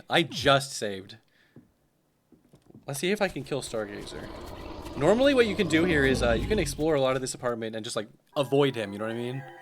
But I fucking suck at avoiding the enemies in this game, so let's just see how if he's gonna absolutely stomp the shit out of me. He's a cool boss too. Okay, Lee, please don't fuck me over. Just turn into a grinning beast and be chill. Okay, gum up. Are you teething? Dan. Begin the video on a calm, positive note, or begin with an angry, negative note. I guess I'm gonna want it to be doing DPS. Okay, he's far away. Dan causes a scene. They got 9 viewers. The Beast. Poor Joel. He used to painfully grow new teeth. Yes, I know, little Shrumbo. I'm so happy that I got Dan. Jump attack, Joel. You throw on a gum up the works just so I can have you passively regenerating. Or was that? It doesn't heal a lot, so... You know what? Maybe I'll do a teeth cannon first, and then I'll gum up the works. Dan. Vicious remarks. This is like the fucking microphone comment. Piercing words. Like, I guess piercing damage. Classic. Dude, I can't wait to learn the rest of his funny abilities. Dan absolutely roasts. Viewership increased. Dude, imagine roasting the Stargazer like, dude, you're just a bunch of fucking, like, telescopes for eyeballs. Oh, God. This is the many legs thing. Oh, wait, did he stun the beast? That could almost be good if the beast hadn't gone yet. And it was on its crazy turn when it was about to attack a party member. That could have been good. Wait, did I even equip... Fuck, did I even disequip the Broken Claymore offer? Wait, does that even matter if you're in beast mode? Flash countless unsettling grins, make confused enemies. Again, I appreciate, someone said this earlier, and they're right, which is that a lot of the bosses in this game, you can hit them with status effects that are not all just immune to it. It's so annoying when you play RPGs and every boss is just totally immune to every status effect. But at the same time, they usually are slightly more resistant to it. I think we need to burst this down with DPS if we're going to do anything here. Alright, gum up the works. Wait, I was laughing too hard at it. I didn't even notice how much damage this did. It probably barely did any damage. How much damage do you do?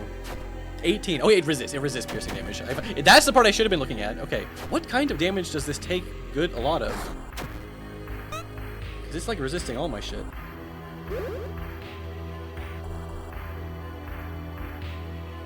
Stargazer's eyes fill with stars. See, this is one of those things too, where you'll like go into a boss and all you have are like swords and knives, and then it turns out that boss is resistant to slashing damage, and it's like, fuck. Next time you load the save, it's like everyone comes in with like hammers and frying pans, then you just demolish it. Anyways, that being said, it's bleeding a lot, which is good.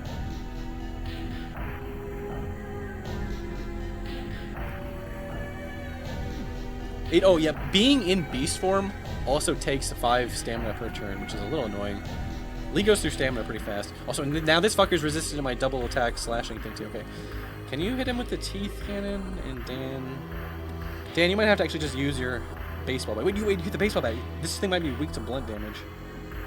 All right, hit him with a home run for me, Dan. It's not weak. It's just not resistant to it.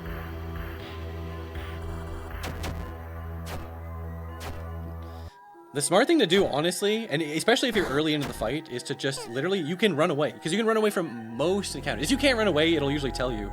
Oh shit, hit me with the astral vision. Oh no, the party confused. Okay, this is one of those, like, potentially encounter ending things. Normally, okay, this is what I was trying to say earlier. I'm not always doing the metagaming shit, but I'm just going to try and see if I can kill this fucking thing. And if I die, it's just going to put me back into the save I made 2 seconds before I walked in here and fought it. So then I'll just do the apartment thing normally. And then you can just pop in here. That's what I did my main save. I just popped in here when I was like level 18 and I just destroyed this thing. And then I felt bad. I was like, damn, I kind of like deprived myself of a cool boss fight. Oh, Joel, you have a very small amount of health.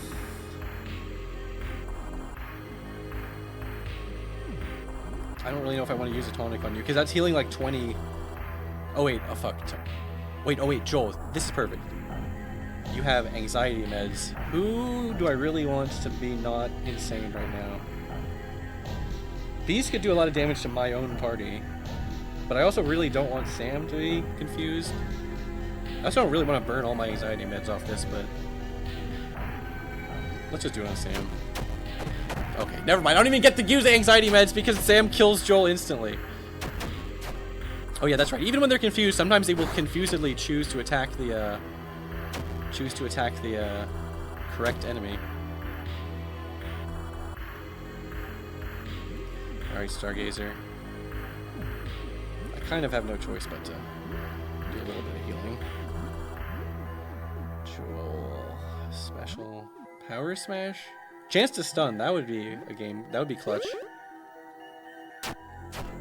Oh, we did it. We actually killed the Stargazer. That's crazy. Normally, I spend the whole apartment running around hiding from the Stargazer. Minor problem, now that I'm realizing this, is I don't have a single fucking... This is so early in the game, I don't have a single revive, do I?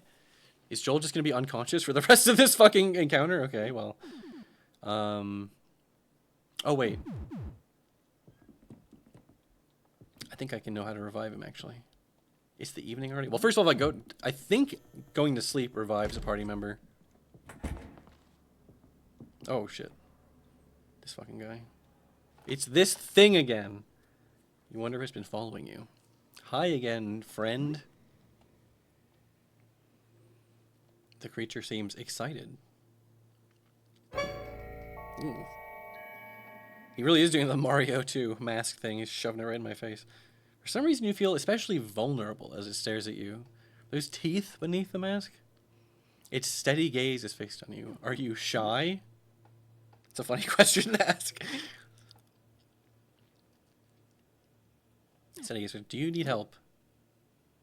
No. Okay. He's good. Are you lost? Goodbye. Attack. I don't think I want to attack him. I think I'll just say goodbye. Goodbye. Wait, what floor? He's covering the floor number. This it has to be floor number 2. Yeah, you can tell because of the fucking garbage on the thing. That's just funny though. He was like, I forgot because I was trying to go to floor 1. Okay, very important. Don't walk into the Rat King. Okay, I didn't do it.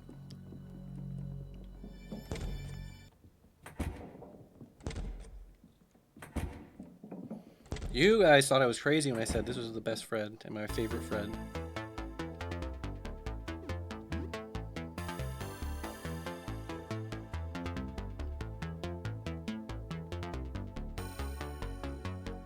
Yeah, see? He can revive. Thank you, weird Bright Frederick? What the fuck is this guy's name again? It would tell me if I attacked him, but I don't want to. It's like Bright Fred or something. Yeah, he's the best one, dude. Oh, wait, fuck. This is what I meant to say earlier, which is that bandages heal a percentage amount, which is like good. But because of a character like, see, normally healing 16 HP is not really that much, but for Joel, that's kind of a lot. So it's good to like save the snackies for characters like that. Speaking of, I should probably lock that kill in by doing a little more exploring. This is the dark room he was talking about. This is the puzzle here. I should probably explain this puzzle. Is that you have to find the right painting in this room. The painting of the outside. You see all these like paintings? What you can do is like touch one. There's a painting here. It's too dark to take it. Well, I guess you can just take it, but what you're supposed to do is you feel it. Oh, it feels dry to the touch. Okay. Hold on. It's painting here. Feel it. Feels dry to touch. Okay, well, we're looking for a new painting. A painting that's wet to the touch. Like that.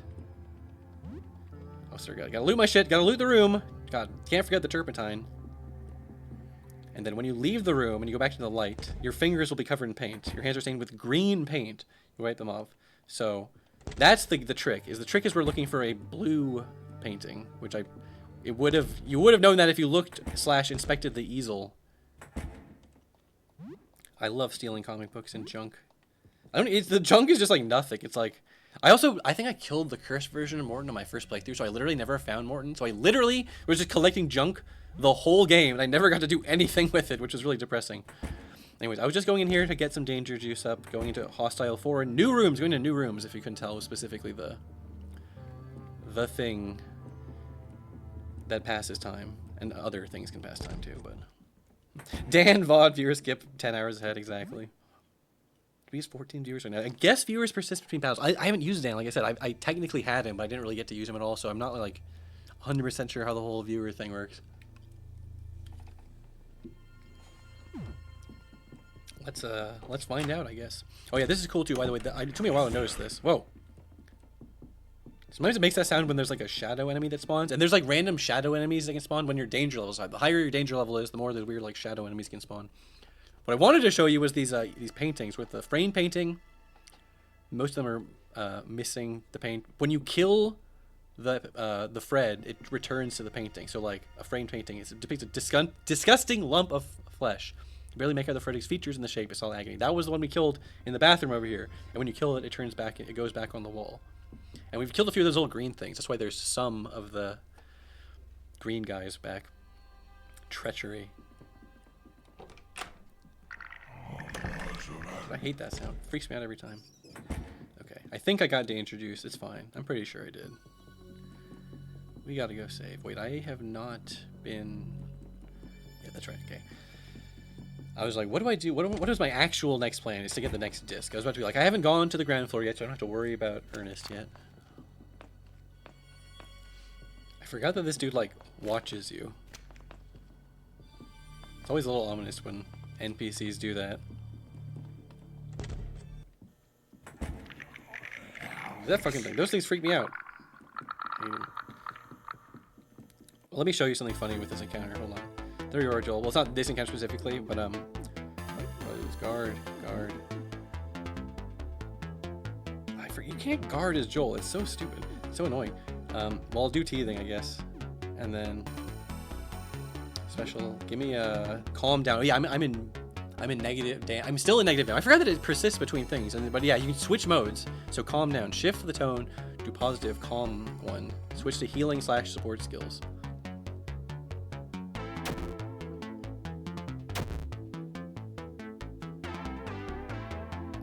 We're getting this freaking epic dialogue again. Okay, well, the reason I want to do this is because I want to show you. Wait, does he even have this ability yet? Well, let's see what are his healing abilities. Let's find that out. So we'll be finding this out together. All right, you just come up the works. Poll viewers. This is the great. Okay, ask stream chat for information. This is such a funny way to do the it's like the check command, you know, like every RPG has a check command, you know what I mean, where you like get stats about it. Heals the life of one. You lose viewers. See, you can cast viewers to like cast spells or whatever. It also casts like actual stamina, like actual spells or whatever. And I was like, I need to pull viewers. This is very fun. I want to see what the viewers say about Clint.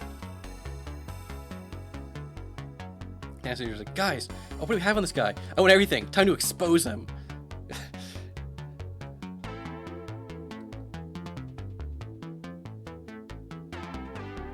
And depending on how many people you have in chat, it actually you can get like different information. And the best part is there's guys in chat who will literally like lie to you. All right, I got it, chat.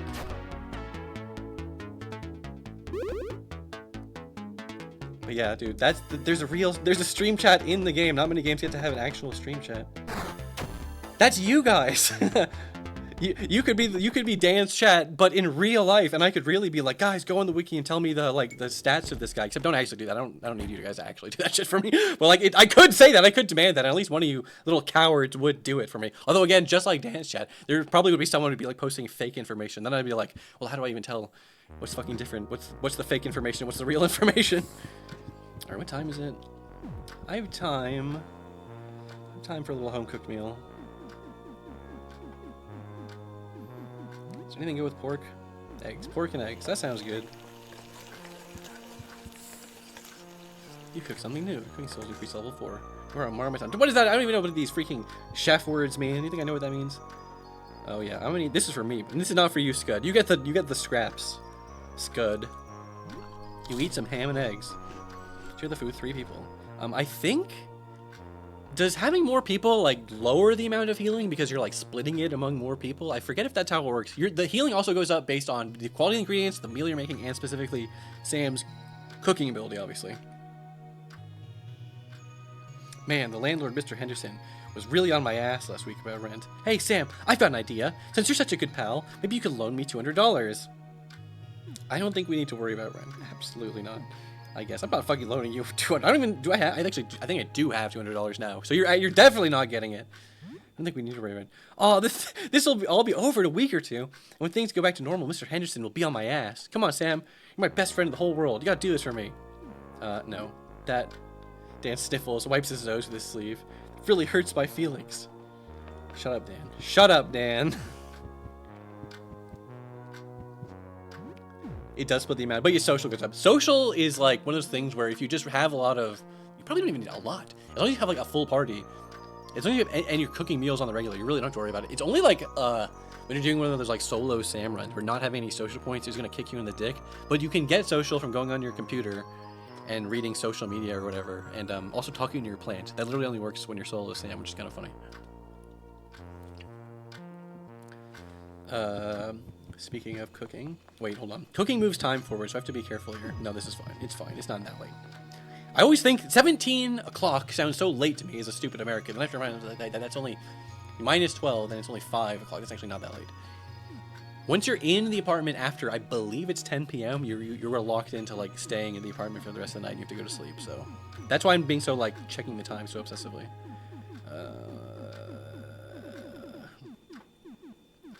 I forget how much like what you feed the rat thing actually matters.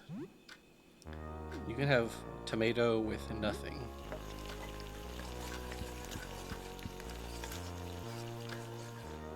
Cook something new. Feed Scud. Lee holds Scud's little claws, running a thumb cautiously along its sharp edge. Well, look at these little things. Quite sharp, eh? She holds the rat claws to her wrist and grins wickedly as she scrapes them across her skin. Droplets of blood trickle out. Good, very good. Now drink. This is very ominous. She places Scud's little head next to her bleeding wrist. Cautiously, it sniffs the blood before gingerly licking with its tongue. Drink up, little rat.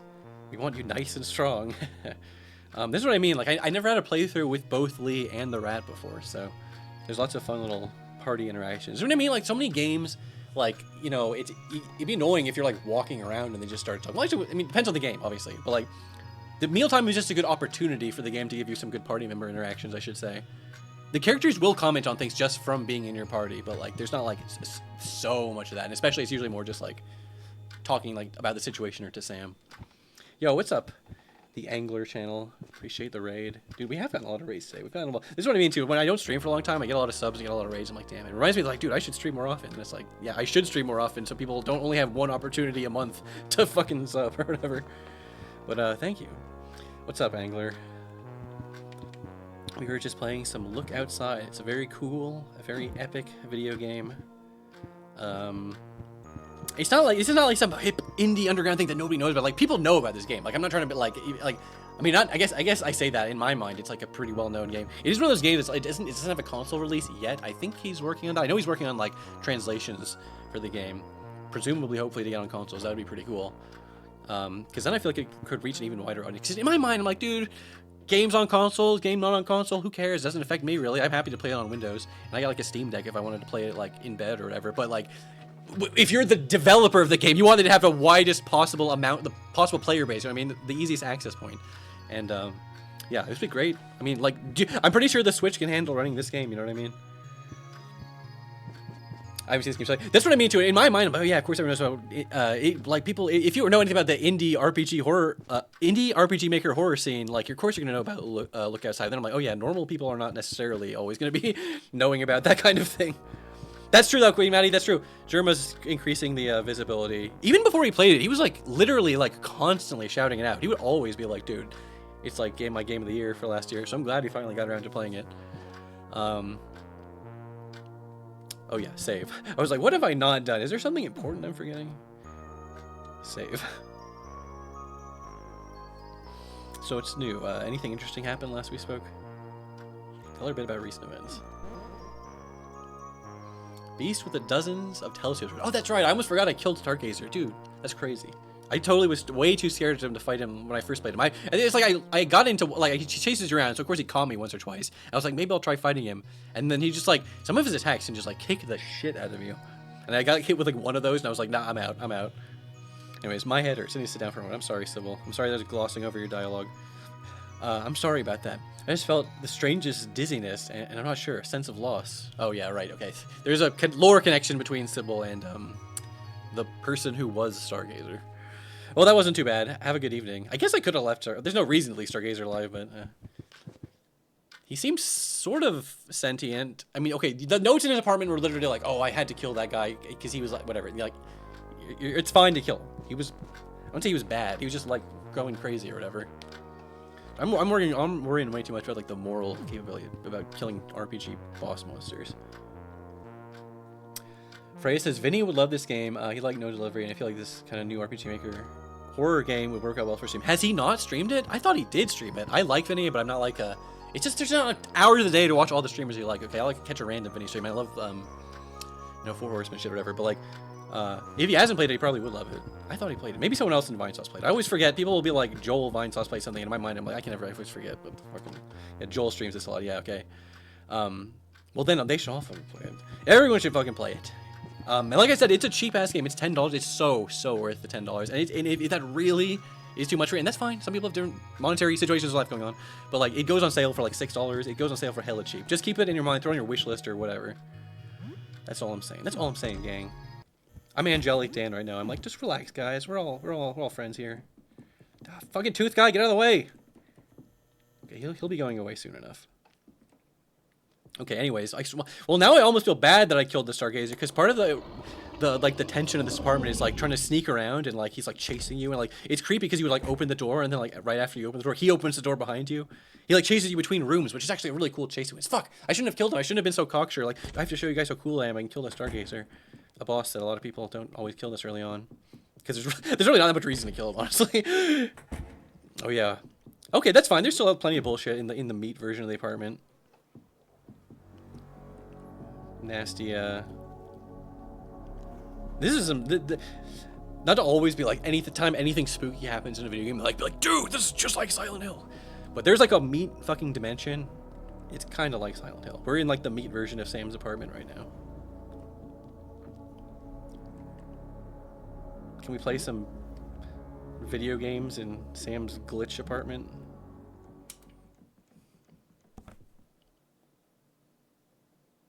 Try to play one of your games with this weird machine.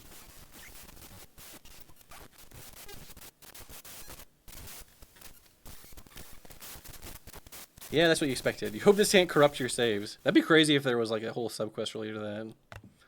The dairy area.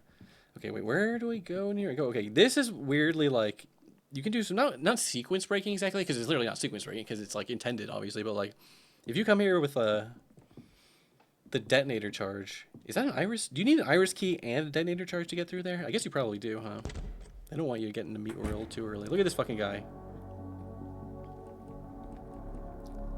Can you see my jaw? Dude, these guys are actually kind of... Well, I guess I'll have to show you what they're like just because they're cool, but... How far can I get through here? Can I do this whole area? In the dark. The specific gaming play. Yes, I have done the mask ending, so I am aware of that. But here we go. Now you can see the whole thing. There's a disc-shaped reflection on the floor projected by the curved telescope lens. If we put the void disc down, you expose the black disc to the projected image of the telescope. There's now a negative image imprinted on the disc.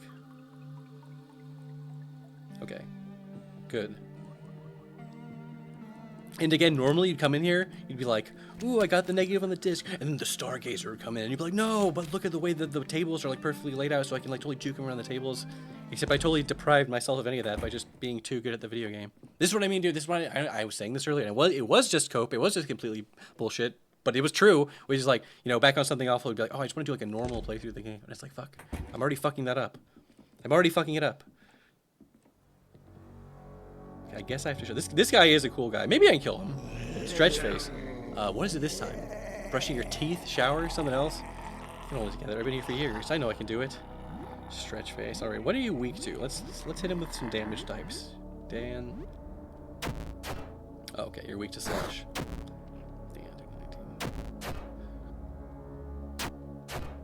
Okay, Dan, he's resistant to blunt, and I don't know. Oh, there he is. Wait, I can touch you. That's new. Are you stuck with us now? That's sad. You'll need some help. Every minute out there is 23 in here. Did you know that? It's not a good thing. Okay, yeah. This guy's not too bad. Oh, damn. Oh, he bleeds you. Oh, and he can do multi. Dude, oh, fuck, he does the multi-hits. Gotta worry about those multi-hits. See, in my mind, I was like, isn't this guy like a motherfucker? I remember getting bit by this guy. There we go. That's why he's called Stretch Face.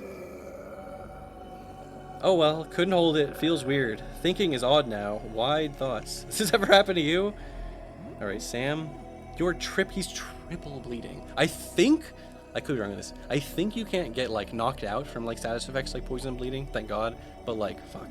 That's not good. And I don't have revive items, right? And this is like early on in the day. Okay, so you... Oh wait, no, this is good. Okay, right. You hit him with the jump attack. I should have turned into the Grinning Beast. Once I realized he was weak to slash, because Grinning Beast does the double claw attack. That's 2 slashes. I don't like using the multi-attack, like this like hits all enemies or like does whatever. It's like, bro, I mean, actually multi-attack is not that bad because I would hit 3. Oh, I don't want. I think I keep forgetting to take the claymore off lay. Or did I? I have such bad fucking memory for this shit. Okay, whatever. The point is, one of you little fuckers, you, who doesn't have a good weapon. Oh wait, I didn't use all my tonics. Did I know there is? I guess I would use my last tonic to keep Sam alive. All right, you. Oh, you have healing too. I forgot. Okay, it's been so long since I've actually had like a healer in the party, dude. That's crazy. All right, how much does this even heal?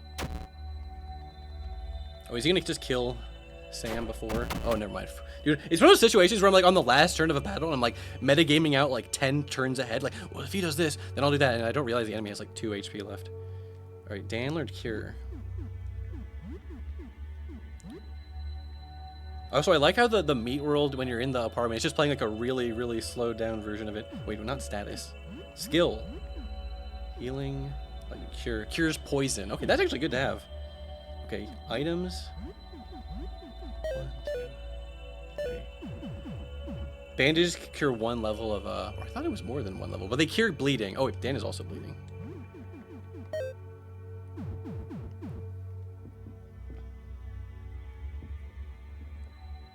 Okay, this guy. I don't want to fight this guy. I hate this guy. Confusion. It's you, the sleeper. You see me this time. How are you? How are you? I got a bone to pick with you. Okay, just like Stretch Face, it's just another one of these creepy guys in Sam's apartment. I could fight this guy, but His name is Confusion, okay? I'm pretty sure he does that shit where he, like, casts confusion on all your fucking party members. I just want to run. I just want to get out of here. This is what I was trying to say earlier, which is that, like, I feel like you know, anytime I like run from a battle, I feel like I have to justify to the viewer. It's like, guys, I promise I'm not bad at the game. I promise I'm good at the game. Why do you sleep in my room? Why? I live there. You sleep a very long time, for weeks at a time, when there is so much work to do. God damn it. We did, see, I mean, fucking 50 damage, 29 damage. You understand. I was trying to say, running away is a legitimate strategy. That's the whole tagline, the whole point I was trying to get at, which I keep getting interrupted by having to voice Confusion's lines. You have work to do. Work to do. Your next assignment, please bash my brains in. Sugar on top. Please be quick about it. Was that him, like, hinting that, like, he's weak to... But it doesn't matter. I'm getting out of here. Oh my god, dude, and he's blocking the door. Dude, this is bad. This is actually not good at all. Well, no, you know what? It's fine. I've decided that it's actually fine. Plus, we're not that far. The last save I did was after I killed the Stargazer, so literally worst case scenario, I can just run in here and I'll run past Stretchface. I'll do the cowards thing and I'll just run past him. I always forget Joel can't guard. I might have to swap Joel out as soon as those cockroaches show. Or maybe the rat baby. Yeah, I'll swap Joel out for the rat baby once he's big enough. Hello, Carly Extra. I'm doing good. I'm having a very late night. Having a very late night look outside stream. See? Confusion. Lee is confused. See, this is so bad. Because now I'm going to have to bait him over here. Actually, that one's so bad. Why did I think that was going to be so bad? Then Spine is in here. Spine. There's her whole thing, too.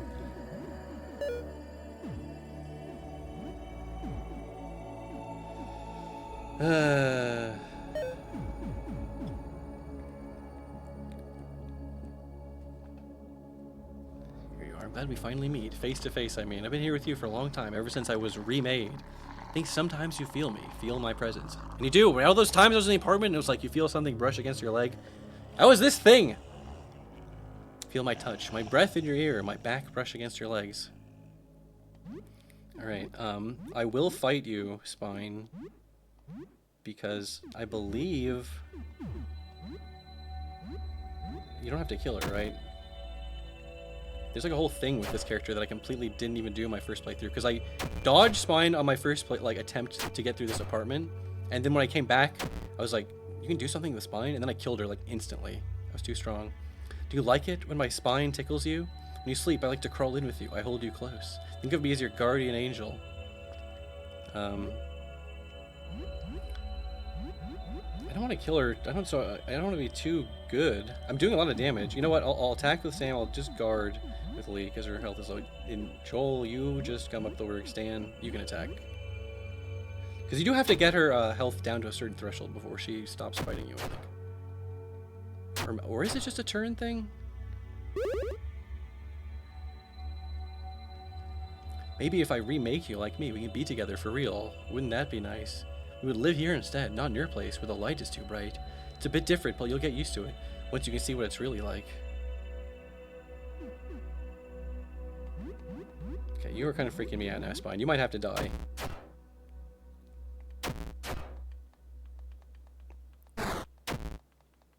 See, she can do a lot of damage.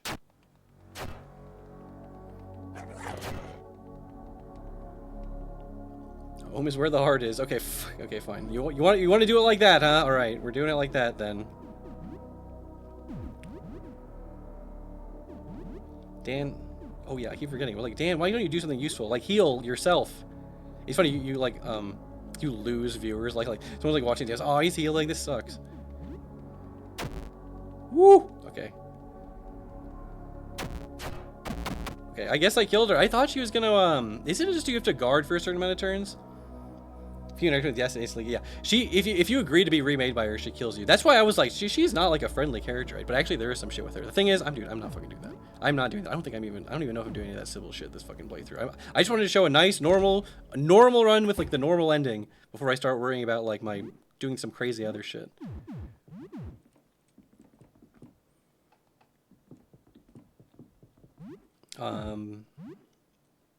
Okay, so I got the disc. Oh yeah, sorry. I'm so see how Lee she's bleeding, but she has 1 health. If I just walk for long enough, she's done bleeding. You know what I mean? So she can't actually die from that. You try the Sybil. Yes, I have done the Sybil ending. That's what I mean. I have done that. Although, like I was saying in that playthrough, I also did not use Spine. It's more like almost like an Easter egg than like a real character, right? I mean, kind of are. I mean, they're playable, but I'll have to do it at some point just because it's cool. It's cool. It's one of those like things where it's like there's some edge cases in this game that probably not that many people actually use her, but like, hey, it's fucking cool that you can. Oh my god, the one that was like, I just took my eyes off the thing for a second. Okay, this should be fine, except unless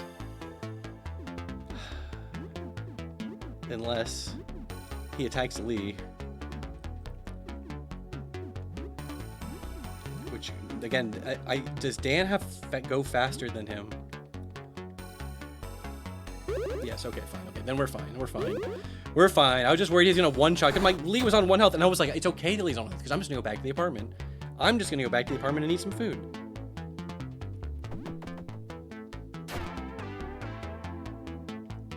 Okay, relax. Oh wait, I should probably go back and fight Baby T. I think I have like 1 or 2 more days to worry about that. Oh wait, I didn't even get enough danger juice to save because I guess I've already been in there. Whatever, that's fine. That's fine. What time is it? You think it's yeah? I have also there's a few things in this game I still have not done. And I have not recruited Spider. I don't necessarily know how to do this playthrough. Maybe I will. Maybe I'll get like, well, yeah, I guess you can't drop a save with max danger. Although I guess I could drink a bunch of black ooze and then just go around fighting those big shades. I sort of know what you have to do to get him. Yeah, I read about it because it's like, how the fuck would anyone organically figure that out? Even if you figured out to kill all the boss shades or whatever, but like, how were you gonna figure out to go under the stairs by yourself? It's crazy, but it's really cool. That's what I mean, though. I love when games have like super duper esoteric secrets that, like, you know, it's there. That's what I was trying to say earlier. I kept saying the game is dense. I mean, with stuff like that. Leave it be. Why am I looking at the fucking clock? Okay. Stew mix and frozen veggies, sure. I'm always trying to. It's good to try to make new things. I think making new things gives you more like cooking skill or something. A veggie pack stew.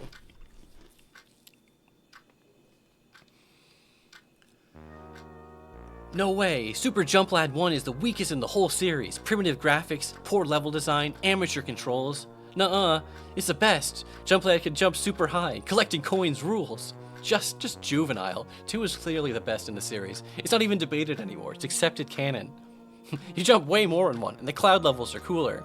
These aren't even serious criteria to judge a game on. 1 has faster power-ups and bigger pipes, too. This isn't serious critique. You don't care at all about Super Jump Lad 2's artistic depth and vision. Dude, I love arguing with an 8-year-old about the artistic depth of video games. Dan really is like a character for the modern age. I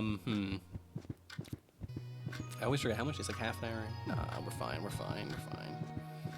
Craft some more shit.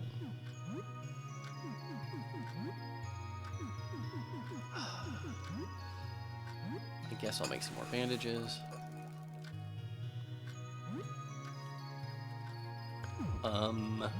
Yeah. Oh, I guess, that's right. I forgot. It's okay. It's okay that she's using the chipped claymore, I guess, because, it's one of those weapons that can break twice. I think because there's no X in the corner. So he says we'll survive one right. Okay, I was so worried because I was like, I just need to save the claymore before it breaks so I can repair it. I think you can repair the claymore. Okay. Oh, right. Dan has the gun. I keep forgetting. This whole stream, I've not fired a single gun shot yet, which is kind of okay because it means I'm keeping all my pistol ammo, but that is another thing I've not done yet. I've not done curse mode. And here's the thing. I kind of wanted to stream curse mode, but like, I haven't streamed outside at all yet, so I was like, I kind of want to do like a regular, normal stream with different party members, just to like mix it up for me, so people can get like a good gist of what the game is like, and then you can watch me suffer and die over and over again at curse mode. Because I feel like I don't want to give it might not, because curse mode warns you. It specifically says, by the way, this is not fair. It's not supposed to be fair, and he's gonna kick your ass. And it'll be funny. It's funny to watch the streamer get his ass kicked over and over. That's classic. People are going to want to see that. But I also want to make sure the game, I show off all the cool stuff in the game too. But yeah, I want to do a curse mode run. It seems hard as shit. Like, just the little things I know about it. There's so many random little tiny things. There's so many little annoying differences just to make your life harder, which I appreciate. Like, that was a thing which I was playing when you first start playing this game. It's kind of hard. It's like, oh shit, it's scary, it's hard. Then you get some party members, you sort of get the hang of it a little bit. Like you see, like I got lucky in my first playthrough a lot. Like I said, I got Zari and Monty and Helen like really, really early on, so we had a full party. When I know a lot of people were having to do make do with like 2 people or less, and most people don't get Lee their first time too, by the way. So if anything, if you're ever playing this game and you're like, I love Look Outside, but it's just a little too easy. Like, if you want it to be hard, it can be hard, okay? Play curse mode. And if you're such a god that like curse mode is good, like there's other shit you can do. There's other weird challenges, like a solo Sam run, or like there's like runs, there's like achievements for like beat the game without showering, beat the game without eating a cooked meal, beat the game without sleeping, beat the game without playing video games, which just, it sounds like that'd be easy, but like not having access to some of those game abilities is kind of brutal. But the alpha move is to do a no shower, no eating, no gaming. What was the other one? Whatever, none of that stuff, and also do it in less than 3 days. You have to get one of the bad endings, but like, and it can't be the bad ending where like you didn't do anything, but you can get like, if you're fight chorus of 1, that counts. It counts for the fucking achievement, okay? But I don't want to do that for my solo Sam run. I want to do like a real solo Sam run all the way up to the final boss, which I know is like going to be fucking hard, but I would like to see that. I would like to try to do that. Oh, nice. Sliff J says, I just did the cursed mode mass ending is very rough. I was thinking I might have to do that, because I don't know if I'm going to be able to get an X rank any other way, you know what I mean? And that seems like pretty much the hardest thing to do. And I know there's even ranks beyond X, which is crazy, but like, it's like technically possible to get like a Y rank. I don't know how much higher than that you can get. Like, I know there literally are programmed in higher ranks, but like, you would have to be doing shit like beat cursed mode, all bosses, with no saves, which is like, bro, what? Like, no, the task could do that, sure, but like for a human, that would be fucking brutal, man. That would be fucking brutal. Oh yeah, I got Dan here now. Wait, hold on. Am I gonna log myself out of shit? Oh, it actually would log me out if I did that. You know what? That's fine. I'm not in a super crazy rush. I'm not doing certain endings. If you're in the mask ending, you have to be in a rush. You have to do certain things by certain times, or at least for a certain item. But it's okay. I'm just going to... Actually, I changed my mind. It's not okay. I'm going to go out adventure for 1 hour and 30 minutes, and then I'm going to come back and play a video game. I'm really going to try, not like min-max, like crazy style, but there's no reason not to do that. I forget how strong the ice guys are. I don't know if I should go fight those ice fuckers yet.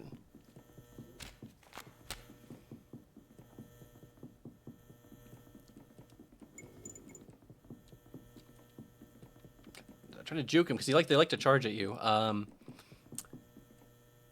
right, fuck. That was like what was I actually doing in the game? And then I just remembered. I got the disc thing. I need to give that to Lyle tonight so he can develop it and have it ready for me by tomorrow.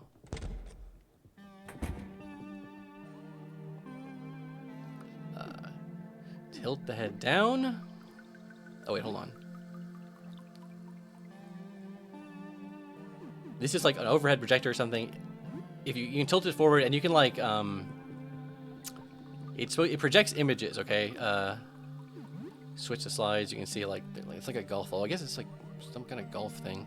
Anyways, I should probably like show how this puzzle works a little bit before I just like do it on the thing. Anyways, if you've been paying attention to all the random fucking bullshit key items I've been getting,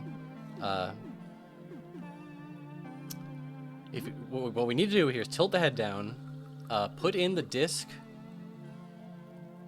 the negative, the one we just got from exposing this to the telescope outside. So it has the negative image imprint, and then we need to, now it's pointing straight down. If you point this at the wall and turn it on with the negative imprint in there, you instantly get a game over because you look at what was outside, which is very funny. I think there's an achievement for it too, which is great.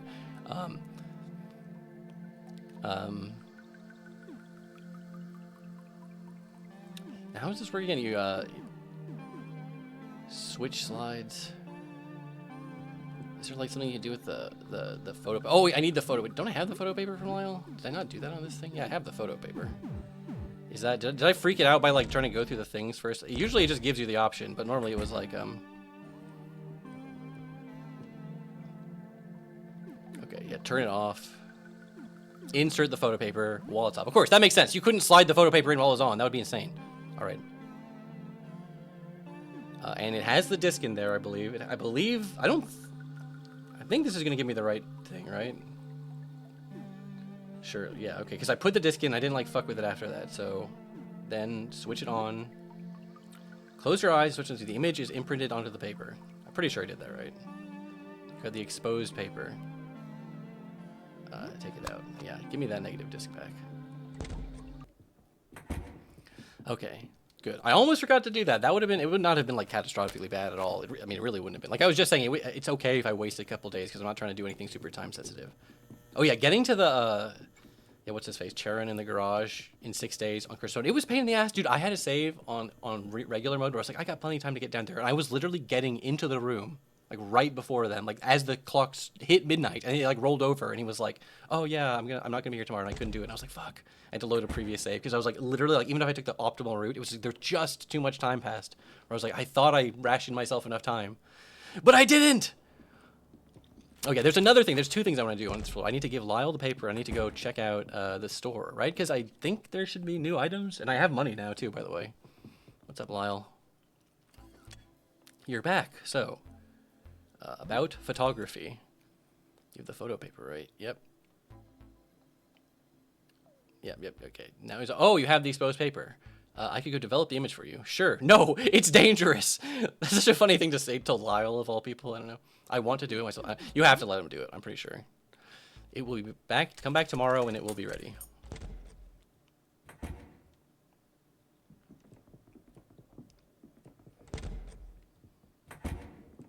Okay, that, and I wanted to check out the store. See, he's got more shit on the shelves. Now it's time to kill him. No, I'm just kidding. I'm just kidding. Not yet. Not yet. Okay. What am I being? Yeah. What do I like to buy? I like to waste my money on healing items. See, these are pretty cheap though. 36 bucks.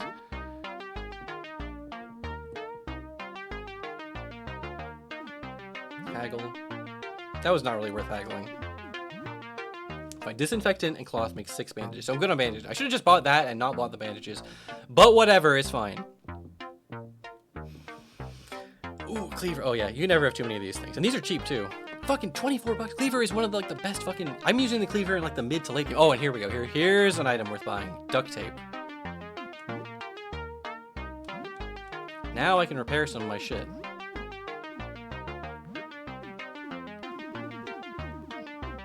Right? God, it's always so far down on my list.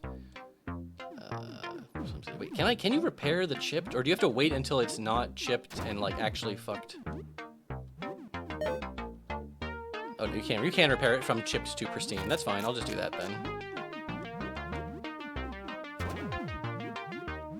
Oh yeah, I forgot. I have something better than the cleaver. I've got the combat knife. And then I kind of want to give Dan the cleaver because it's fucking good. But then I kind of like having the diversified, sometimes there's problems with having all slashing damage, you know what I mean? Then again, a lot of fuckers around here are fucking resistant to crushing damage. Alright, fuck it, I'll just give him the cleaver, and if we run into someone who's resistant to slashing damage, I'll just run away. I'll just run away like a little baby. I really like to have some like emergency grenades in my inventory. I can't spend 100% of my money on these grenades though, and I know I can haggle them down a bit, but it's so tempting to kill this guy. You don't have no idea how much you shouldn't kill the guy because I mean, not that I'm more like, not that you're a bad person if you kill an NPC in a video game, but like, theoretically, it's bad to just murder people to steal from them. Theoretically, so that's basically all I'm trying to say. There's a lot of tangible reward to doing it, or I mean, there's also rewards reason to keep him alive because his stock updates, you get more items. Usually, do it at the end of the run. If you're gonna do it at the end of the run. Don't do it at the beginning of the run unless you're like desperate. That might be some shit you have to pull out on like cursed mode because like you just need certain items. You know what I mean? Okay. Wait. So I have the thing. Oh shit, I have the thing. I have the oh wait, no I don't. Fuck, I'm so stupid. I was like wait, I have the paper now and give it to Aster. I have to get it tomorrow. In my mind I'm already thinking about like, what am I gonna do tomorrow in game? What am I gonna do tomorrow in game? I'll just it's fine, it's fine, it's fine. I swear this guy's gonna go away soon.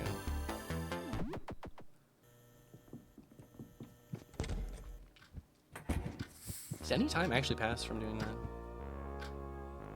Yeah, It's fine. This is kind of a waste, but I really want to get this skill. I neglected this skill the last time I played the game. I didn't beat Mad Wheels, and there's a pretty good video game skill you can get from this. I just like waited till right at the end and I finished. I was like, wait, what? I wish I had that ability the whole playthrough. Plus, I just love the flavor text from playing video games with my epic party members. Okay. Nitro Boost is crazy. Like, yeah, well, it affects the whole party, right? That's what's crazy. I mean, it would be pretty good if it had just affected Sam, even, but like, it's the whole fucking party, right? That's crazy. It's like 30% dodge chance, which is like, the amount of resources you will save from the damage that you don't take from doing that skill. I forget how much stamina it costs, though. If it costs a lot of stamina, it probably should cost a lot of stamina. If it costs a lot of stamina, it might be balanced. You resume your Mad Wheels 97 game. Some of your friends join in to play with you. Dan nearly throws his controller at the wall when he falls into a lake on the final track, pushing him from first place to fourth in the last minute. So, we've all been there, Dan. We've all been there. You finally get the gold medal in the championship. Feel ready to challenge the hardest cup again. You never did beat this back in the day. This is still a lot of fun. Okay. Most games are like 4 or 5 sessions to beat, and each session is 2 hours, although sometimes, usually at the end, it'll be like 1 hour. Jump Lad only takes 2 sessions to beat, which is nice because you get the jump attack ability, which is just like a really good little baseline ability to have. It's getting late. Trolley sleep. You're knocking the door. Oh shit. This better be a good door encounter. Okay, I was so paranoid about door encounters because you can get like if you do a certain door encounter the wrong way, you can like prevent Dan from ever spawning. Now that I have Dan, like I would like to get cool other door encounters and party members. Is everyone healthy enough that if we have to get in a fight, it'll be fine? Yeah, it'll be fine. Oh, it's this guy. This fucking guy. Now, this is some metagame knowledge. Oh, wait. Actually, wait. I know what to do with this. Hold on. I know what to do here. If you play the game, you're going to love this finesse. A man with a kind face stands in front of your door. He clasps and unclasps his hands as he waits for you to respond. What do? Hello. Hi, I'm in a bit of trouble. Could you do me a solid? Will you open the door? I guess I'll open the door for him. I'm Jacob. I was visiting a friend here when this started, but he looked outside and I had to run. I just need somewhere to stay while this blows over. Sorry, no. Look, I can pay you. I have $200. Is that enough? I just need somewhere safe. Fine. You receive $200. Thank you so much. You're a saint. I'll do what I can to make myself useful. Hey, just wanted to thank you again for letting me stay here. You need to leave, Jacob. Leave? But I just got here. Why? Get out of here. Fine. Wish things could have turned out differently. Think we could have been friends. No, we couldn't have been friends. Fuck you, Jacob! You piece of shit! If you let that guy stay in your apartment, he steals your money and a bunch of your equipment and your gun. He sucks. He's like a fake party member. But yeah, then I was like, I would always like, well, now I can just say no to him. I can just tell him no. I can tell him to fuck off. Or, can you kill him? I should have killed him. Could you have killed him? No, it's fine. It's better to rip him off. Because yeah, you can say no, and then he'll beg you to let him in, he'll pay you. And then you can kick him out before he can rob you. I thought you were just being an asshole. I mean, I kind of am being an asshole. It kind of is a dick move to take his money and kick him out. But he would have robbed me, okay? I robbed him before he could have robbed me. And no, there's not like a side quest where you can make Jacob learn to love you and be friends with him. No, he just steals from you. Now it's late, right? I'm correct. It's late. People's health is good. What's Rat say? What's Rat Baby at? What's Rat Baby say? Scud is clanging some objects together. Okay, you're not hungry. Oh, perfect. You're not hungry. Okay, I was worried I had to cook you something. Not that that would be like such a fucking huge problem, but spend some more time talking to Scud. Scud confidently prowls circles around Joel's toy bear, Fuzzy. It snarls as it eyes the toy hungrily, its hind legs tensing as it prepares to pounce. Hey there, Scud. You've had enough playtime with Fuzzy today. The baby rat leaps forward and grabs the bear in his jaws, shaking it around. Puffs of cotton fly out of the toy as Scud shreds it open with his claws. Fuzzy, Scud down. Bad rat. Scud ignores Joel and continues to shred the bear until it's nothing but shreds of cloth and cotton. That was very mean of you, Scud. Fuzzy was a good friend for me. Sam. Oh, he says his first words right after doing the most like horrifically evil thing is destroying Joel's teddy bear. I'm sorry. And he really did that too. Joel previously had Fuzzy equipped as a weapon. Now he has Fluffball. And there's like a side quest you can do. I thought there was only one way, or you can repair this. Eugene repairs it, right? I'll worry about that tomorrow. It's fine. Joel, I love you, Joel, but you're getting kicked out of the party literally as soon as a better party member comes along. And Joel is not bad. I'm not even saying Joel's a bad party member. It's okay. It's like I was trying to explain earlier. I don't have the time commitment. I'm not going to remember to give him all the last hits and really juice him up. Because you can really juice up his HP stat if you like really put the time commitment into Joel. Some characters require a lot of time commitment to be good. Prime example, this fucking rat baby. Scud is clanging some objects together.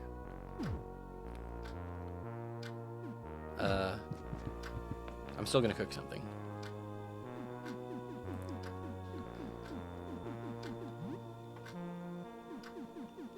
Bread with nothing. Dude, I'm actually so happy that I stole $200 from Jacob. You literally have no idea how good that feels if you played this game before. The guinea pig is sleeping. Oh, the guinea pig is sleeping. This is funny. Remember I picked this up from Lyle's? Where am I thinking the crosswords? This is a book of crossword puzzles. If you need to kill some time, this might be one way to do it. However, it's soul-crushingly boring. Only deploy crosswords as a desperate last resort. Watching or playing video games, watching TV, or exploring the building are less soul-crushing. That's funny you mentioned watching TV, because that's something you could do in like the alpha of this game, like the Game Jam version of this game. One of the ways you could kill time was watching TV. They actually took that out of the final version. There's just the video game system. Not to be like cinema sin stinging the fucking game over here. I'm just thinking that's interesting. Anyways, the point is you can use the crossword puzzles to play, like to pass time. This is mostly useful for trying to get door encounters to spawn, or like you know what I mean. If you know what I mean, you know what I mean. If you don't know what I mean, I'm too lazy to explain it. But really though, if you have time to kill like that, you probably should just be playing a video game, making some progress on one of those playthroughs. Oh, nice. Slift Day says, Ernest is S tier companion. I fucking love that homespun. He is one of the only guys that, he's one of the only main, like, normal party members, not including guys like Spider, that I'm not recruited. I fucked up my Ernest shit the first playthrough, and then my second playthrough was like, okay, I'm not gonna fuck it up this time. I understand now. You don't, I thought you had to get the rat, the crown, the Iron Crown, whatever it's called, the crown from the Rat King, you know, even so you can talk to the rats. I thought you had to do that. Apparently you don't actually have to do that, although you probably should do that, because Rat Hell is probably more fun when you can talk to the rats. Anyways, the point is I fucked up both playthroughs. Because I didn't realize it was timed. I didn't realize if you wait 24 hours after they take Ernest and you don't save him, then he's locked out that playthrough. Point is, I'm definitely going to save him this playthrough, no matter what. No matter what, we're saving Ernest. And I haven't used him. I don't know if he's good. I would love to try using him. I'd love to see what it was like. I'd love to try some party members I never tried before. Like, I never used Aster before, really. Oh yeah, there is a hidden thing. If you actually do all, well, the funny thing is you actually don't have to do all the crosswords. You can just do all the crosswords, which takes a really, really, really long time, by the way. And you can't just do them, okay? You have to stop every 2 hours, even when it says 4 hours. You basically have to stop every 2 hours because someone will always knock on the door, and then you can't do them when their door is being knocked on. Anyway, at the very end of the book, there's like a code. There's like a 5-digit code. And you can just write that down and then load your save before you did any of the crosswords. So, they should have like randomized that on cursed mode or something, because there's some other, whatever, point is. Whatever I was trying to say, I'm already just getting too up my own ass. I need to, good, wait, hold on. Just a smidge of crafting real quick. Cloth, disinfectant. This is the 6-time bandage recipe. This one's good. Although now I'm out of cloth. Cloth is actually kind of important.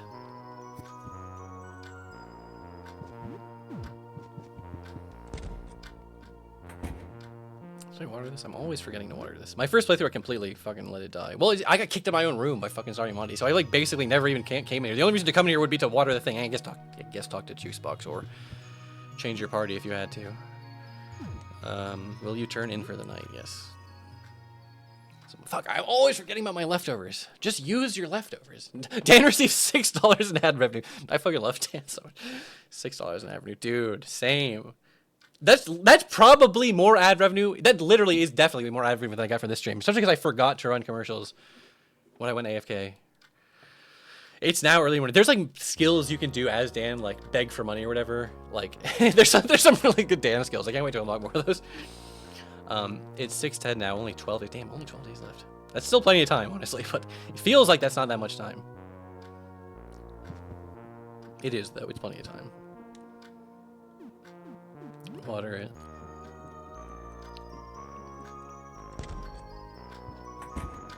Got a message from the roaches. Kill the roach. No. We friend you big happy good house friend. Okay, I think he's happy because I left the food out again. I forget. I was wondering. I know that makes him happy, but I forget if they have to tell you that they want it first or if you can just do it right away. Roach isn't here yet, right? It takes a while for Roach to actually show up. Stream is brought to you by Rat Baby. Kind of is. Fuck, there's not enough party members in the day. I guess I'm gonna have to kick Joel and Lee out because they're both good, but like, Dan is permanently in the party. Love Dan. Streamers, we gotta have streamer solidarity. I don't know what my final party should be. I kind of want to raise Rat Baby for at least a little bit. At least I'm put the investment down to. I lost an arm for this thing. I better get something out of it. And then I don't know who would be in the next thought. Or I guess I can try Ernest for a while. And then you know another guy. A lot of people get Papanu early on because a lot of people don't have. He's easy to. You can recruit him more easily if you don't have a lot of party members when you get to the ground floor. I usually had enough party members on the ground floor, so I wouldn't get him until way later. But apparently he's good, and a lot of people use him in their like early game runs. Like he's like a staple for like a lot of runs. It's just crazy to me because like damn, like I didn't use the canon party of like Joel and Pap or whoever at all. Not there literally is no canon party, obviously. That I mean I guess I don't know if that's obvious, but there is no canon party. I'm trying to think. What do I even want? Oh, I know what to do today. Oh, that's another party member I want to get. Okay, fuck. Yeah, I guess I can do that. I'm gonna go to the bathroom and then I'm gonna do a couple of things and then this will probably be the last quote unquote day of the stream and then I will obviously do some more look outside streams later. You can tell I'm streaming too late. Audrey's great. I might do Audrey. I might not. The only reason I wouldn't do it is just because I did her last playthrough and she was great. She was a powerhouse. She was a beast.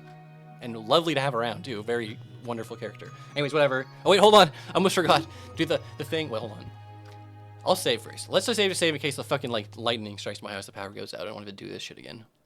Have strange people been knocking on your door at all times of the night? Scary people? Yeah, definitely. Man with 3 arms came out of my house tonight. Banged on the door with all 3 arms until I shattered him. I really thought he would break down the door.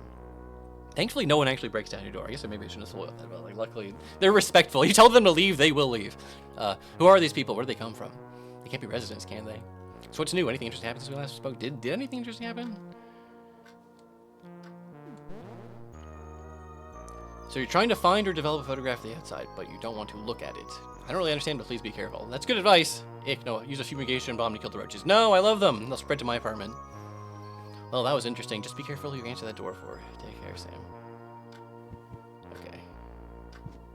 Oh yeah, the thing I almost forgot to do again, which is that I'm going to go BRB, but look, I remembered to turn the pendulum off, so now you don't have to hear the tick-tock the whole fucking time.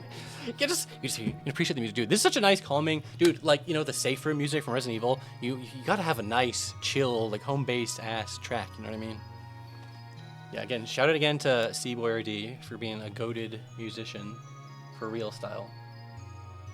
And when the tracks get intense, some of those boss tracks, dude. Some of those boss tracks you haven't even heard yet are fucking pumping, man. They get my blood going. It's like holy shit. Whatever. Spoiler alert. The game will be good. All right, whatever. Be right back. Oh, and I am remembering to run ads this time. Deal with it.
Okay, whoops. I almost forgot my epic avatar. My epic avatar, the last airbender, way of the water of ash and fire. Jump scare. Boo! Pig! If it's annoying because if you click it too fast, like to try to like tug on off, it double clicks it, then it brings up another window. It's like then I have to click cancel on that window.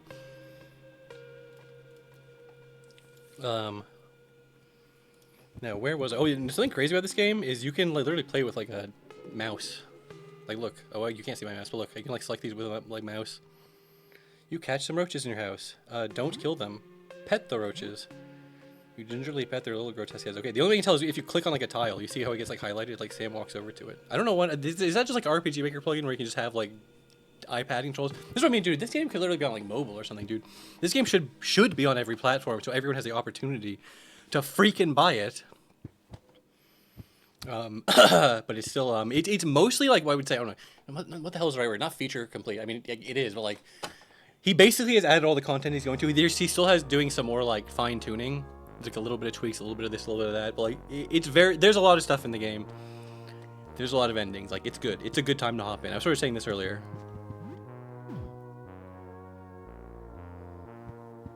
You sound caffeinated. I am. I actually am. I drank 3 Diet Cokes over the course of this stream. Well, I drank 2 and I just opened a 3rd one, which is funny. I'm not even gonna do it again, but I want to hold it. I never used to be a Diet Coke person. Then I just started keeping them around because I had a bunch of friends who drink them. It's like, well, I guess it's better to drink disgusting aspartame, which will give me cancer, than whatever sugar is gonna give me a different kind of cancer. I don't know.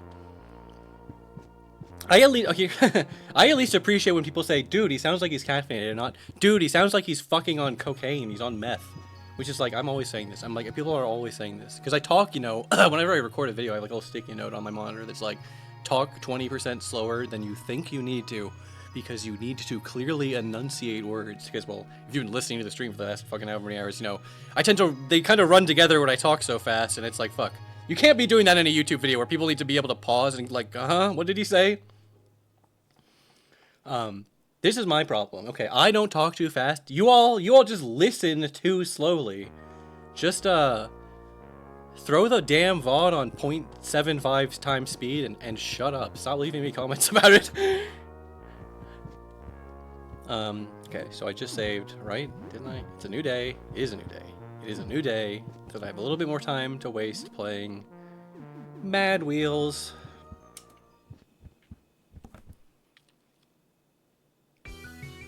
You resume your Mad Wheels 97 game. Some of your friends join in to play with you.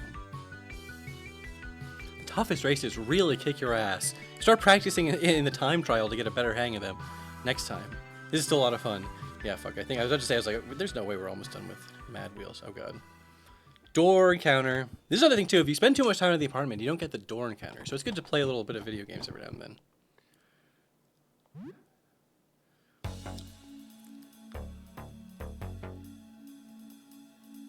Hello. Hello, I'm a nurse. I have some extra medical supplies.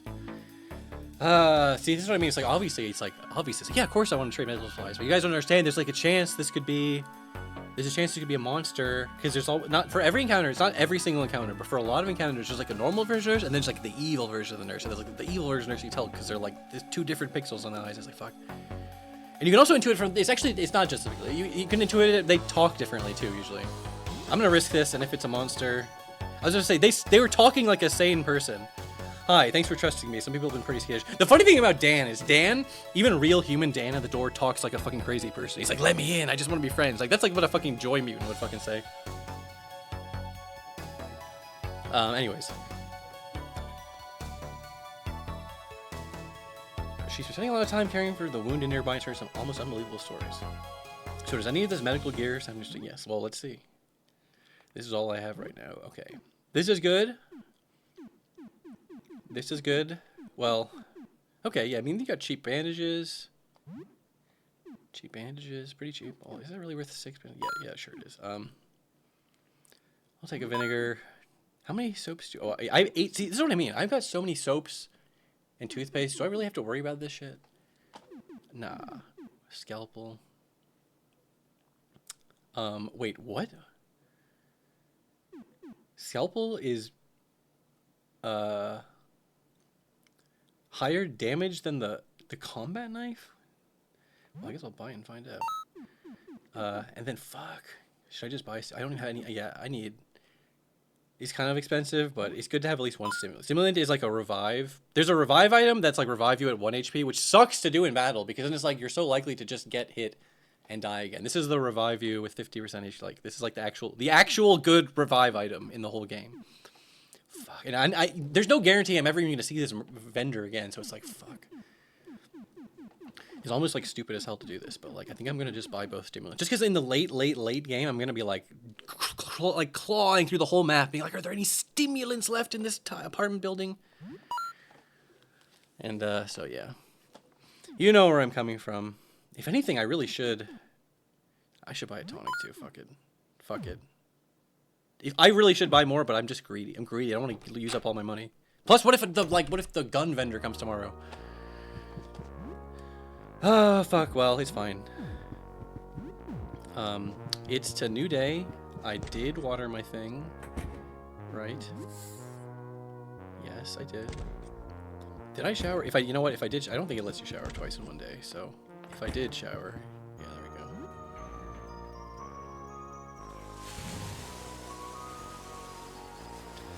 Your mind wanders to the apartment building itself.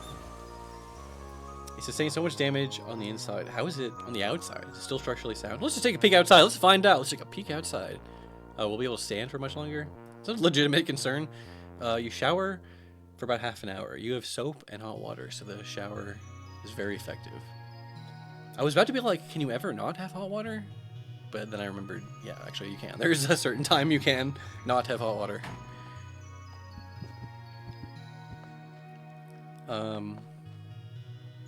Yeah, might as well brush teeth. Hey, I'm feeling good. I'm still feeling I'm keeping my hidden meters up, The Sims meters. Play video games, eat meals regularly, shower, and brush your teeth. It's really not that hard. If you do neglect this shit, you can get hit with some nasty debuffs, though. So, you know, be careful. All right, what's up with you? Scud is taking a little nap. It looks hungry. Talk. Tell Scud a story. You get the feeling it understands what you say a little bit. Scott is also... Dude, I did one thing. I said one thing to you and you fell asleep. We just woke up. Okay, whatever, fine. That's fine. I think I can feed him without it, like, interrupting him, weirdly enough, because it just, like, fades to black, you know what I mean? Fuck, I'm running a little low on food. That's fine. I'm gonna start hitting up some more fridges soon. It's fine. It's fine. I feel like I shouldn't be feeding him TV dinners. But I guess I am, so... Sometimes, like, am I overthinking this? Is this just like a stat up thing? Am I underthinking it? Should I be explicitly feeding him like the highest cooked meal possible to raise his growth stat? You know what? I don't know. For now, all I'm gonna worry about is just get him fed a little bit. All right, now what was I even going to do? Holy shit. This is what I mean. I have to, like, it takes so much of my concentration to just, like, play an RPG and remember things. Like, I wanted to check out that scalpel. What did I do? Makeshift. Okay, very poor. Right, there it is. I guess I missed that part. But still, hey, this can still work with, like, if I get, what, like, Octo Strike or something. Like, there's going to be use cases for this. And I feel like makeshift, I forget what makeshift means. Because I don't think that's, like, a type of damage. I think makeshift means, like, it will break very easily or some bullshit like that. Or maybe not. I forget what makeshift means, but... Feed rat baby. I feeded the rat baby, I swear. I will feed him. He won't go to bed hungry. Hopefully that won't happen. Whatever. I'll stick with the combat knife for now. It's good to have, like, reserve items, you know what I mean? Like, don't worry.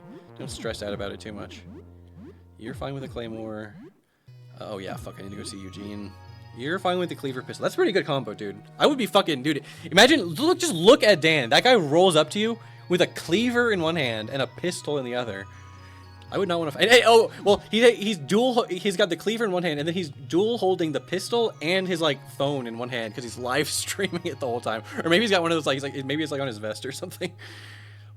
Severin walker and barefoot. Well, okay, on the sprites, they have shoes, but, like, they don't have anything equipped on their feet. So, yeah, I guess we have just the unnamed, unremarkable, quote-unquote, default shoes that are 0 to all stats. They're also invisible.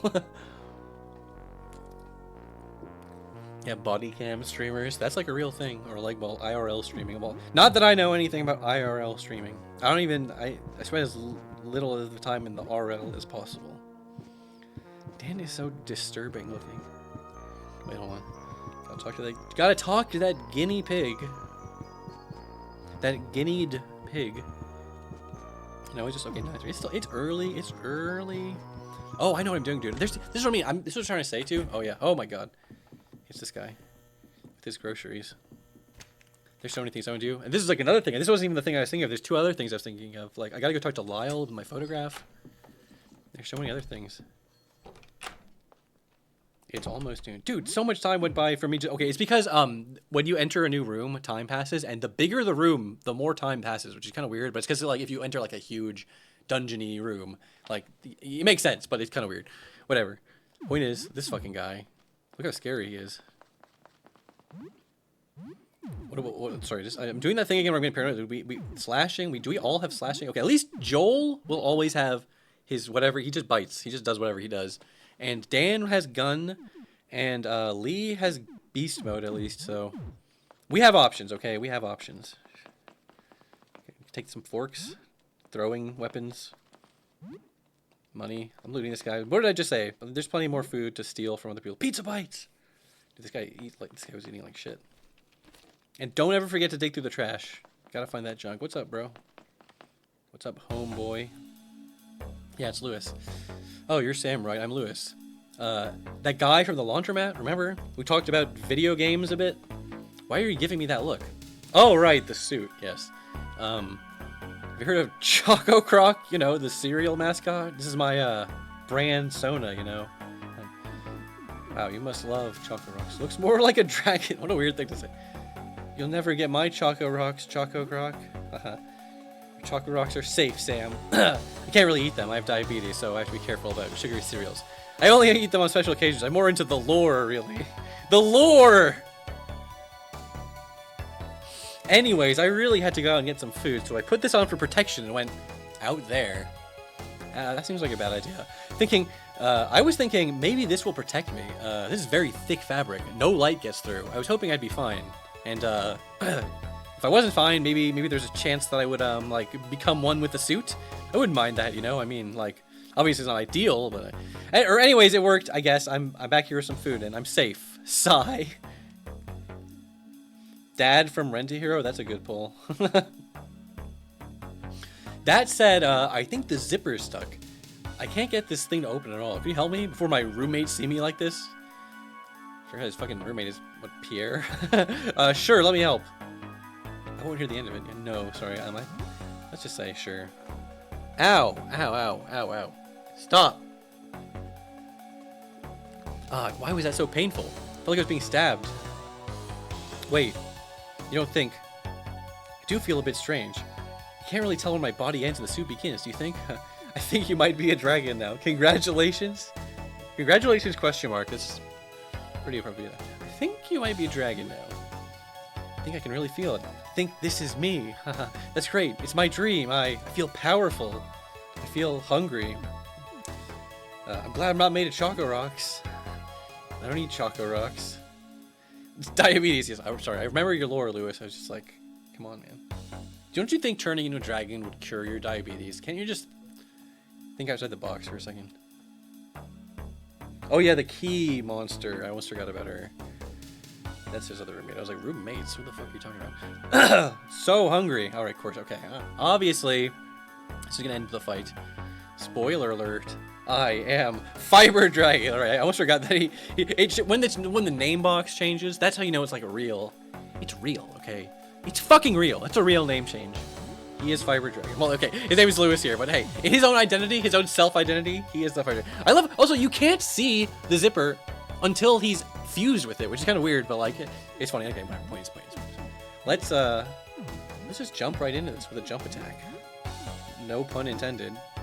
All right, maybe let's see what a default attack with the claymore is like. You teeth, you blast him. Start blasting.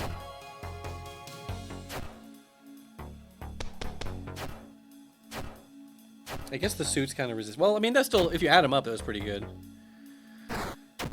Sam. Okay, 37. You're not too scary. Ha ha ha. Yes, the power of complete breakfast. Oh my god, look at that guy. Oh, Lewis. Yeah, Dan has 0 viewers. Okay, hold on. We gotta get his viewers up so we can start checking stats. Because if you try to like check the stats and there's 0 viewers, Dan will just be like, oh, I guess nobody's in chat. Yeah, you're doing fine, Lee. You hit him with the teeth cannon, sure. We need to do an intro. We'll hit him with the irate intro. Actually, you know what? Yeah, let's hit him with the irate intro, and then we can switch over to the calm intro. It'll be fine. I mean, this guy might die before we can check his stats, but it'll be okay. Dan causes a scene. There we go. I'm sorry, Lewis, but it had to happen. We already knew what his deal was. Dude, look at that smushed up pile of... Damn. He's not washed. Dan is not washed, okay? He's got 9 viewers, and they're here to... He turned on his stream, and then he just killed a guy in a fucking... I almost said a fursuit. A scale suit. Scaly... What? You know what I'm talking about. Oh, shit. I should have come in here. Or I guess I couldn't have come in here earlier. What I was just about to say is I'm excited about this room that I just remembered. This dang room. Honestly, Kaylee's one of like the grossest fucking enemies in the game. I hate this fucking creature. But it's actually not that bad. A large, grotesque creature waddles to you. Long, twisting fingers pick at spring-loaded teeth, which click and clatter around its cavernous mouth. My name is Kaylee. There's a Keely. It feels like the pun would be Keely, right? But in my mind, it looks like it says Kaylee. It's one of those things when you're like play a game and you just read it in your head. You don't have to think twice about it, but then you're like reading things out loud. Whatever. Hashtag streamer problems. Who cares? Okay, but my name is Kaylee. Do you want to play? It doesn't seem aggressive, but the way its teeth roll and slide around its mouth is unnerving. Something from a nightmare. It's a maze with locked doors. If you have keys, you can explore. Anything you find, you can keep. Fun, fun. It hops around like a child, excitedly clapping its misshapen hands together. If you have no keys, Kaylee has some. Sell them here. Can Kaylee help you? I want to buy a key. Yes, Kaylee has got keys to sell. Prices go up every time you buy them, so use them carefully, but the prices go down a bit every day. Thank you so much for having such a in-depth, complicated system for selling your keys. I wonder who else is coming back here besides Sam. Price is 30. It was $30. What a ripoff. Like, if you go and come back, you can get the price down to, like, 0. She will literally give you a key for free if you, like, ignore her for long enough. But I guess that's after you, like, discover her. You know what? I'll take a key. See, now the price... No, I'm good. Now I'm good. Wait, let's talk. Okay, how are you doing? Great. Asking that question of this creature. Doing very good. Very, very good. I want to play. Get to opening some doors, and Kelly will just wait here and watch. Yeah, I'm not going to kill this thing. There's no need. It sells me keys. Okay, and then as you can see, it's like a little maze where these are all little blocks. This is classic. This is some RPG Maker classicness where it's like these key things. Here's the thing is, though, those are just like the default small keys. They're like small Zelda keys or whatever, you know, where it's like they work in any safe or there's some small. Well, plenty of doors have specific keys to them, but there are like a class of doors. Whatever. The point is, I just wanted to buy the key so I have an actual key. I'm not even going to fucking use it. I'm not even going to play your fucking game. Oh, look who it is. Look who it is. It's this thing again. The robe shakes and trembles. Something moves beneath it. It opens. A small hand emerges from the interior of the robe, clutching a lump of flesh. The pale, clammy hand stretches unnaturally, reaching towards you. It clutches the fleshy lump. It seems like this is a gift. Sure. It gingerly places the fleshy lump in your palm. It's warm and appears to be a tongue. You receive a tongue. It seems happy that you accepted it. The long, emaciated arm retracts back into its robes. Disgusting! Thank you. It appears to be happy about this. Oh shit, I forgot that I was gonna... Well, okay, it's fine if I didn't give it a gift. Befriending this guy is important to a specific ending that I am emphatically not doing this run, because it's a pain in the ass. You can give him a gift there. So I say, do I even have anything good to give him? Oh, I do actually. Fuck, okay, it's fine. Because I don't want to give him anything too good. I don't want to give him anything valuable.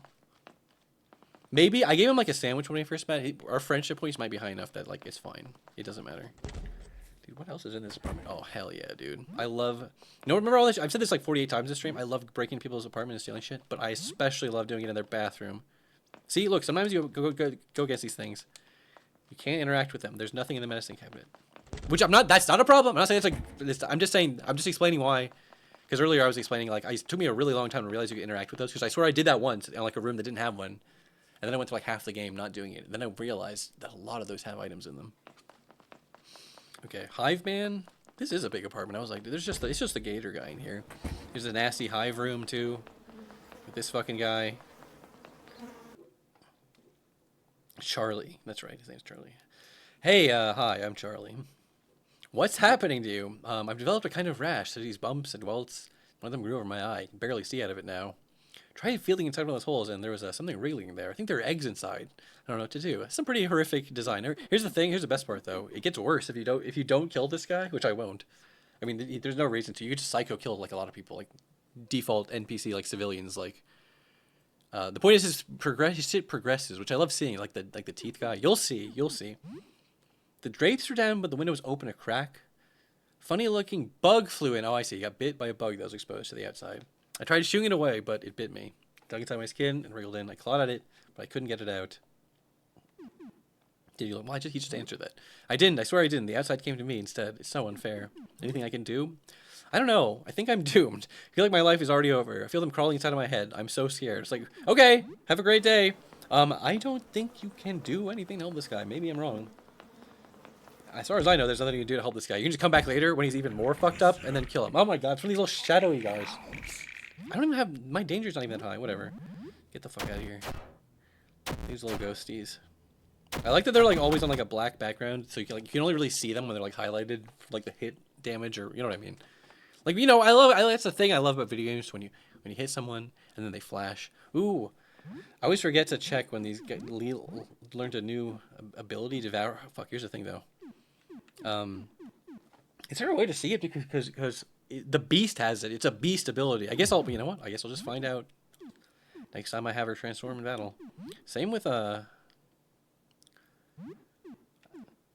Well, I guess not the same. Well, I don't think I can see. Wait, hold on.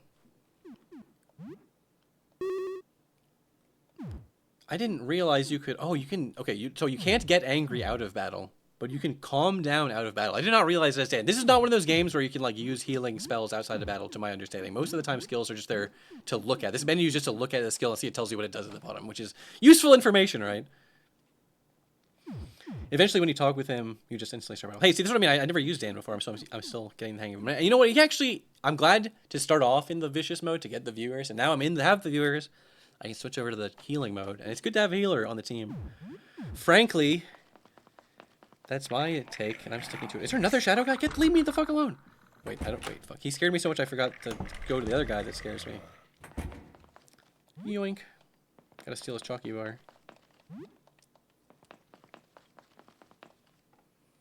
Who it is? It's Pierre. You feel an urge to run away. It's funny. It usually gives you that message before, like, if you like are like under leveled for like a boss fight or some shit, or just like you're getting a really tough encounter. Sometimes it'll warn you. It just always says that for Pierre. Hello, I'm Pierre. Nice to meet you. How are you doing? This is good. This is am I crazy? Sam, the character, doesn't have too much explicit characterization. He says some, certainly. But like one thing about Sam is he hates clowns, as you can see from his options here. Or here's even so you click hello there, Pierre. You don't actually say it. Seem a bit lost, just standing there looking at me without saying a word. That's some classic Delta shit. When you try and say some shit, Chris just won't say it. You fucking piece of shit.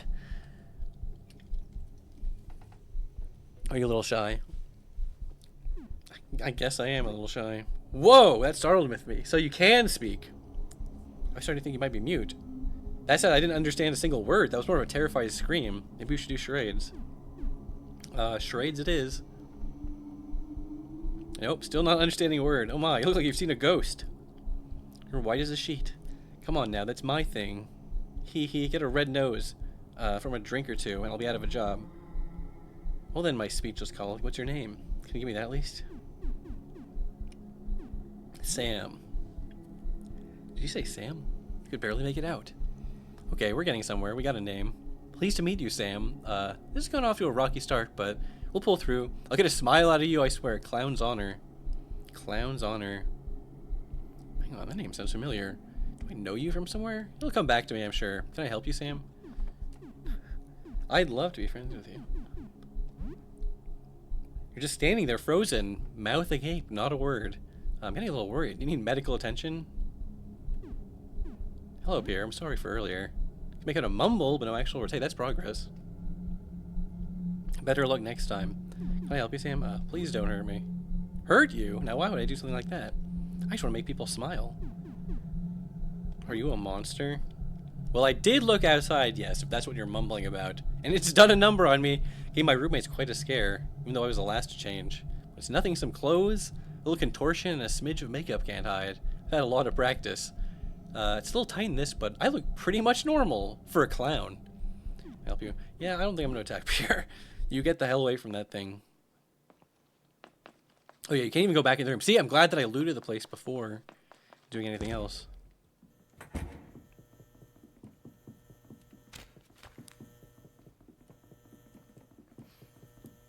Oh, I did get enough danger to save off of that. You're away for a few hours. The danger was stimulating. Oh, dude, level 9. You're still thinking about that thing. I'm getting that Pierre dialogue. That clown. You hate it so much. It's funny because sometimes you like go out and do a bunch of stuff and then come back and you're still thinking about it. It's like, of course I'm still thinking about it. I did it 5 seconds ago. You hate it so much knowing that it's nearby. Could be doing anything. How long has it been living there? You take a deep breath. Calm down. It's not going to hurt you. Just put it out of your mind.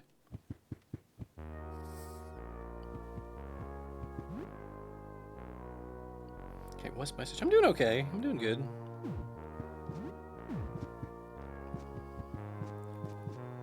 It's 11:30. Oh man, I almost forgot to start the pendulum again. The classic tick tock tick. Everyone join in. It's your favorite. Okay, shut up. We're okay. Let's play a little bit of Mad Wheels 97.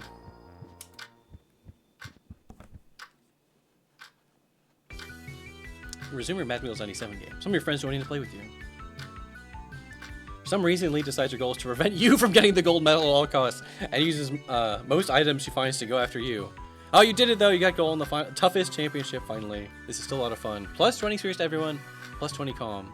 The feeling of remaining in control while moving at high speeds has inspired a new skill in you. You've learned Nitro Boost. Play for 2 hours. You're unlocked the door course. Don't give me a fucked up door encounter here. You know what? I'm just gonna save before I get the door encounter. And that does mean if it's like fucked up, I'm gonna have to do it again. That's fine. That's fine.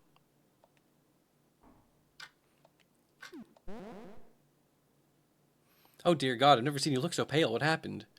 Pierre? Kind of rings a bell. Did something happen to him? Well, that wasn't too bad.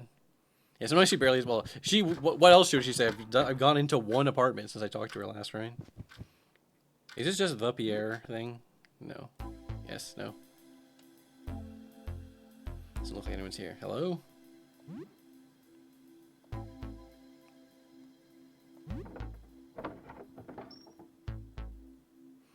Oh, it's the nobody's here encounter. My favorite encounter in the whole game. Hey, you get a free item when it happens, and machete's not bad.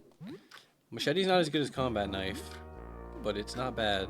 I mean, it's actually a lot worse. But hey, I think it has like range or something. I mean, I don't know. I can never remember what has what. It's not bad to have in a pinch. You always want a good slashing weapon or two. All right, do all of this, and the thing I meant to do, I literally was like, leave the apartment instantly, no matter what happens, go to Lyle. And you know what happened? That dinosaur walked by, and I was like, oh, I better go follow him. Even though I knew I could have just waited. Oh yeah, Nitro Boost. I also like when it has the video game label cartridge next to the thing. Not that you can like, it's representative, you know what I mean? It's like you have to use your imagination, which I like. Okay, boost your party's agility and evasion by 30% for 5 turns. I think it lasts 4 to 6, but like 5, you know, whatever, it's fine. Call it 5. Helps to save off sleep. I didn't even know about that sleep shit. But dude, if it was just Sam, I'd be like, dude, evasion by 30% is not bad. But the whole party?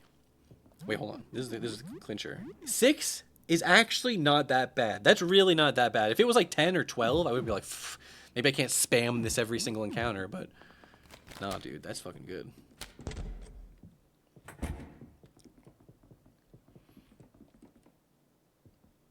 Lyle, my man, you're back. Oh, hey, I developed your photo here. It didn't come out very good. Oh, shit. I did fuck it up. Okay, that's fine. Hey, this is actually good to know. I never fucked up the photo thing before. Because I was fucking around with the slides and I was doing it on the it was like on the golf image before I did it. Okay, should be reset now. I actually wondered what happened. I was like, what happens if you fuck up this quest? Because otherwise there's no other way to get a photo paper. Okay, well that's a little annoying because now I have to wait another day, but that's fine because there's still so much more shit for me to do. I'll just have this on the back burner. So he did give me that photo paper, right? Yes, he did.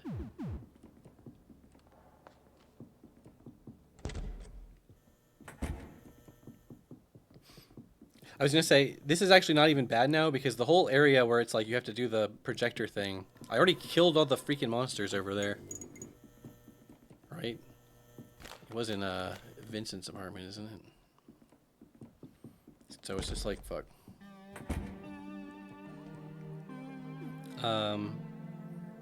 Insert disk. Negative, right? I definitely did the negative part right. I don't think you can fuck that up, can you? Because I put it under the thing in the low light. Or wait, is it? Yeah, no, the negative. Yeah, the void disk is the original one. I always forget which is the void, which is the negative. Negative disk is fine. Leave it in. Leave it in. Leave it in. Place photo paper.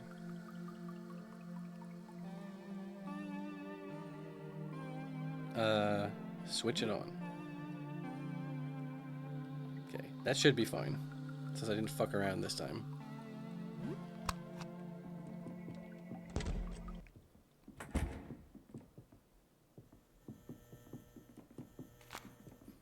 Okay, well then I guess we're going back to Lyle. My god. I swear, like, tomorrow... Wait, the fact he's like, even out here still is kind of surprising to me. Eventually this guy gets out of the damn hallway. Although it's giving me a little bit of, like, action game, mini game, like QTE. Every time I get back to my main hallway, it's like, can I dodge the teeth guy, or I have to take, like, 5 damage? Alright, Lyle. I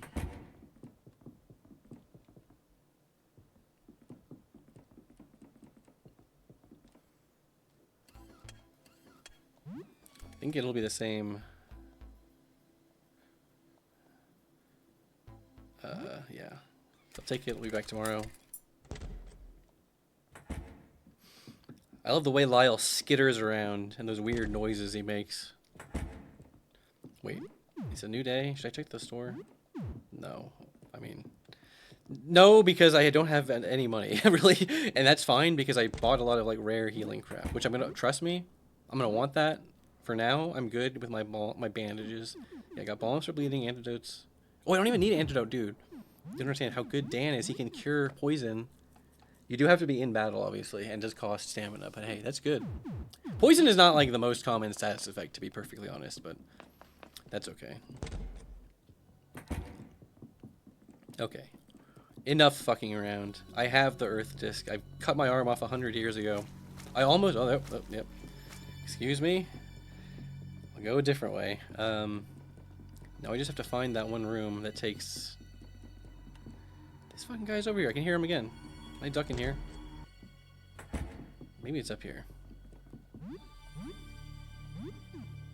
Have I killed any more rats? Did I just go past my rat tail? I guess I don't have any more rats. That's fine. Yeah, thank God we got Dan bringing in that ad revenue, right? That extra, like, $6. He's really gonna make the... It's gonna make or break the whole run. Why did I just go in here? Oh, wait, this is just the... Okay, then I nair the painter. Oh, that guy has a heal for me. Yeah, maybe I'll just take that heal now. Why not? Fuck, I also need to do the painter quest line. I'm already, like, thinking, like, I need to make a beeline for the ground floor. But I really don't need to do that, actually. I should probably do some more shit in here, to be honest.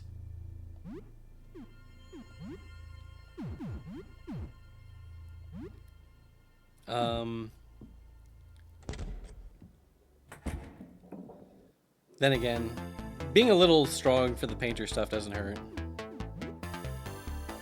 I mean, Mina, the Shovel Knight follow-up, what's the Yacht Club Studios? What the hell is that what they're called? Yeah, I've not played it yet. Looks really good, and people seem to love it, so I'm interested. Thank you, Fred, even though your heal's not that good. It's because I have. It's my fault. It's because I haven't cleared out the other Freds yet.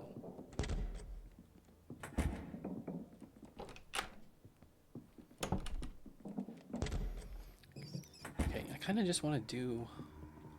God damn it! This fucking guy. This fucking guy. I'm gonna get you one of these days, you big bastard.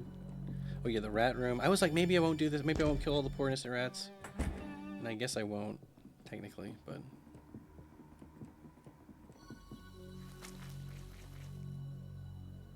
I have one herbicide. I'm not gonna go in there with one herbicide. Ernest is still fine. He's still chilling. Oh, look who it is.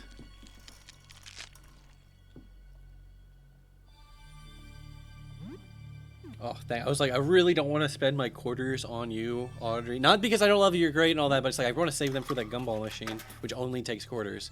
So I've got some dollar coins though. Oh yeah, fuck. You don't even have to buy a thing this time. You just have to see her in her unmimic state or whatever the fuck. Hey, you know what? I'll still take an advice. Why not? Because this is jumping the gun a bit. It seems like, oh, you should ask her place to stay. You can't do that quite yet. Ask about her. What happened to you? Do you eat coins? Can you not move? Tell me about you.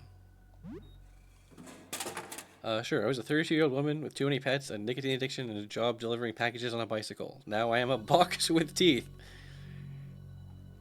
There is a drawing of someone throwing their hands in defeat. I'm moving on up. Alright, goodbye. And then she, like, skitters away. I guess because she's, like, embarrassed about being seen as a freaky vending machine mimic, which is a great kind of mimic. Okay, finally, this floor.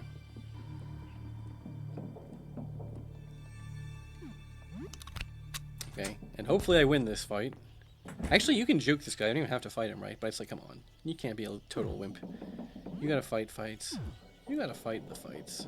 Let me just make sure everyone has... Of course, everyone has their good shit. I don't know why. Oh, fuck. I should have gone to Eugene about the... Whatever, it's fine. It's fine. Look at this fucking thing. Rat freak. Oh, that's right. I can finally use my epic nitro boost. You... You better not be fucking resistant to slashing damage. I'm gonna be pissed. Alright, you, Teeth, Dan. Oh yeah. Let's pull the viewers on the rat freak.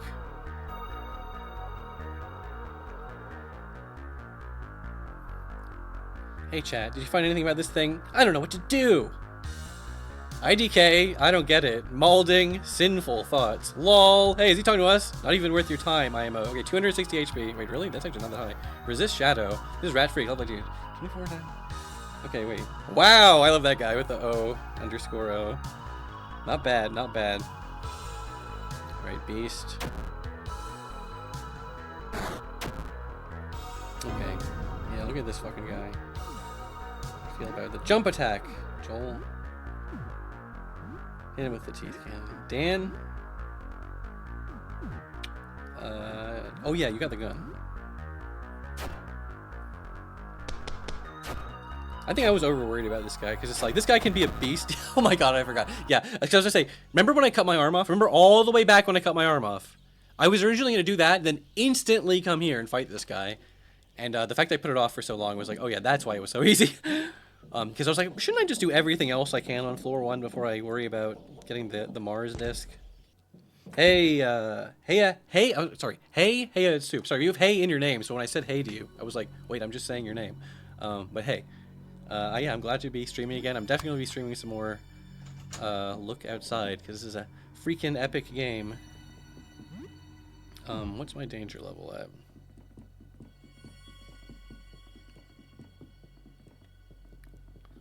You know what? I'm sorry. I'm sorry, cute little rats. But I need to just kill you. I just need to get some danger, and you're in the way. Plus, there's some shit to loot in this apartment, right? I can't ignore this apartment for too long. I swear one of these days I'm gonna do an epic run where I, like, kill the Rat King, and then I befriend all the rats. But I already fucked up, because I already absentmindedly killed a few rats when I came downstairs. And that's okay.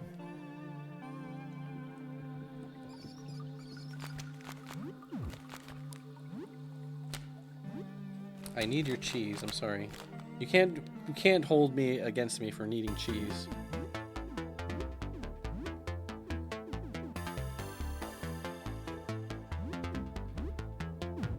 Yeah, blast him. Blast him.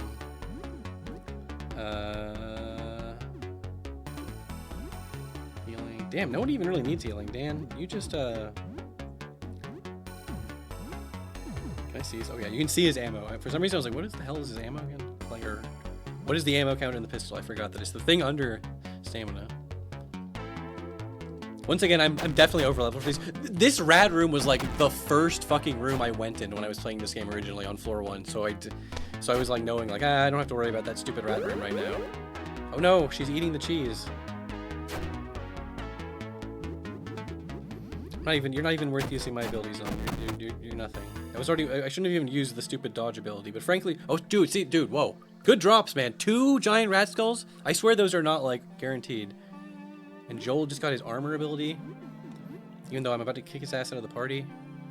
I'd say about to. I mean, eventually I will when I get another fucking party member. We got a grinner and a teeth child. What a great combo. Yeah, heads.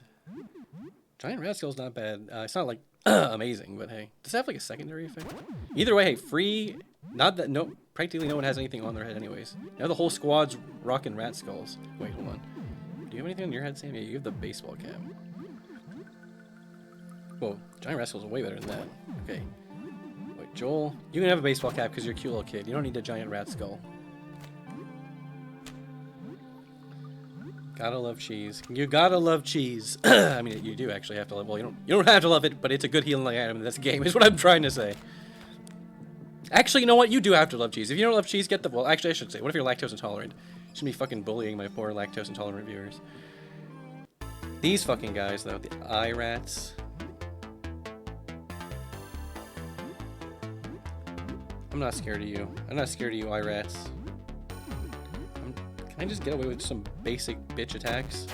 Yeah, these guys ain't shit. In fact, if anything, I should have just... Well, it doesn't matter. I was about to say, I should have let Joel munch down on all of these guys and devour them. That could have been more HP for Joel.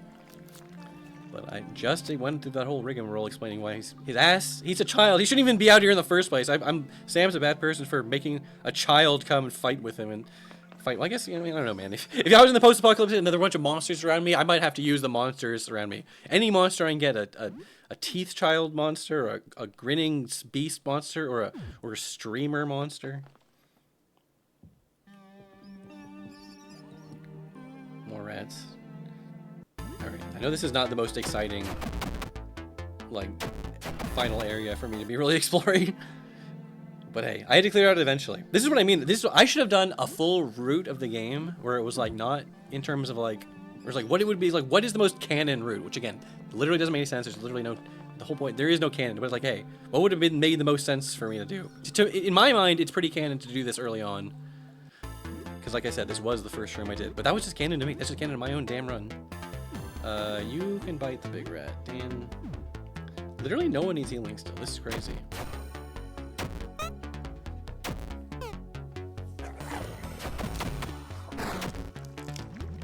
Whoa.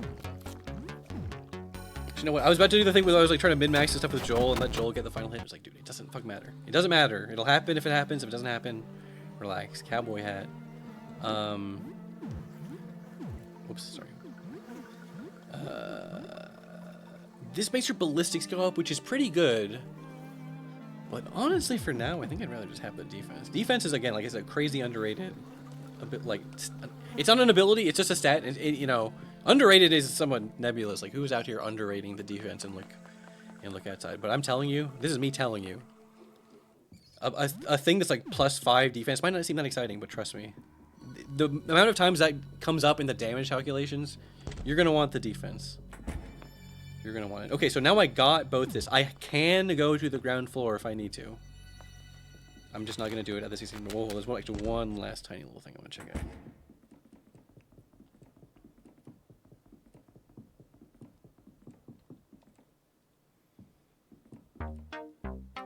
Hello, Eugene. Look, he's got all this ammo for sale. He's got like rifle ammo, shotgun ammo. What the hell is this last one? Is this SMG ammo? Healing items. Gotta love healing items. The crafting items are like the underrated, like these are the really good shit. Anyways, this guy, I swear he has like a sewing machine. Can you fix Fuzzy?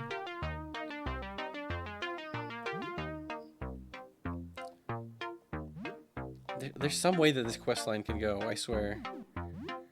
But I'll worry about that later. Oh, you know what? I'll worry about that crap later. I don't give a fuck. Like I said, plus, why am I... This is another thing where it's like I'm worried about, oh, I better fix Fuzzy. It's like, dude, I just explained to myself. I'm more explaining... Sometimes when I say shit like this, I'm practically just explaining it to myself as I'm having the thought live on air. But I'm gonna kick Joel out. I don't need to fix this stupid bear. Fuck him. Wait, I do kind of want to check out one last thing.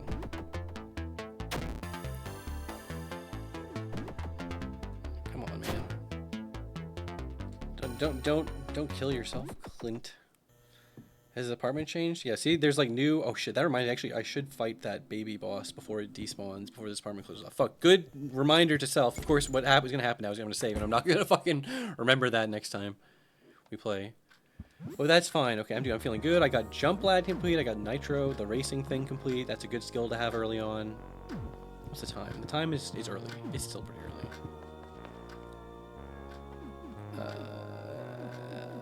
You know what? It's time for pizza in the morning, pizza in the evening.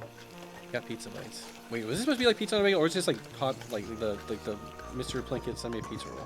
That would actually make more sense when. Oh yeah, I have to feed Scud too. Fucking Scud. You don't get the pizza rolls.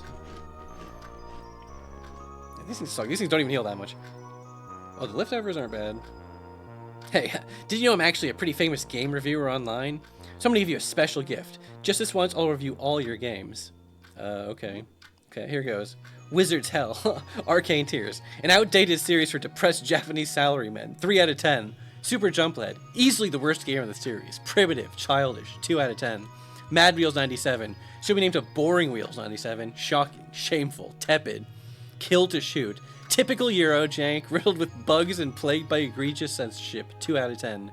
Myrmidon, middling starting point to a bold, innovative series, 3 out of 10. Overall, not a bad collection, 7 out of 10. That's a good bit. Fuck, the only thing is I wish well, maybe I'll get that dialogue again, because it's like he has dialogue for every game you can find. But that's fine. Alright, you're hungry, right? Scud is observing you. Scud is hungry. Play peekaboo with Scud. Scud attempts to mimic you, covering his face with misshapen limbs and gurgling out something that sounds like Babu. Dan approaches the kid and picks it up, but just stands there awkwardly holding it. He puts it back down and walks away. Maybe Dan doesn't really know what to do around kids, let alone a very weird one. I mean, that's fair. He tried. Yeah, talk. Spend some time talking with Scud. Soothe. Better not be spending too much time. Oh wait, for some reason I forgot that you can just look at the clock, and if you can read what an analog clock says. Yeah, okay. I thought you had to literally check, which you sort of do if you want to know which of the AM or the PM / 24. The 24-hour clock version of AM, PM, whatever it's called. Let's cook some frozen fish. This is not that good. So I'll give it to the damn rat baby.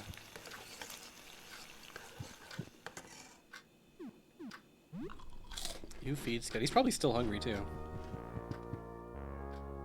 You piece of shit. I mean, you wonderful, beautiful rat baby, Scud. I'll feed him more later. It's fine. As long as we feed him, there's still plenty of time left in the day. It's fine. I'm gonna call this stream the IRL stream, not the Dan stream. The IRL Cybershell stream. I'm gonna call it here for now because it's fucking really late. Thank you everyone for hanging out, especially everyone's been here the whole time. Especially the people. Not that I appreciate you less if you're on the West Coast, because I'm on the West Coast, and shout out to my homies. But like, I do extra appreciate it if you stayed up on the East Coast. Or God forbid Europe or somewhere else, Guam, some other crazy time zone. Shout out to all my international viewers. Sometimes I do forget that. I literally look at my like analytics on YouTube, and it's like 50% of my viewers are from America or something, and like another 15 or whatever is like from Canada, and then like another 5 or 10 from like the English-speaking parts of Europe. But like, damn, there actually is like international audience. It's crazy. It's really cool to see. Like, because you can get like the really fine-grained stats, or it literally will be like 3 people in Guam watch your video on a PS4, and I'm like, yes. Yes, and you used to see the shit. It used to be like someone watching your video on like a 3DS or like a Wii or a Wii U. Now you never see like the Wii U shit. I swear to God, once I saw it from like Other, and it was like click to break down Other, it's like Other Dreamcast browser. It was like, what? Was someone like spoofing that information watching one of my videos just for the hell of it? Or were they literally watching it off a Dreamcast? That'd be crazy. Anyways, ramble over. Let me save before I forget to save. And then I will call it there. Wasn't anything too stressful then. Have a good evening. Yeah, dude, that's right. That's right. I guess I have a couple more viewers than Dan. Thanks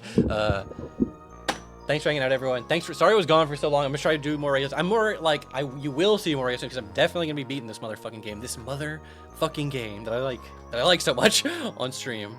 Yeah. And also some other stuff, and also some Sonic stuff. Don't worry. And I got a Sonic Mania vid in the works, so don't worry. I'm here. I'm back. I mean, there's a thing. Actually, you know what? I used to be like, well, even I don't want to. I know people have a rightfully reason to be scared. Like, oh God, is he gonna vanish? It's like, well, if you check my Twitter, I'm usually posting some dumbass bullshit on Twitter. Like, I'm around, okay? Even if I'm not making content on a regular enough basis, like I should be.